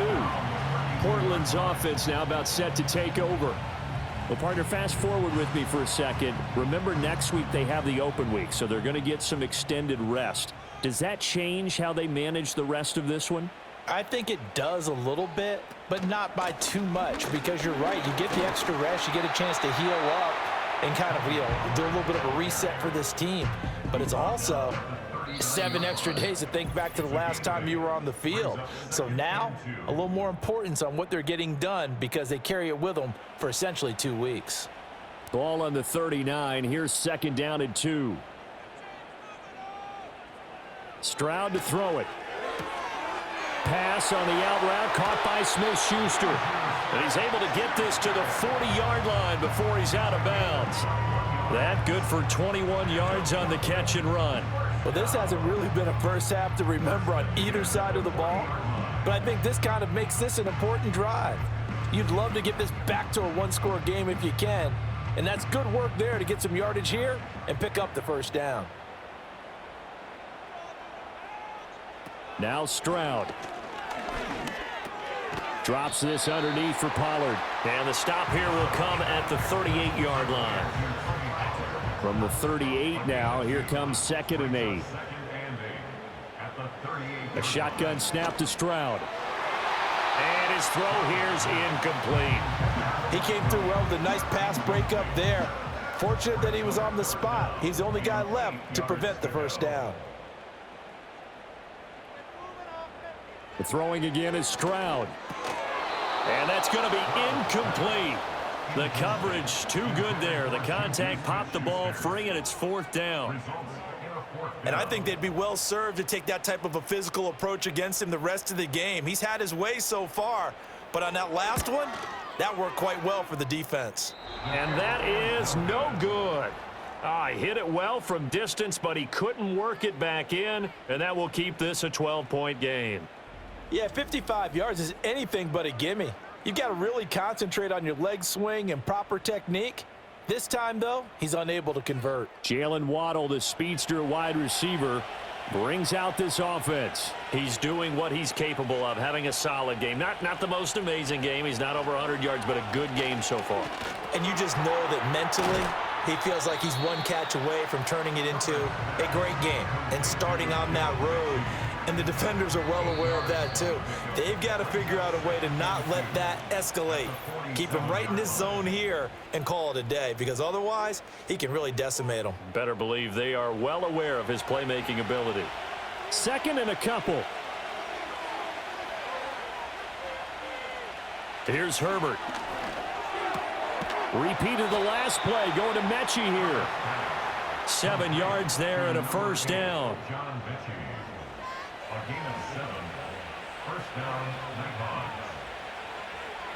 Herbert. Middle of the field, it's Robinson. Now another timeout called for by the offense, as they'll stop it with a little over 30 seconds to go in the first half of play. Herbert back to the air. That's caught on the left side by Kirk. And he's going to get this inside the 30. 12 yards there as they keep this drive rolling. It's another first down. And with just 4 seconds left in this first half, a timeout call.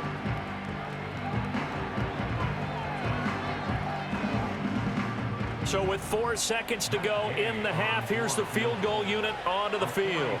This from 44 yards out, left hash. And Gay knocks this one through, and that will extend their lead even further. So a capper there to a pretty good first half. And I love the way that they put a chokehold on the clock and pretty much drained everything before they put the field goal on the board as they headed into the half. And no chance to see a return on the dynamic kickoff. They'll move this out to the 30-yard line. The offense now at the line, ready for their next drive. Final play of the half, Stroud. He's airing it out for Williams. And he knocks the ball away, and it falls incomplete. So we reach halftime in what's been a fairly one-sided game so far. As we'll send you eastward to Orlando. Standing by with that EA Sports halftime report now is Jonathan Coachman. Take it away, Coach. Okay, Brandon, thanks very much. More from you and Charles in a bit. But first, time for a look around the NFL to see what's going on here in the late window. We'll begin across the Hudson from Manhattan in the borough of Brooklyn. And as you see, they were winners back on Thursday night. Baker Mayfield leading the way in the victory with 3 touchdown passes.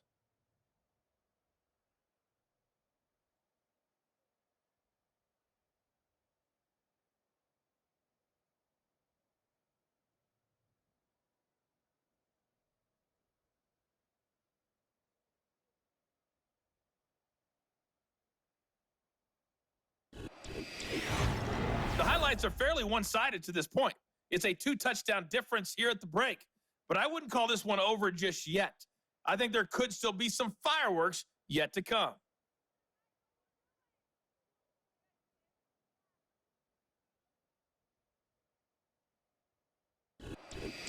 All right, Coach, thanks very much. Fine work as always as we welcome you back for quarter number 3. Both teams appear ready for the fight ahead, and we resume action here in quarter number 3.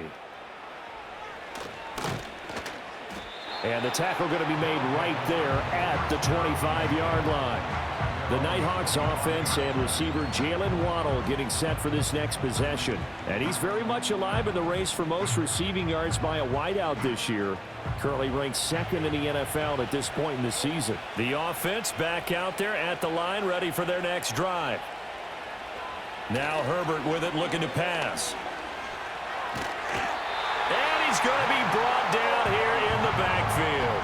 Buried by multiple defenders on the drive's first play. No question, that was needed by the defense because they're already trailing by a couple of scores. They had to get off the field without allowing another one. That sack on the first play, that may have derailed this drive.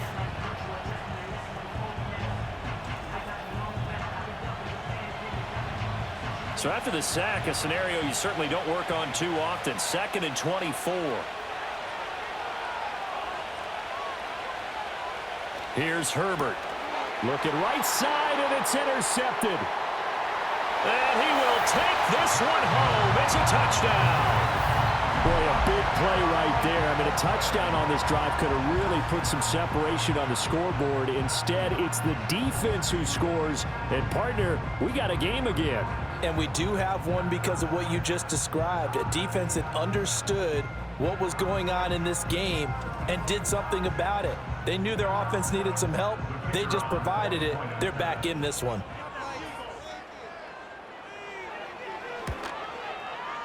Groupie able to add the PAT. And that will shave one more off this lead.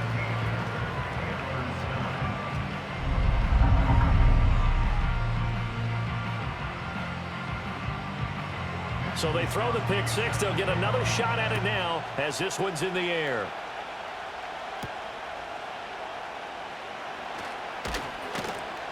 And he'll be tackled just shy of the 25. Here's Sacramento's offense once more. And remember, they were just out here a moment ago through the pick six, so we'll see if they can take better care of the football this go-around. Yeah, and sometimes, partner, I think it's almost better that you just throw the pick six and you come right back out on the field. You're not over on the sidelines dwelling for it for very long. You're not hearing everyone say, oh, hey, you'll get them next time. Hey, don't worry about it. All that stuff just goes right out the window. You're right back out on the field with a chance to atone. They work now on 2nd and 9. Back to throw here, Herbert. Open man is Waddle, complete. So 8 yards on the completion there, and that'll bring up what looks to be a 3rd and inches. Can't be more than a half a foot.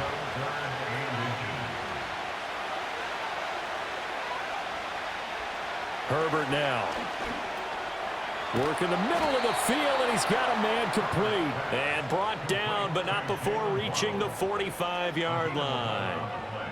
The 3rd down conversion successful, a gain of 11. That's the number 2 receiver in the NFL in terms of yardage, and tell you what, a few more plays like that, he won't be number 2 for long. Well, that's what often happens when you have competitors running around the field. These guys know where they stand in relationship to yardage, totals, numbers, the whole deal. And let's face it, all of them, they all want to be number 1. Justin Herbert looking to pass. Short pass caught by Henry. Now the result here, a pickup of 8. Leaves him with 2 to go on second down. 2 yards to go, second down.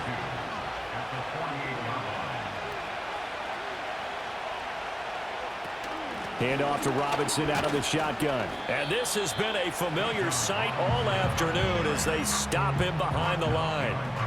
3rd and 3. Now it's Herbert.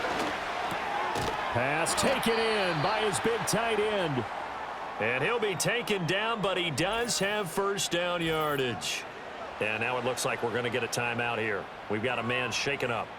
Well, hopefully, obviously nothing serious here. Medical staff, though, going to take a peek, and we'll take a break. On 1st and 10, it's Robinson. Fighting him off. Flashed the stick skills on that run, but then stopped shy of the 35. A solid run on first down. Gain of 7 leaves him with a 2nd and 3.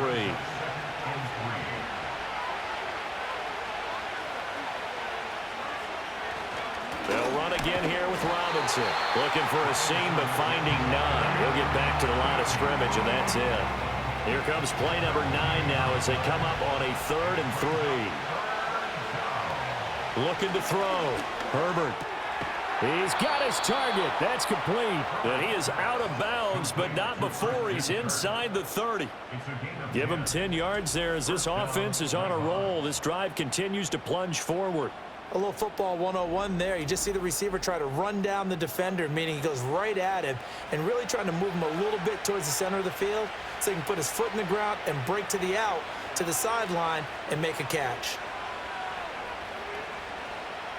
On first down, he'll drop to throw. That's going to be caught by Waddle. Well, following the play now, they're going to stop the clock here as a man is shaken up. Well, now they're going to come out and take a look at this injury, and we'll be back in a moment. So 2nd and 4 from the 22. Back to throw. Herbert. And quickly into the hands of Robinson. And he's going to be touched down, but he's got the first down. From the 13 now, they work on 1st and 10. Herbert throwing again. And that is incomplete. Oh, the coverage a little too good there, and it's 2nd down.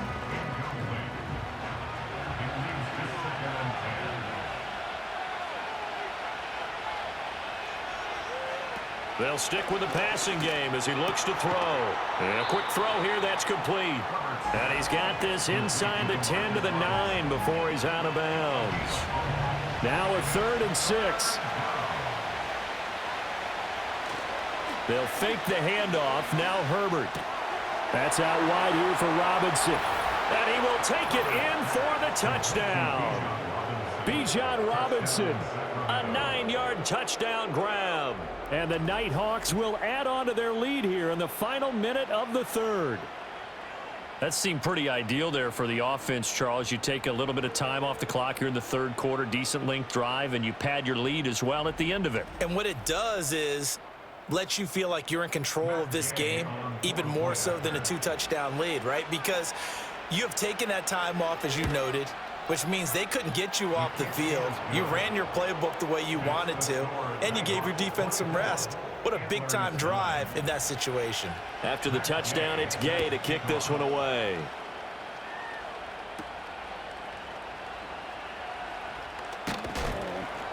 And he'll go down as this drive will start at the 25-yard line.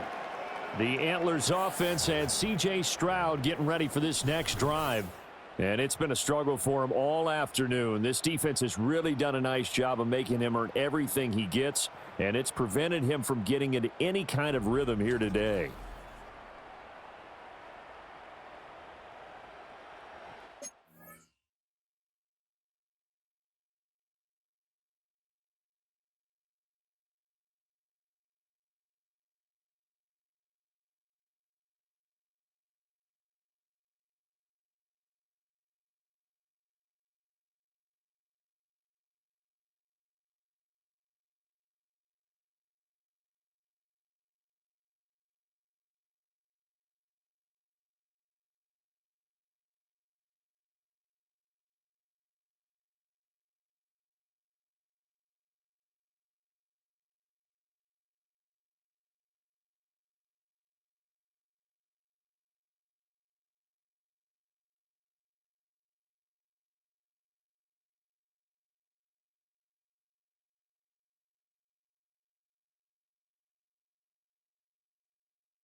Offense now at the line, ready for their next drive.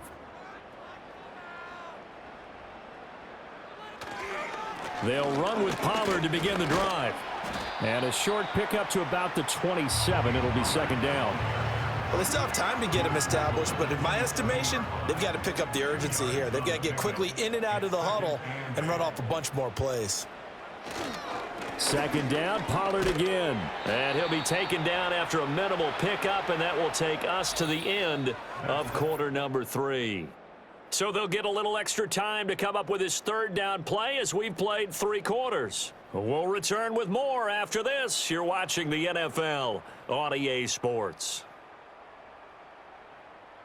Back now in the Rose City of Portland, Oregon, as we're about ready to rock and roll for the 4th and final quarter. Stroud looking to throw. That is caught, and he goes out right around the 39. It's a third down gain of 10 to pick up the first. Fourth quarter, every drive so critical, and you figure may only get one more shot after this, so a touchdown's imperative on this drive. It is, but you also have to think to yourself in play calling, don't hold anything back. Don't save it for the second touchdown. You've got the first one for the second one to even matter. Stroud to throw it. He finds his man, Pollard. And he's going to get a solid gain of 9 before being brought down. Second and right at a yard. Second down and a yard. Play action. Here's Stroud. Open man completes it to Smith-Schuster. 9 yards to pick up there, and it's a first down.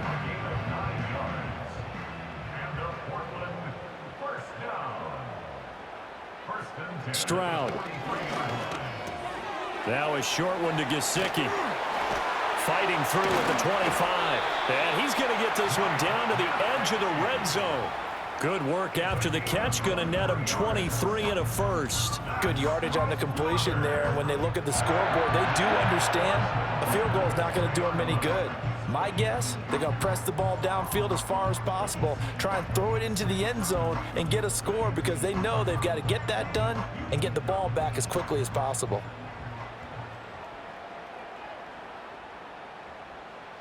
Again, it's Stroud.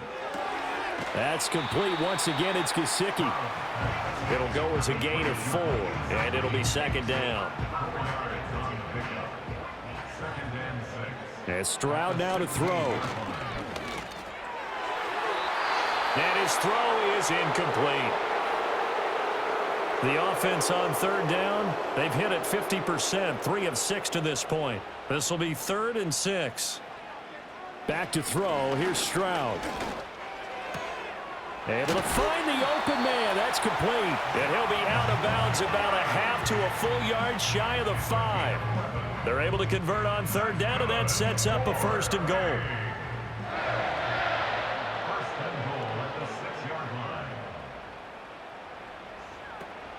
They'll run with Pollard.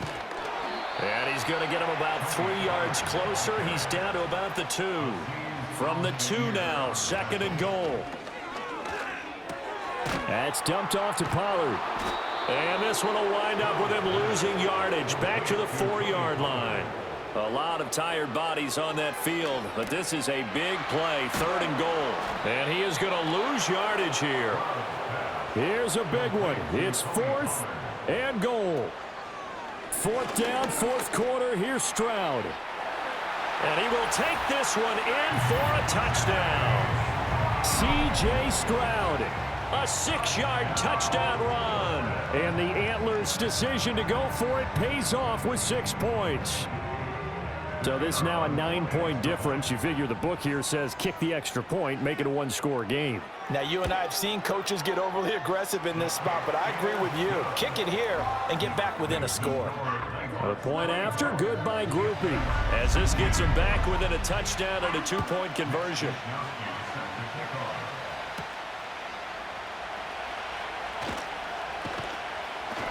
And he brings us out past the 20 to the 24. The offense back out there at the line, ready for their next drive. And this game not quite over yet. And we'll likely see him take all 3 timeouts defensively, so they can't just kneel this one out. They're going to have to try to run a few plays. You're exactly right. They've got to get a first down and make them use up all their timeouts in order to feel like they have this one in hand. You'd have to think likely another running play coming here, 2nd and 11. He's going to get it again. Just looking to get forward and protect the ball. Now a second timeout called for by the defense as they'll head to the sideline and talk over what to do next.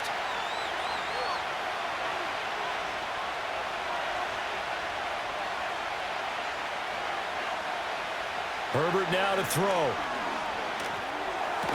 That's to Schoonmaker, the tight end. And even though he gets out of bounds to stop the clock, it's not going to matter. That first down going to be enough to write a finish to this one. And now it appears that the referee's been buzzed, and we'll get a review. And this being inside 2 minutes of play, everything coming from up above. Did he keep those feet in bounds? That's the question they've got to decide. And I got to say, watching it in real time, it was awfully close. Yeah, it certainly looked like a heck of a catch because he didn't appear to bobble it, which could complicate things. But even with the benefit of replay, that's pretty tight. Well, here's the call. So the folks in New York just going to wind up confirming what the official saw as this play will stand as is. Now the defense will burn their 3rd and final timeout. And they'll be disappointed to have to burn one there after giving up the first down.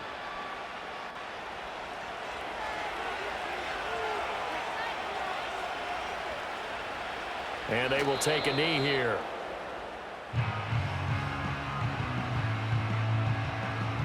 Second and 11 now.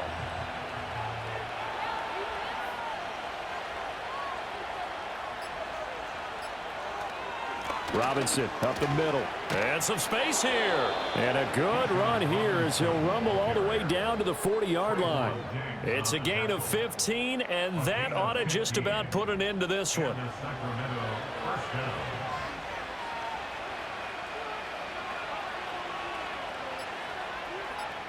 Herbert to a knee, and that should just about write an end to this one. Yeah, it's fun to kneel down in front of your home crowd, but when you go on the road, that band of brothers attitude, right, just us against the world, and get it done, how happy are they? I remember a coach at a previous stop telling me, you get a win on the road, doesn't matter the opponent, get out of there like you stole something, and they did in this one. So it's our visitors that come away with a victory here, and it was thanks to the fine play of their quarterback, CD, Justin Herbert. Yeah, the numbers don't jump off the page, but he was a steady influence back there.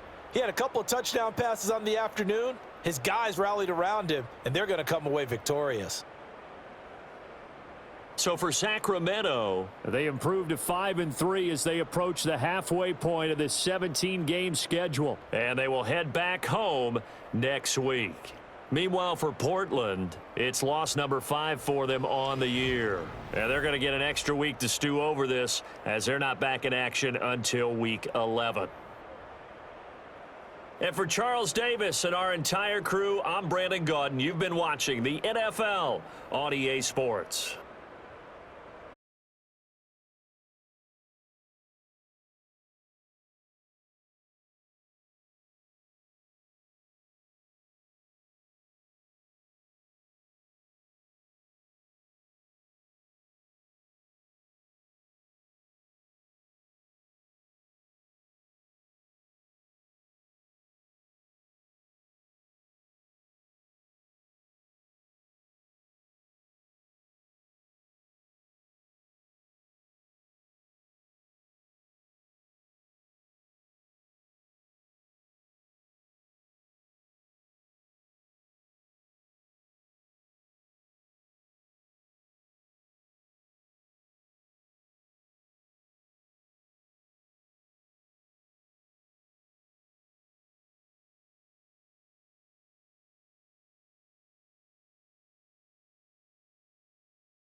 It's week 9 of the National Football League, and our focus is on Kyle Pitts.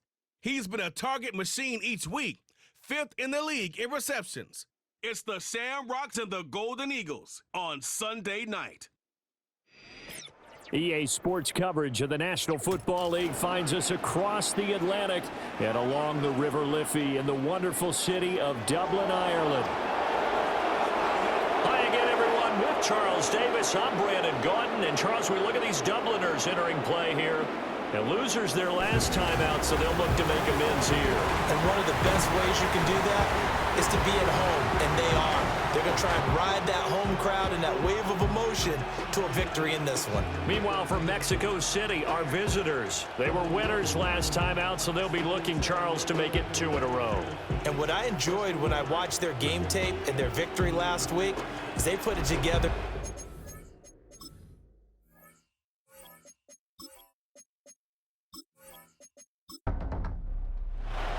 The first 2 months of the regular season down. What will the final 2 bring us as we're off in week 9? And he'll be stopped up at the 25. So out comes this offense to take over for the first time. They will be led out by the Heisman Trophy winner from 2018, drafted #1 overall the subsequent year, Kyler Murray. And when you have a guy like Kyler Murray under center, it not only opens up your playbook, it allows you to draw up even more plays because he's among the best dual-threat quarterbacks in the league and a true playmaker.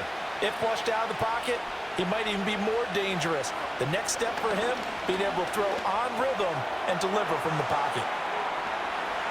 And they get him down, but not before he takes it across the 40-yard line. 16 yards on the game's first play and a quick first down. And we see the emphasis early here. Get your star receiver involved. Able to do it successfully. Not a bad start to begin with, that's for sure. And to me, this play says our guy is better than your guy's. Because, you know, a player of his stature, he won't just be single covered all game long. He's going to involve multiple people. And right away, they told the other team, guess what? He's just better. Now the NFL's leading rusher in 2021, Jonathan Taylor. And he is going to lose yardage here. It'll be a loss of a full 3 yards there, and it also brings up 3rd down.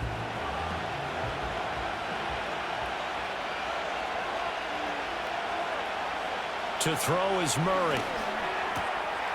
That's complete. It's Travis Kelce.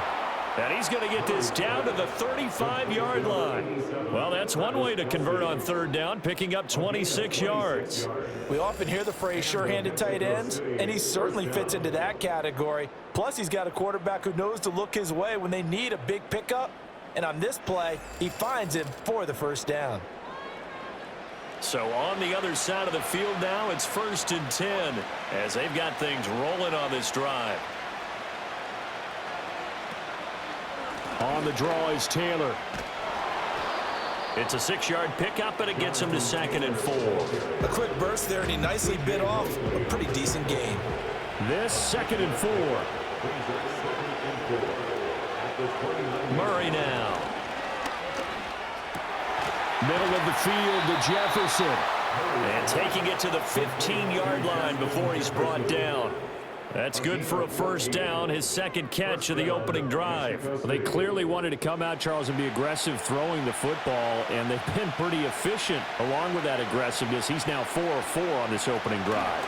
Yeah, and that's led to a fresh set of downs. I like what he's doing back there. You can tell he's at ease. Feels good about what he's doing. I think if I'm the play caller, I'm reading that, and I'm continuing to let him throw the football.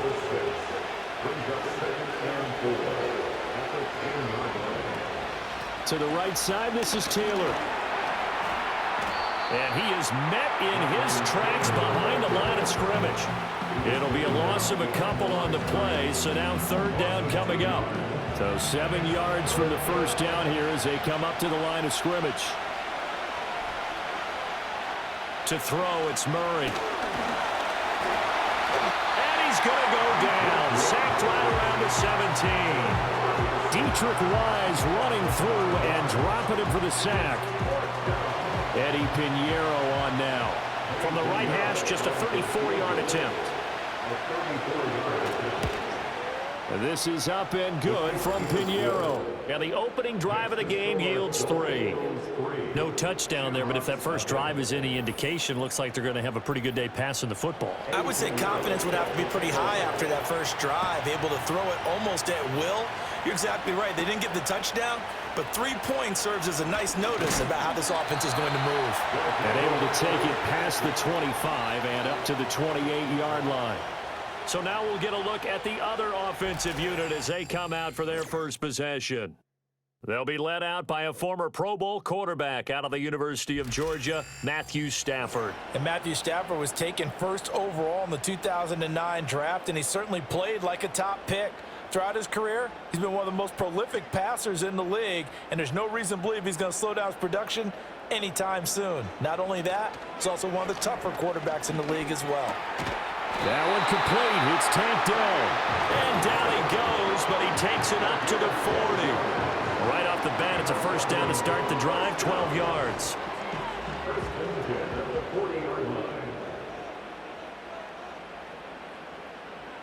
They'll send a receiver in motion left. And he'll get it here on the touch pass. Finding room at midfield. Now he's loose down the left sideline. And he's all the way down to the 13-yard line. A big play there on the catch and run. 47 yards. From the 13 now, they work on 1st and 10. First and 10 at the 13-yard line. Stafford. Under pressure, and he'll go down. They'll sack him on what ought to be the final play of this first quarter. Multiple players combined for their team's first sack of the game. 3-0 after 1 on EA Sports.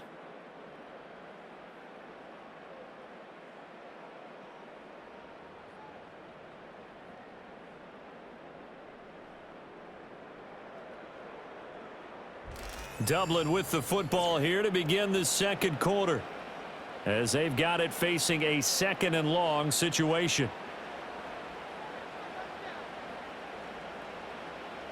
Harrison will go in motion left. Throwing on 2nd and long. Stafford to the right side and caught by Dell. They get him to the ground right on the cusp of the red zone after a pickup of 5 or 6. So a tough situation to overcome here. 3rd and 17.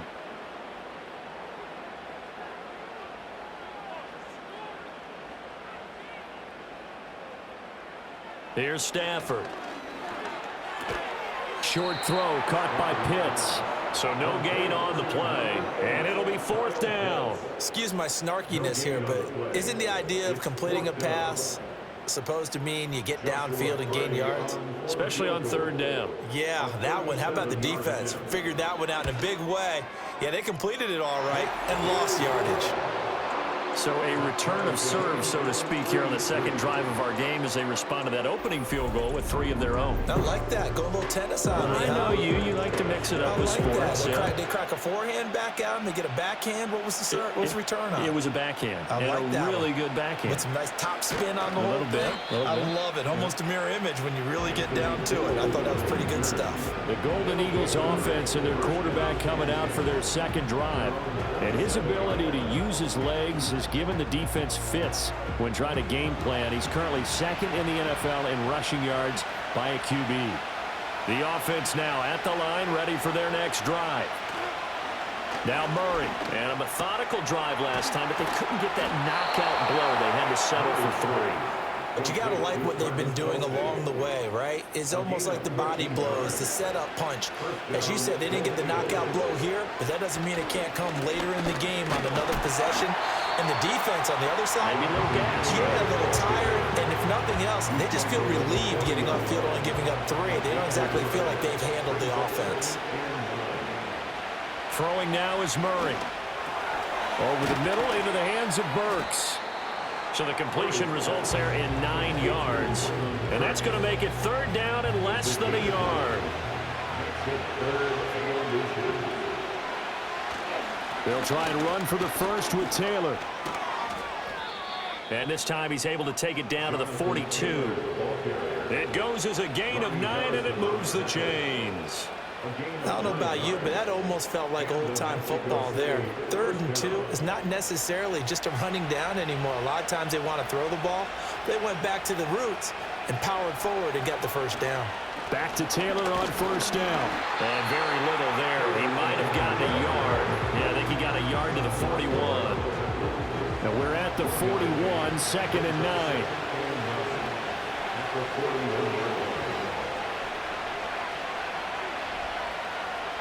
Murray going to throw. Complete. Jefferson the target. It'll be a gain of 5. And it's 3rd and 4 now. Second quarter, 2 minutes to go. Tie ball game. A reminder that when halftime rolls around, Jonathan Coachman will have all the highlights and analysis of this first half of play from our studios in Orlando. Work in the middle of the field, and he's got a man complete. And he works it past the 30, almost to the 25. They picked up 5 yards last time. Now they double it and get 10 here. As an unbiased observer, I think it would have been interesting to see what they would have done if they hadn't gotten the first down there. But since they did, I guess the point is moot. And they're right there in that middle ground, field goal range, punt, go for it. But as you said, they picked it up. And he takes a shot on the release as this will be incomplete. And their backs up against the wall a little bit, and they come through by forcing an incompletion. Now they've got to continue to ratchet up the intensity a couple of more times and get off the field before giving up any more yardage. And they'll work it inside the 15-yard line before it's all said and done. 12 yards there as they keep this drive rolling. It's another first down. And motioning left, that's Pittman. Here's Murray. Got a man, and he hits him in stride. And he gets into the end zone for the touchdown. Traylon Burks, his first touchdown on the year. And the Golden Eagles will take the lead here in the final minute of the first half. And that touchdown gives them a touchdown lead before they attempt the extra point. What a great way to end the half. Yeah, great job to put themselves in front, and now see on the sideline, special teams defense scrambling, saying we want to preserve this for the final moments of this second quarter. Piñeiro's extra point up and good. And the lead is now 10-3.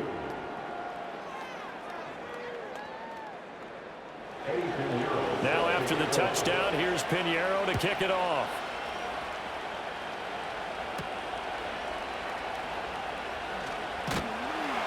And they will wrangle him down a couple yards shy of the 30. This offense back to work now late in this first half.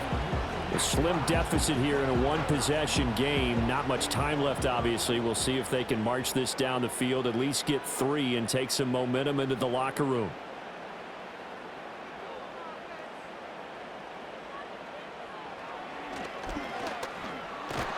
And he'll just burrow his way back to the line of scrimmage, and that's about it. Now we got a player in some discomfort after that last play, and not the guy you want to see. That's quarterback Matthew Stafford. So as the medical staff takes a look, we'll step aside. 2nd and 10. Slot man moves right. And here comes throw number 1 for the backup QB. Mills can't get away, and down he goes. Now the defense going to use the first of their timeouts as they get it right at the 32nd mark of this first half. Not wanting to risk another sack, they'll play it safe with a run. And he's going to get this to the 31, but that is still well short of what he needed. Now a second timeout called for by the defense. So that means they're down to 1 remaining here as we head toward halftime. As Sanchez on to punt here as he sends this one away. On the return is Jones. 45 yards, that's what the punt goes for. 5 on the return. And control of the football switching hands with very little time remaining until the half.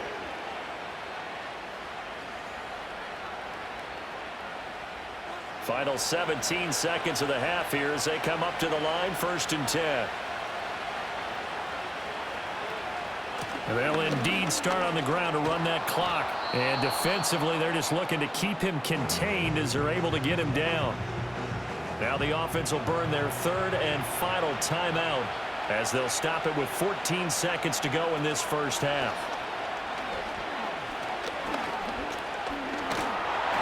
Can't get away, and he's taken down.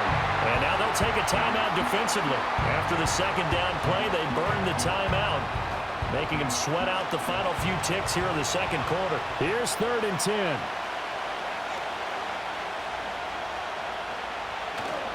Up the middle, here's Taylor.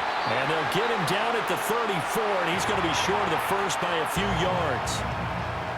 So on 4th down, here's Johnny Hecker to punt it away. He was called on 3 times in the win last week as his first one here's away. Taken in at the 22. So we have reached halftime with a touchdown. That's the difference on the scoreboard. As it's time now to send you back stateside to Orlando, Florida, and check in with Jonathan Coachman at our EA Sports Halftime Report. Coach. Okay, Brandon, thanks very much. Welcome in, everyone, to our EA Sports Halftime Report. Let's get you caught up on what's going on around the NFL. We'll begin across the Hudson from Manhattan in the borough of Brooklyn. And as you see, they were winners back on Thursday night. Baker Mayfield leading the way in the victory with 3 touchdown passes.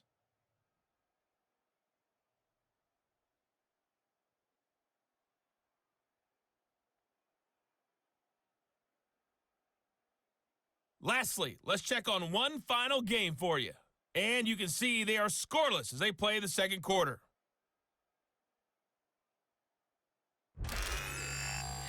We were certainly treated to an entertaining first half. Both these teams with some high points and maybe a couple of low points as well. So it's going to be a question of who can be the most disciplined team going forward. All right, Coach, thanks. Yeah, both teams likely to make some changes in what's been a closely fought battle to this point.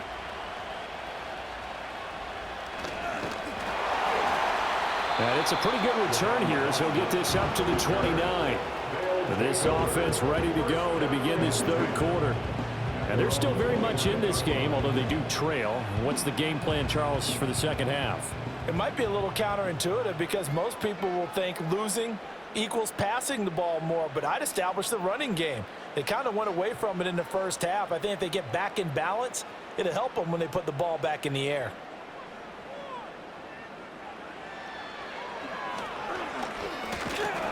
And he'll slip his way up across the 30 to the 32.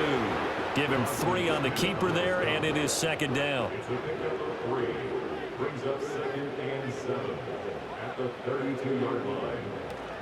From the gun, it's a give to Cook. And they'll stop him after a gain of a couple to the 33. I have to think a major focus of the halftime meetings had to be figuring out how to create space for the running game to get operating. Well, what you pointed out to me at half seems accurate. That line has struggled to sustain blocks. Yeah, I would agree with that totally. They've got to focus on staying on their double teams at the first level, make sure that block's secured before they slide off and try and chip someone at the second level. And he'll be tackled right on the chalk of the 45. A good gain of 12 yards that time. And that's well executed there on 3rd down. And I love the confidence that they had to let their tight end try and find some space in the middle of the field, right in their quarterback's line of vision. And QBs love to make that easy throw, and they hooked up there for a first down. First down, here's the run with Cook. And he'll be brought down at the 50 after a gain of about 5. Well, they're hoping that the second half is better for him than the first half. They've got to find a way to get him going. He's a big part of their offense. At the 50-yard line. Again, it's Cook. And he is across midfield from 149 to the other 49. A gain of just 2. Here is 3rd down and 4. Gain of 2 on the play. Brings up 3rd and 4. Now Stafford. He had him. He was open, but he couldn't get it to him. It's incomplete. Partner, for once in my life, I'll be succinct. In a one-possession game, every single stop like that could be a difference maker. 46 on his first kick. This one in that neighborhood as well. And this punt will go out of bounds. I think it'll be inside the 25, and it will. Right at the 24-yard line is where they'll spot it. The Golden Eagles offense and Kyler Murray headed back out onto the field. And he continues to be a nightmare for teams to defend in the red zone. You see the graphic. He's second in the NFL in terms of rushing touchdowns by a quarterback. Here's Murray as he sets to throw it. That's to the rookie. It's Jatavian Sanders. And he's taken down but able to slip across the 35. So from the 36 now, 1st and 10.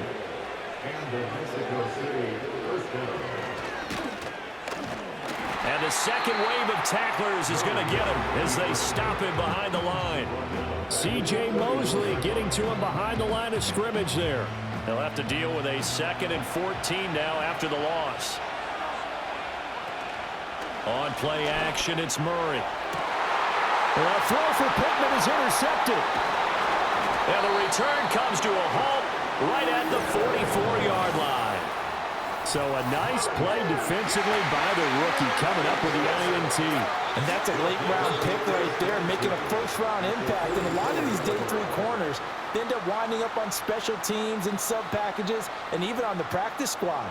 But he's really made an impact on this defense, and he comes up with the interception there. Dublin's offense now set to take over. And both of these defenses have been stifling these last few drives offensively, just not able to get anything going. So what needs to change? I think a lot of the guys will go back and review, so to speak, because everyone has someone assigned to how did each play work. Okay, what did we use that kind of worked for us during this game? Try and get back to some of those plays, as well as the possibility of showing something you haven't shown already in this game and trying to change things up. We'll see if they take the advice of Mr. Davis.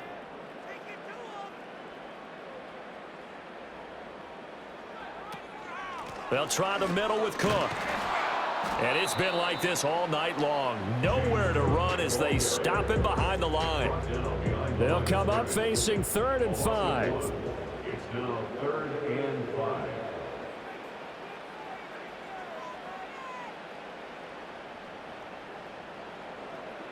Stafford. Pass taken in by his big tight end. And he'll be taken down, but he does have 1st down yardage. Give him 6 yards, and they do convert on 3rd.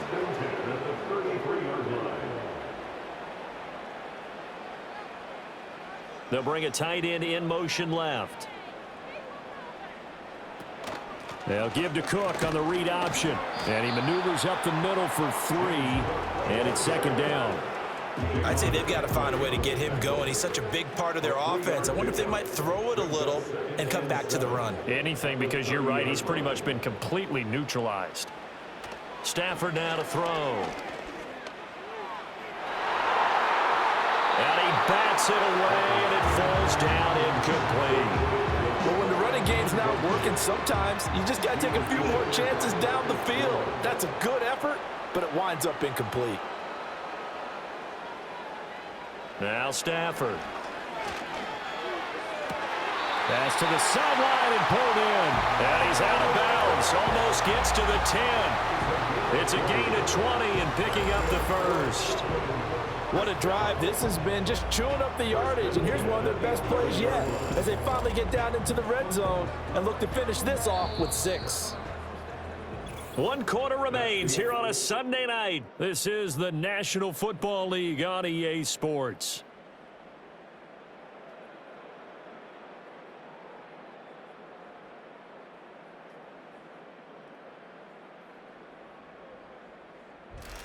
Welcome back now to the Emerald Isle, as we are just about set to go here in quarter number 4. The drive continues as they search for a tying touchdown. Here's 1st and 10. A shotgun snap for Stafford. That's to the left side, taken in by Harrison. And inside the 5 here before he's out of bounds, right at the 3. Now 2nd and 3.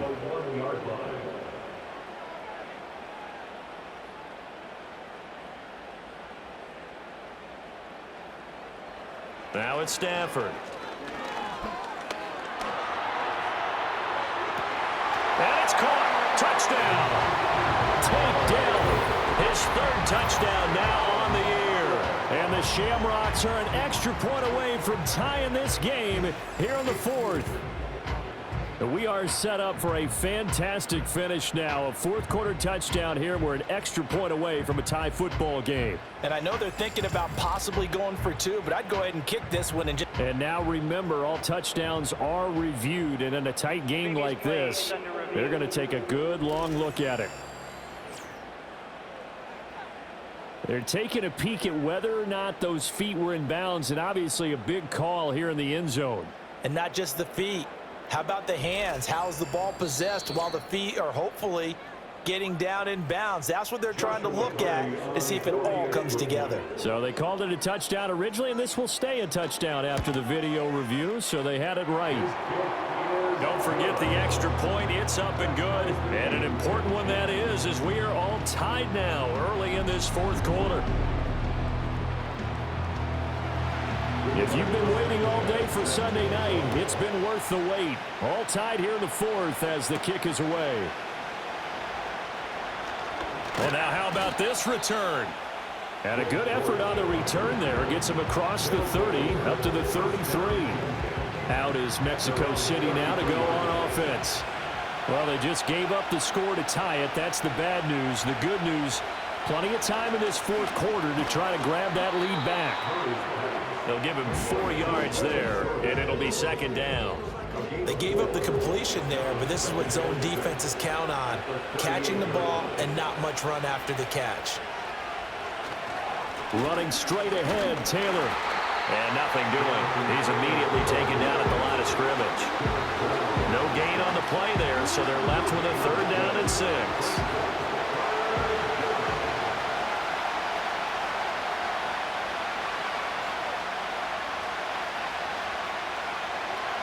Murray now to throw. He's got his target. That's complete. And he'll be taken down, but he does have first down yardage. That's good for 9 yards as they convert on the third down play. Tell you what, he's been able to put the ball in some tight spots all game long. That throw, no different. Yeah, a lot of people would call it a gutsy type of a throw. I think he looks at it as, I can do it, so it's not that big of a deal to me, and I'm going to keep firing. And now whistles here and a flag down. Looked like someone got going a little early. The crowd's not doing that O-line any favors. Home field advantage is really kicking in, making it very difficult for them to hear the snap count. From the gun, it's Taylor. And he'll take this for about 4 up to the 46-yard line. Well, so far, this game has gone the way the defensive coordinator had hoped. They've dictated things, and they've not let them run the ball very well at all. They gave up a nice game there. I doubt it'll back off their confidence. They've played so well throughout this entire game. And a strong run that time as he's across midfield and down to the 43. 11 yards there, first down.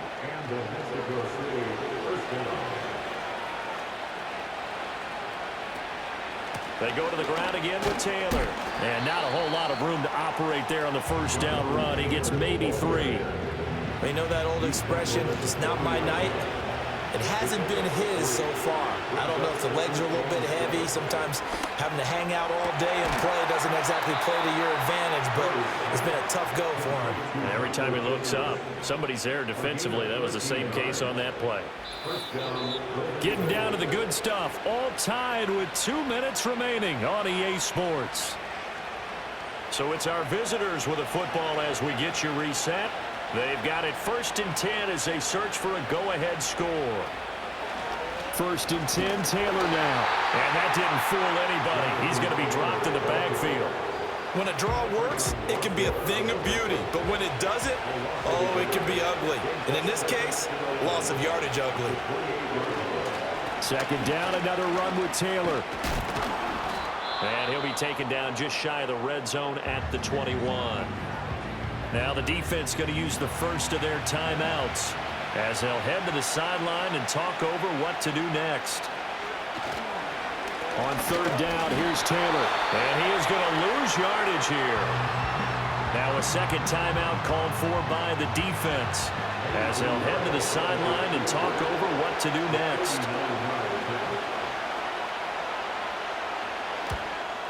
The kick by Pinheiro is good. And with a little over a minute to play, they have taken the lead.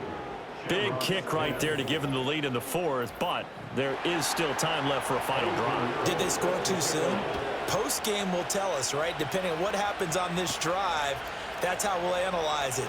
If the other team scores, they scored too soon. If they somehow hold on, they manage the clock exactly right. So Matthew Stafford in the offense. Down 13-10, a minute 11 to go.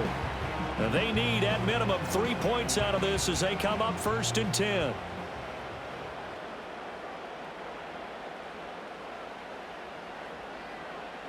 Stafford now to throw. That's complete. It's Cook. And he will lose yardage and be backed up to the 24. Now Stafford. Throwing left sideline there, but it's incomplete. This definitely 4-down territory at this point, but a critical 3rd down here.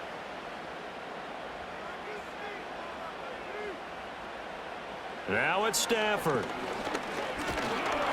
And he can't get a throw off. He's taken down. What a huge play at this point in the game. A 6-yard loss. It's 4th down. Desperation time for Stafford on 4th down. That's caught by Pitts. And he will get out of bounds to stop the clock. So a nice pickup there all the way up past the 40-yard line. But this offense still has the one timeout here, remember. 1st and 10. Stafford. Right back to Pitts again. And with just inside of 10 seconds to go, they'll burn their final timeout. 9 seconds left. Back to throw. And the pressure gets to him and brings him down. Stafford is sacked.